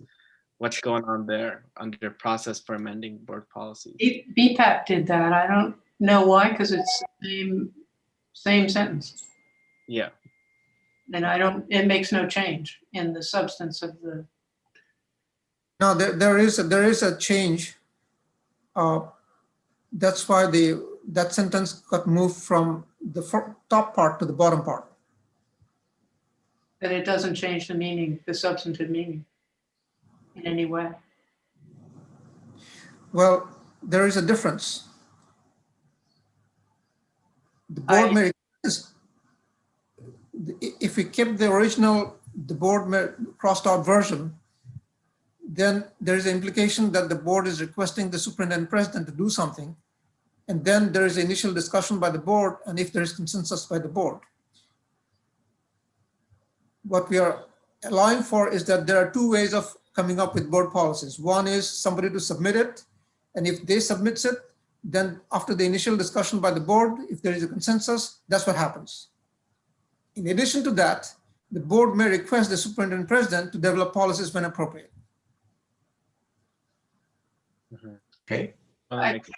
It doesn't say that, so I don't get it, but I really don't think where that sentence falls makes any difference in the process. Okay, Robert, you're next. Okay, we're on 24. I may be on the wrong one. I'm sorry. 2410. Okay, never mind. Okay, Veronica? Yeah, I have a question, but Marcia, it does change it because it says before routing it to the board, and on the bottom one, it does not say before routing it to the board. But in here, I think this is where, and we talked about it previously, and I think Kate, you brought it up, because I think in K-12, there's bylaws of the board. This is where we want to put in here that there's certain things that are just related to the board that don't need to necessarily go to VPAP. And for example, it was brought up, Marcia, you had brought this up in the past. We had to change the evaluation date of the president 1 year. Well, if the president has to do that in July for some random reason or whenever, the board should be able to do that without waiting for 60 days to go around. So I do think that we should put in here that there are some board policies of the board that just can be changed, like the student trustee. You know, this is like she's a member of the board and this is how we run or whatever. So yeah, so I would like to add that in there because I think that that is important to govern more efficiently. Oh, so do you have a specific set of words that you'd like to amend this policy with? So under board policies, just a sentence and that says, you know, so maybe it would fall under process for amending board policy. So down here, a sentence that basically states that the board, you know, board policies relating to matters of the board or governance or related to like superintendent evaluation won't go through this process. So may I suggest this is where you direct me to develop language and bring it in front of the board instead of trying to do it in front of the meeting? Yes. Yeah. And this is a first reading. So great. I mean, would you agree with that, Dr. Goswami? Do you think that that would help us govern more efficiently? Yes, there are no. I mean, I'm used to institutions where there is a board-related policy committee. There is a board policy committee plus a board-related policy committee that with policy that relates to simply operations of the board. Yeah, that would make some sense. Marcia, you're next.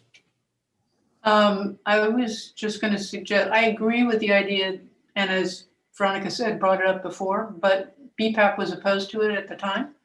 And this is a substantive change to remove from their review these policies or review and comment. So I would say rather than hanging this one up, move this one forward as it is and make another change separately because it would have to go back to BPAP again if we want to make this change.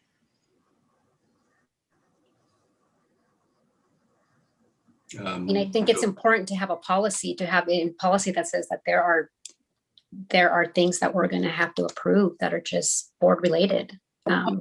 Yeah, I'm agreeing with you. I'm just saying process wise, either we make that change, bring it back, discuss it, send it to BPAP, and that's fine too. Or, we don't get to second reading for a couple months. Okay. Yes, I think Dr. Goswami was going to develop some language to bring back to us, and then we can send it back to BPAP. Yeah. And in the meantime, existing policy would hold. Yeah. Yeah. So, Kate, do you want to add to this? You're on mute. Yeah, got it. Just following on with that, I agree with what Trustee Gallardo has said. I think that makes a lot of sense. I'm also wondering if there are times I don't see anything in the board policy that reflects times when there might be a sudden change where a board policy needs to get updated quickly because of a federal or state law change, and we can't go through like a 60-odd day process. And so this is another thing that I would pass back to you, Dr. G, on thinking about that as you come up with some revised language. Is there a time when we need to put a shorter framework in sort of, I don't want to call it an emergency, but the equivalent of an emergency situation? I have to check whether there is language in there where board can suspend some policies due to emergency circumstances, but I'll look into that. Okay. Or it might be, if there isn't, then it may be a request to add language that would allow us to do that. Okay? Yes. So what's your pleasure? Do you want to approve this as is and then amend it later? Or do you want to suspend the discussion on first reading? I'm sorry, we're not voting at all. I'm sorry. Yeah. Yeah. So we're done with that issue. We move to Board Policy 3052, Employment Student Relations. And we have two versions of this. One is a clean one, one is a markup. You read it. Are there comments? Are there questions? Is there a motion to adopt? I Go ahead, Robert. I'm just wondering, could somebody just review what has gone on with this policy? Because I've seen several different versions, and maybe I just say what my understanding is that we drafted something, because this is with some big changes. We drafted something that went to BPAP, or at least our comments went to BPAP. They then did their own draft, and that's what we're seeing before us. But before they got to their draft, it went through a kind of a vetting process, I think, with Academic Senate and other governance entities on campus. Is that a fair characterization of what's occurred? Michael? Yeah. BPAP is a committee made up of representatives of all of the major stakeholders at the college. So each of them takes back any proposed changes to their constituency. The Senate is one of those. So each of the constituencies has their opportunity to give their representative direction for how they should be voting and what they should be saying in BPAP. So the history of this is that BPAP was presented with an initial revision. BPAP returned it to the board with their version or their preferred language. The board modified it and returned it to BPAP. BPAP reviewed the board's second referral, and this is BPAP's response. I will note that the primary change and the point of concern predominantly, especially on the part of BPAP, was the mandatory nature of reporting, but they did leave it in this time, although there was some concern about how that might be enforced. But that's in execution as opposed to in policy. So that's a case-by-case concern. Thank you for that explanation. All right. Next is Marcia, and then Veronica. I would agree with Michael's explanation. Basically, I really appreciate the work that BPAP and all the constituencies have done on this policy. They changes that they made this time around are fine as far as I'm concerned, minor. And I really appreciate them accepting the shall report because I think it is an important element here and frankly protective of our employees. They're not subject to the question of whether or not they should or could or might or oughtn't to or what. It's shall. It's simple. They have to do it. And for all the reasons in the policy, it's important to report. So thank you to BPAP and all of the folks who worked on this. I know Academic Senate took a vote on the shall and voted in favor. That was on their tape. So. Okay, Veronica, you're next. Thank you, Peter.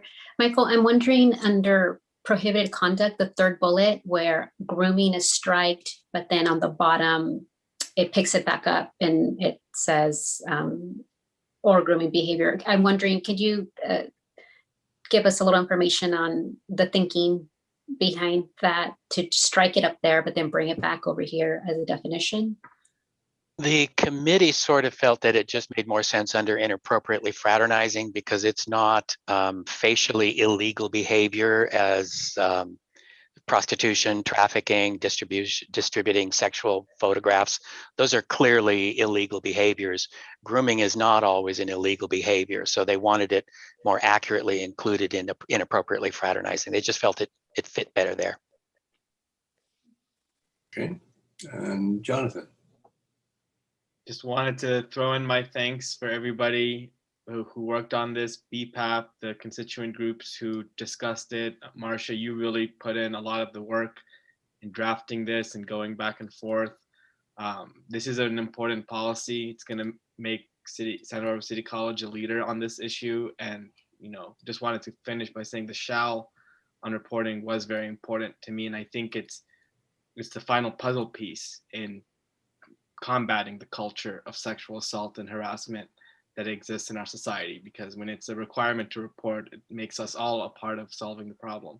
So I think that was key to wrap this all up. But thanks to everybody, and I'm looking forward to approving this. Michael. I would be remiss. There's another change that I would be remiss if I do not give credit to the classified staff in CSEA. There was a very large concern about what inappropriately fraternizing meant for faculty versus classified employees, and they initially articulated a difference. And that was the other major concession that I forgot to mention, was that we have eliminated that difference and a single standard applies. Okay. Further questions, concerns? Has this policy been reviewed by legal counsel? Is there any doubt as to the constitutionality of any part of this? I would say that's a question of application on a case-by-case basis. This is with sufficient nexus. This is legal. We actually added language which we feel strengthens the nexus. But I agree with Trustee Croninger. It'll be in the execution. Okay. And this is this our second reading? I think it is. Mm-hmm. Yeah. So this is recommended for action. We will need a motion to approve. So moved. Anna moves. Is there a second? Second. Marcia seconds. Roll call vote, please. Student Trustee McKinney? Yes. Trustee Haslam? Aye. Trustee Everett? Aye. Trustee Gallardo? Aye.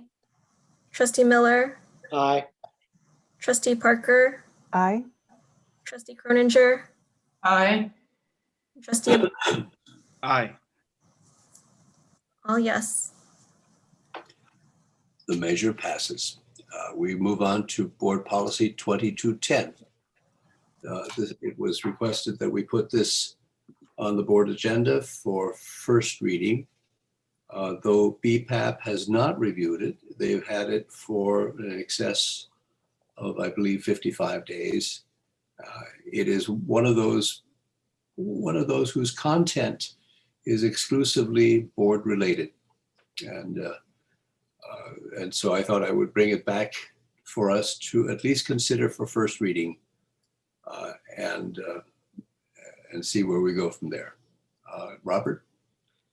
I don't know whether you want a motion first or not, but I have concern with one sentence. Yeah. Which I think is ambiguous.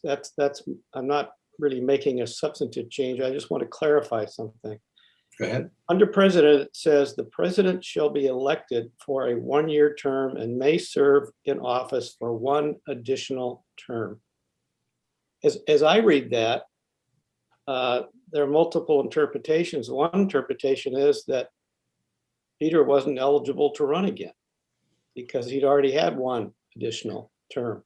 And I understand, as somebody who's only been with the board for 3 years, the custom and practice has been to interpret this as you can have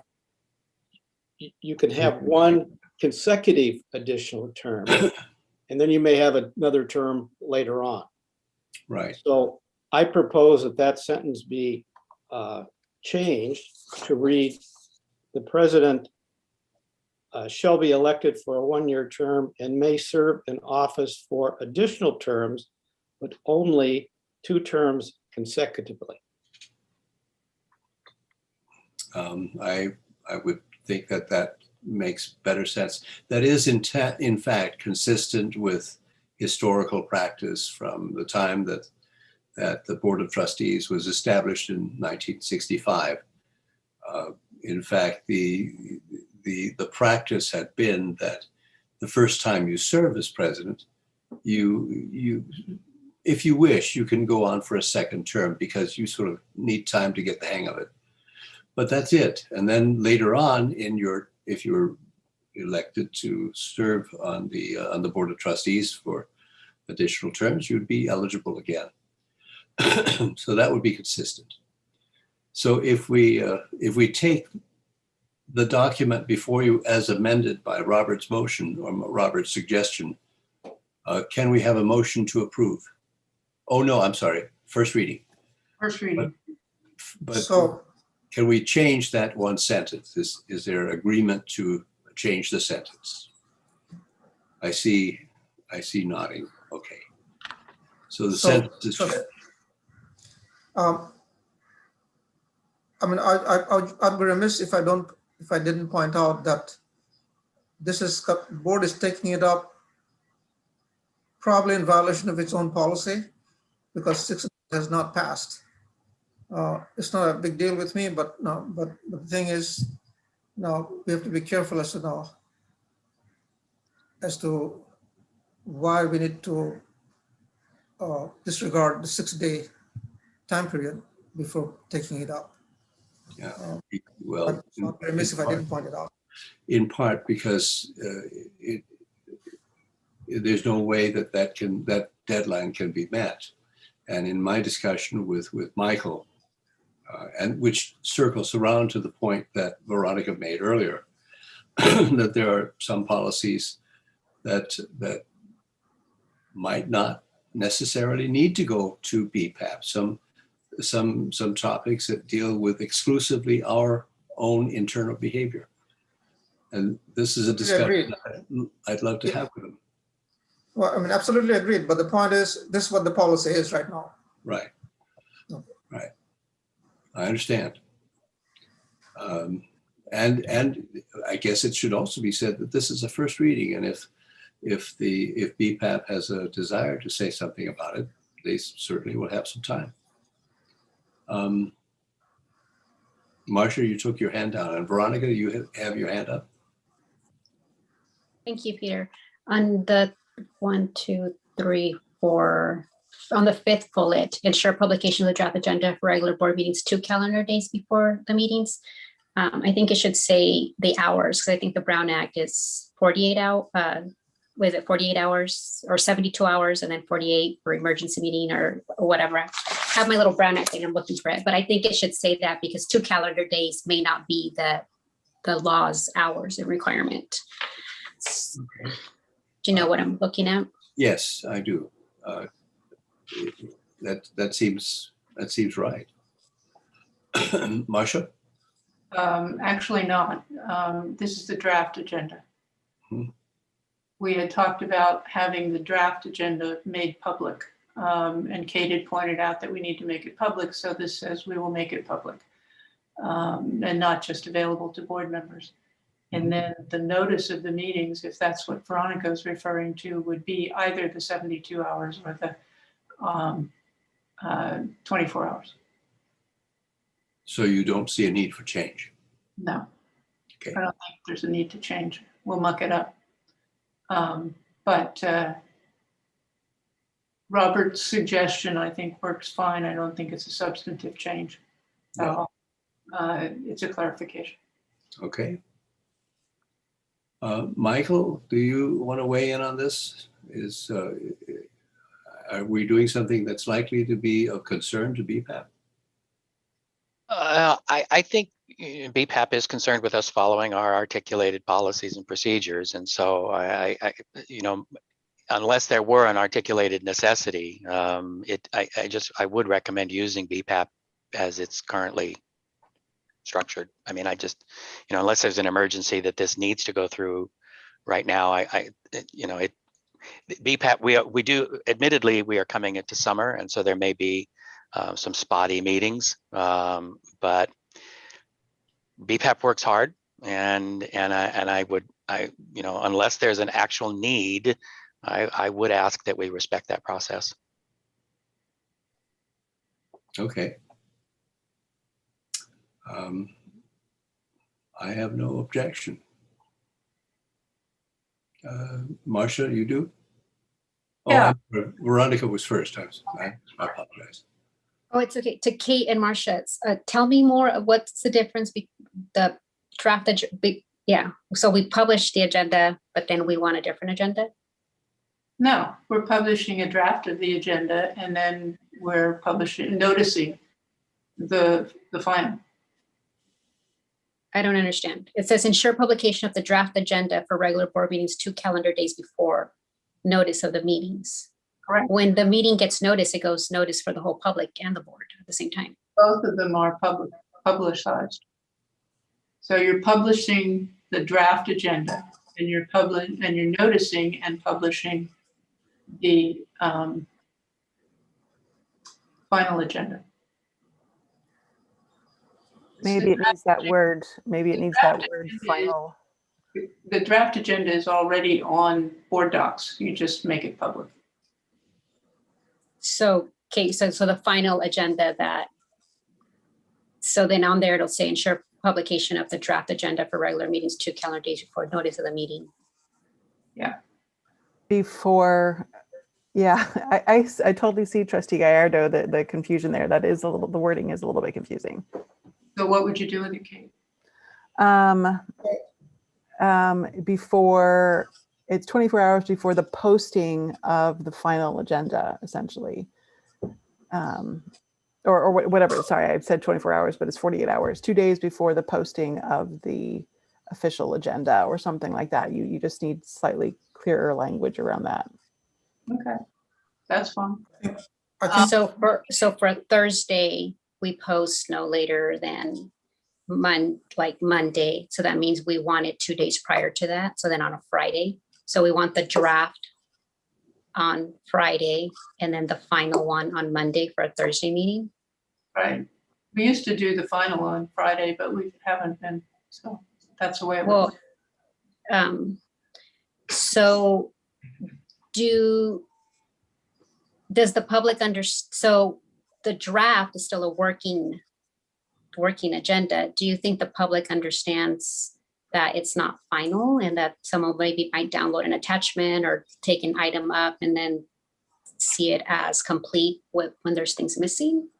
I think How would we get the most complete information? I know what you're saying, because as we get to see when we're developing the agenda, it's on board docs, you get to see it live as it's being developed. And then I know as attachments come up, they come up until whatever minute of the posting. So how would you control attachments and information? I guess it'd be very obvious. Notice this is not final yet. Like it's just working. The description that introduces this is a draft. It's not final. And it would help us because we would catch things. In your case, the fact that you wanted the board to make it, to vote on the candidacy issue. And that got dropped out. And you would have been able to say, wait, you've forgotten it. Or tonight we had some typos and people could say, hey, let's fix the typos before we get to final. So I think it would be very helpful to us to do this. On the BPAP thing, I think it would be a major issue. I mean, BPAP's had 4 meetings since this was referred. It wasn't on any of the meeting agendas. It doesn't have a meeting until well into May. This is like 57, 58 days now.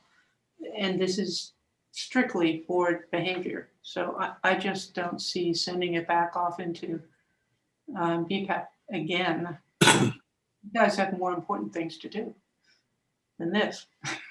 You got a whole lot of policies on that agenda that have to do with the equity review and so forth. Okay, Kate. I think that speaks to some clarification around the 60 days on the existing policy. Like we say within 60 days, and if it doesn't happen in 60 days, does that mean it automatically goes back to the board for first reading? I think that again goes back to that 2410 and getting that cleaned up a little bit. It is not clarified. Our past practice, if we go by past practice, we have typically extended the time to BPAP to do it. So the language is not clear to begin with, but I do share what Michael has stated, that real doesn't matter. The board said 60 days. It did not say 60 days and thereabouts, or somewhat close to 60 days. The statement in the policy is 60 days. Yeah. Well, the board has not been asked to extend, for example, 3052 was, we were told you were extending it. And 3052 was a good instance of an important reason to extend it. This one is not.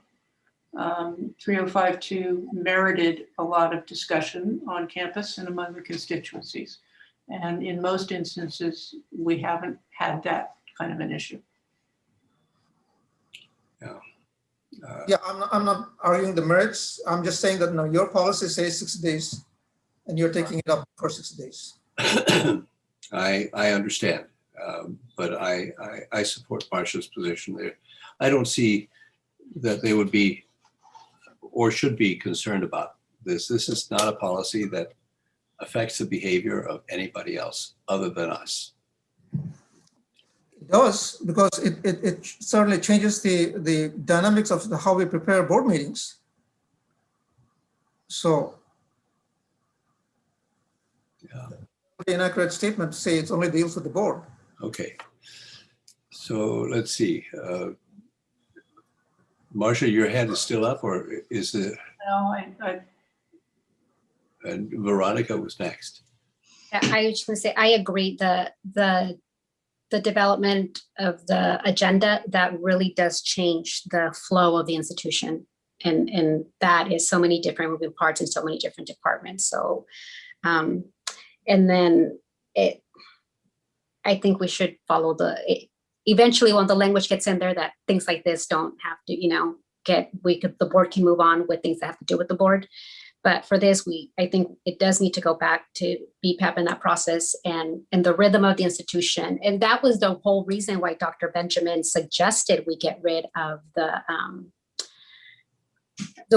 reason she suggested we do the meetings the way we did, because she had suggested to us that she felt like the institution was constantly just getting ready for the next meeting, in addition to running the institution. So you have these simultaneous things, and that's a dance that the president obviously is skilled to do. But when we do something like this, I think we are changing the rhythm of departments, because we're a lay board and we actually don't do anything. People have to provide stuff for us. So I am conscious and sensitive to that. Okay, Jonathan? Yeah, as someone whose job it is to prepare agendas for a government agency, I completely agree with Veronica.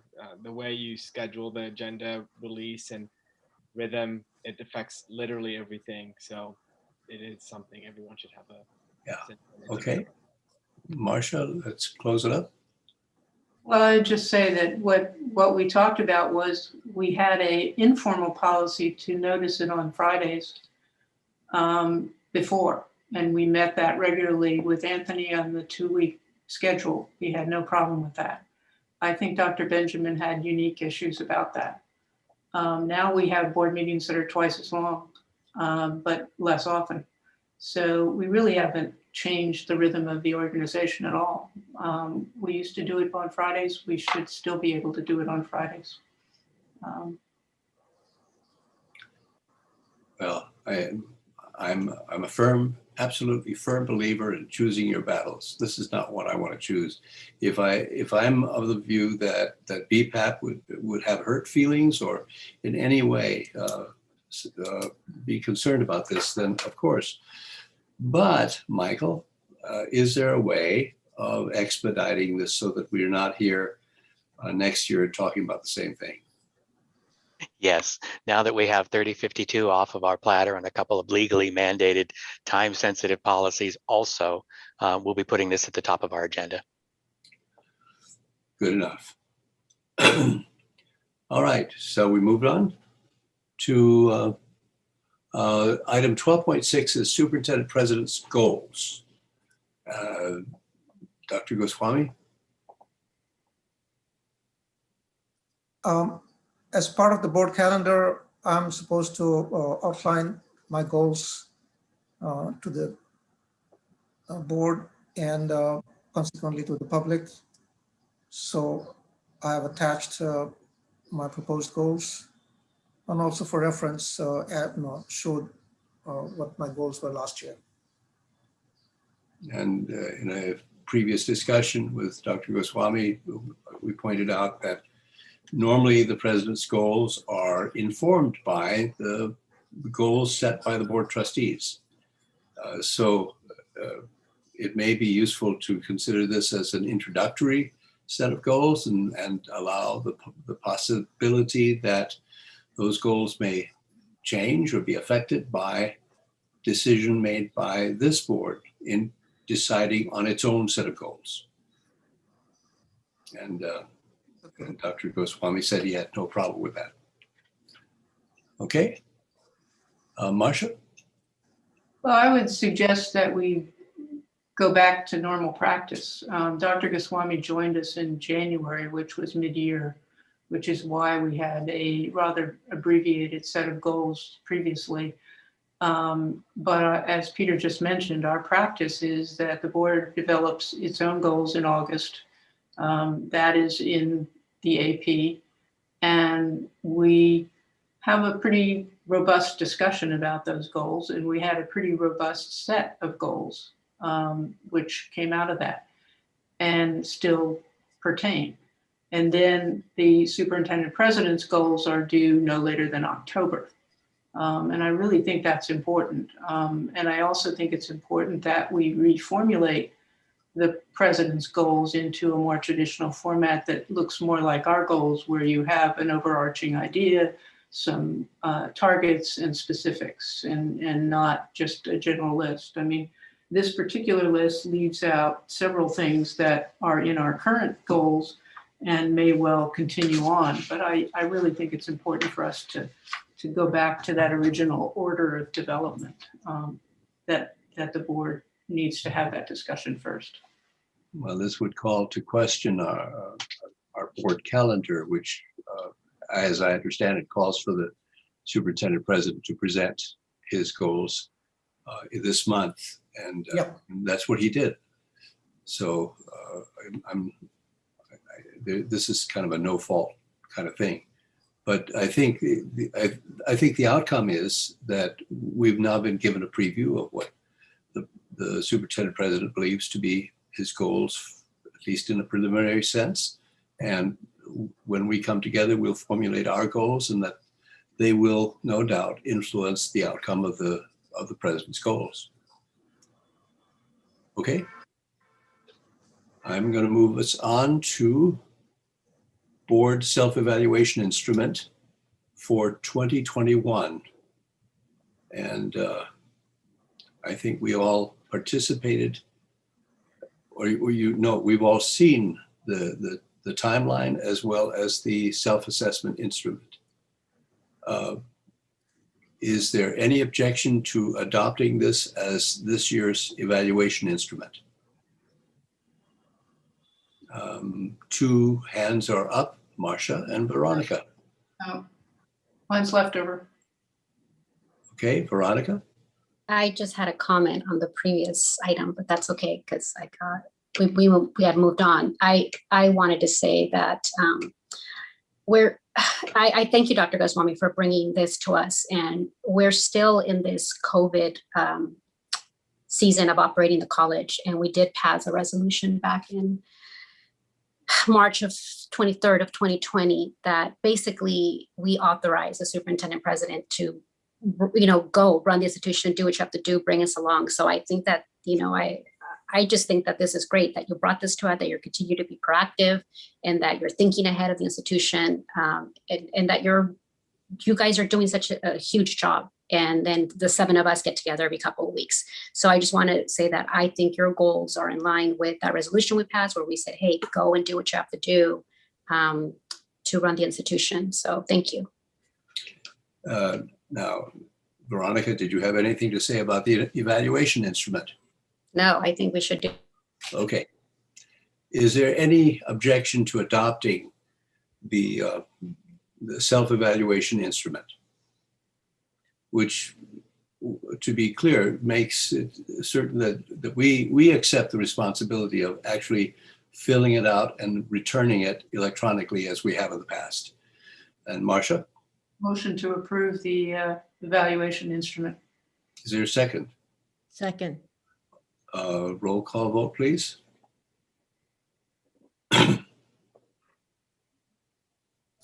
Student trustee McKinney, Aye. trustee Croninger, Aye. trustee Gallardo, Aye. trustee Everett, Aye. trustee Aboud, Aye. trustee Parker, Aye.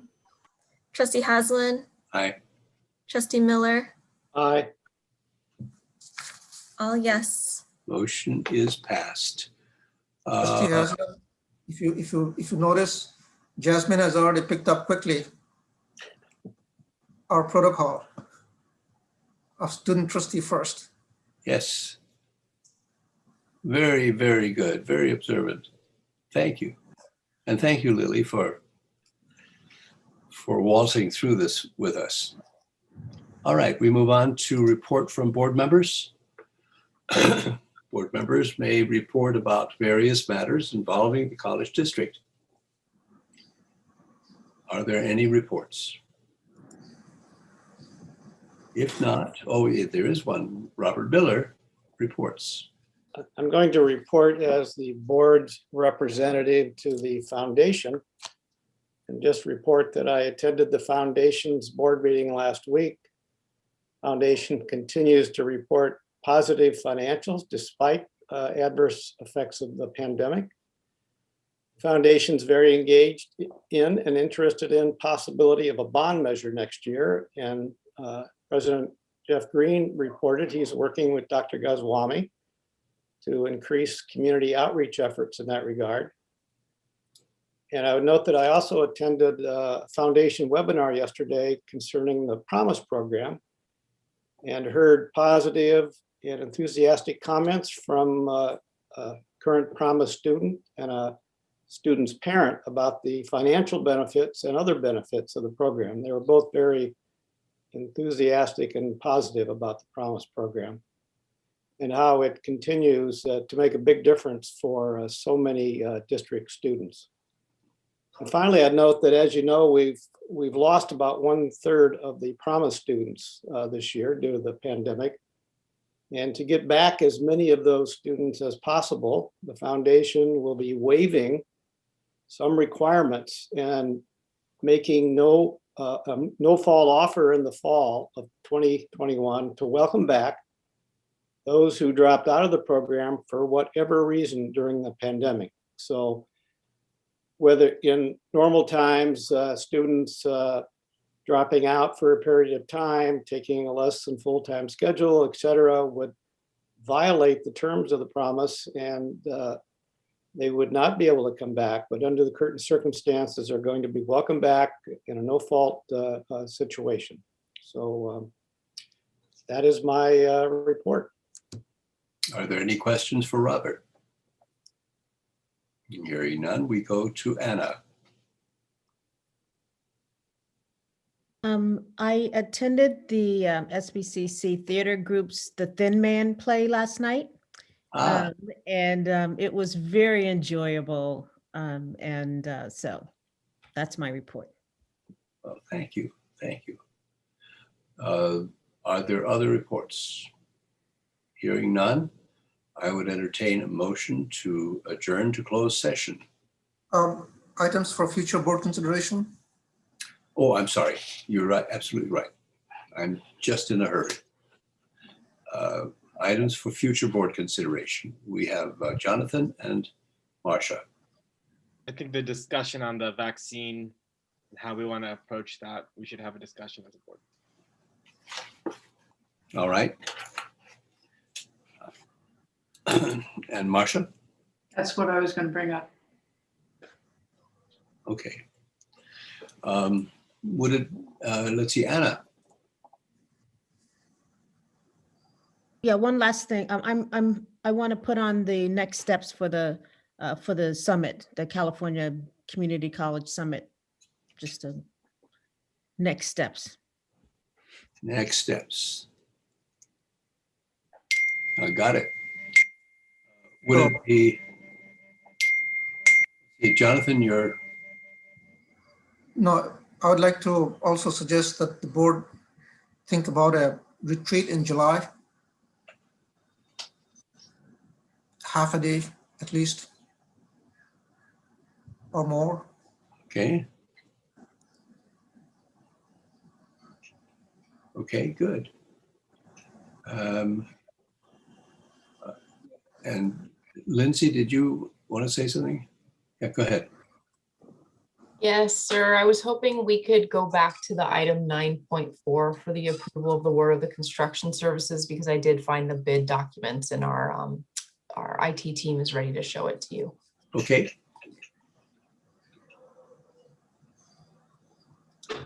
So I apologize. This is the document you were looking for to show the different construction firms that did bid, and that EJS Construction was the lowest bidder.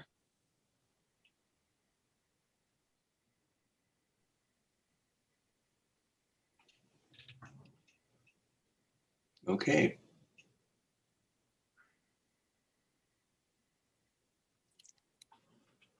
So can I make a motion to approve? I don't think there's any. Did we approve it? I thought we pulled it until we got this. Or no, we did it. Oh, good. Marcia has her hand up. Yeah. Oh, there it is. Trustee Croninger has her hand up. Marcia, go ahead. Actually, I don't think we did approve it. Did we, Lindsay? Yeah, I think. No, I wanted to make sure that we didn't miss it. Yeah. Thank you. So my question is, first off, thank you for finding it and putting it up here. That cures the problem, more or less. Did you find the amount of the previous one? I did. The previous one, let me see, I have it right here. The previous one was actually slightly more than this one, just by a little bit though. It was $1,148,000. Okay. Thank you. Okay. Thank you. I don't believe this requires any action on our part. It was. Yes, simply, It does. It does? Yes. I pulled it because of the procedural thing. We talked about how to cure that. I'm sorry. I see. Approval of award for construction services agreement. So is there a motion to approve? So moved. Moved. Second. Okay. Further discussion? If not, we move to a vote. And Jasmine, do your thing. Student trustee McKinney, Aye. trustee Everett, Aye. trustee Aboud, Aye. trustee Haslin, Aye. trustee Parker, Aye. trustee Croninger, Aye. trustee Miller, Aye. trustee Gallardo. Aye. Yes. Okay, motion is passed. I would now entertain a motion to adjourn to closed session. So moved. Second. Is there any objection? No, but what are we going into closed session for, Peter? I knew you'd ask. I was just waiting for you to just do that. Closed session, we're going to be encountering two questions. One has to do with a conference with legal counsel on anticipated litigation. And there's a government code that goes, that deals with section 54.956.9 D2, and there's one issue. The second item is a public employee performance evaluation under government code 54.957. And that focuses on the superintendent president. This is an annual review. So with that in mind, I think I heard a unanimous vote on the previous motion, and let us make that transition to closed session.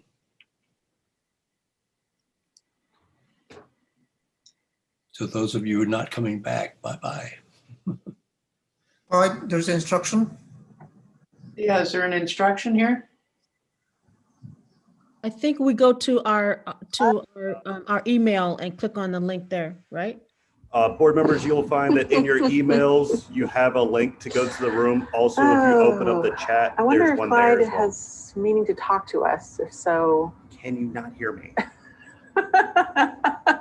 Hey, Clyde, you're coming through from that meeting into here. So necessary and so annoying. Dude.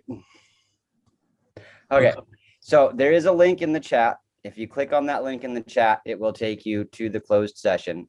Otherwise, you should also have a link in your email inboxes currently. And Marcia, I just sent you yours. Should we also leave the current connection? If you were to click on the link in the chat, it should automatically have you leave this meeting. Okay. Because it should pop up and say, would you like to leave? I did not see that in the chat. Oh, maybe, well, if I opened the chat, that might help. Yeah. Okay, got it. Are you able to find it, Marcia? Oh, she's gone. All right. And Peter and Dr. Goswami, do you see it? Yeah, I clicked on it. Did it launch the meeting for you? It's leave and join. Yes, that's what you'd like to do. Did you get the same message, Peter? No. I have one that was sent 8:50 p.m. Yes. If you click on that link, you should get a message that says leave this meeting and join the next. Nothing happened. Okay, well, let's see. But I did get the email. Perfect. So if you open the chat right now, the last thing in there should be a link. And if you hover your mouse over it and click on it, that should prompt you to leave this meeting and join the next one. Okay. Let's see if that works for you. Got it. Okay. And Trustee Gallardo, were you able to find that link? Yes, I just had to run to the restroom. Oh, got it. Okay. Thank you. You're welcome.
I'm here.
Bear with us. I'm trying to get Peter back in here.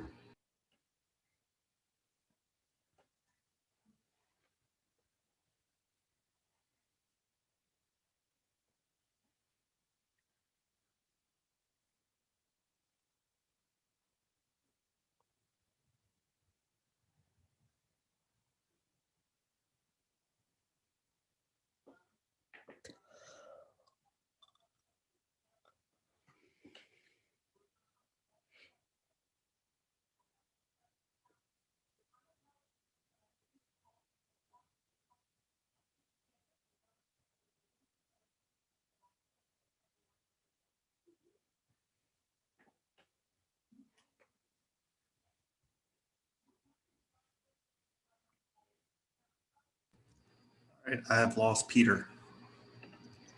I'm happy to step in my vice presidential duties and report out from closed session if that is amenable with everybody. There was no reportable action on either of the items in closed session. Is there a motion to adjourn the meeting? So moved. Moved by Anna, seconded by Okay.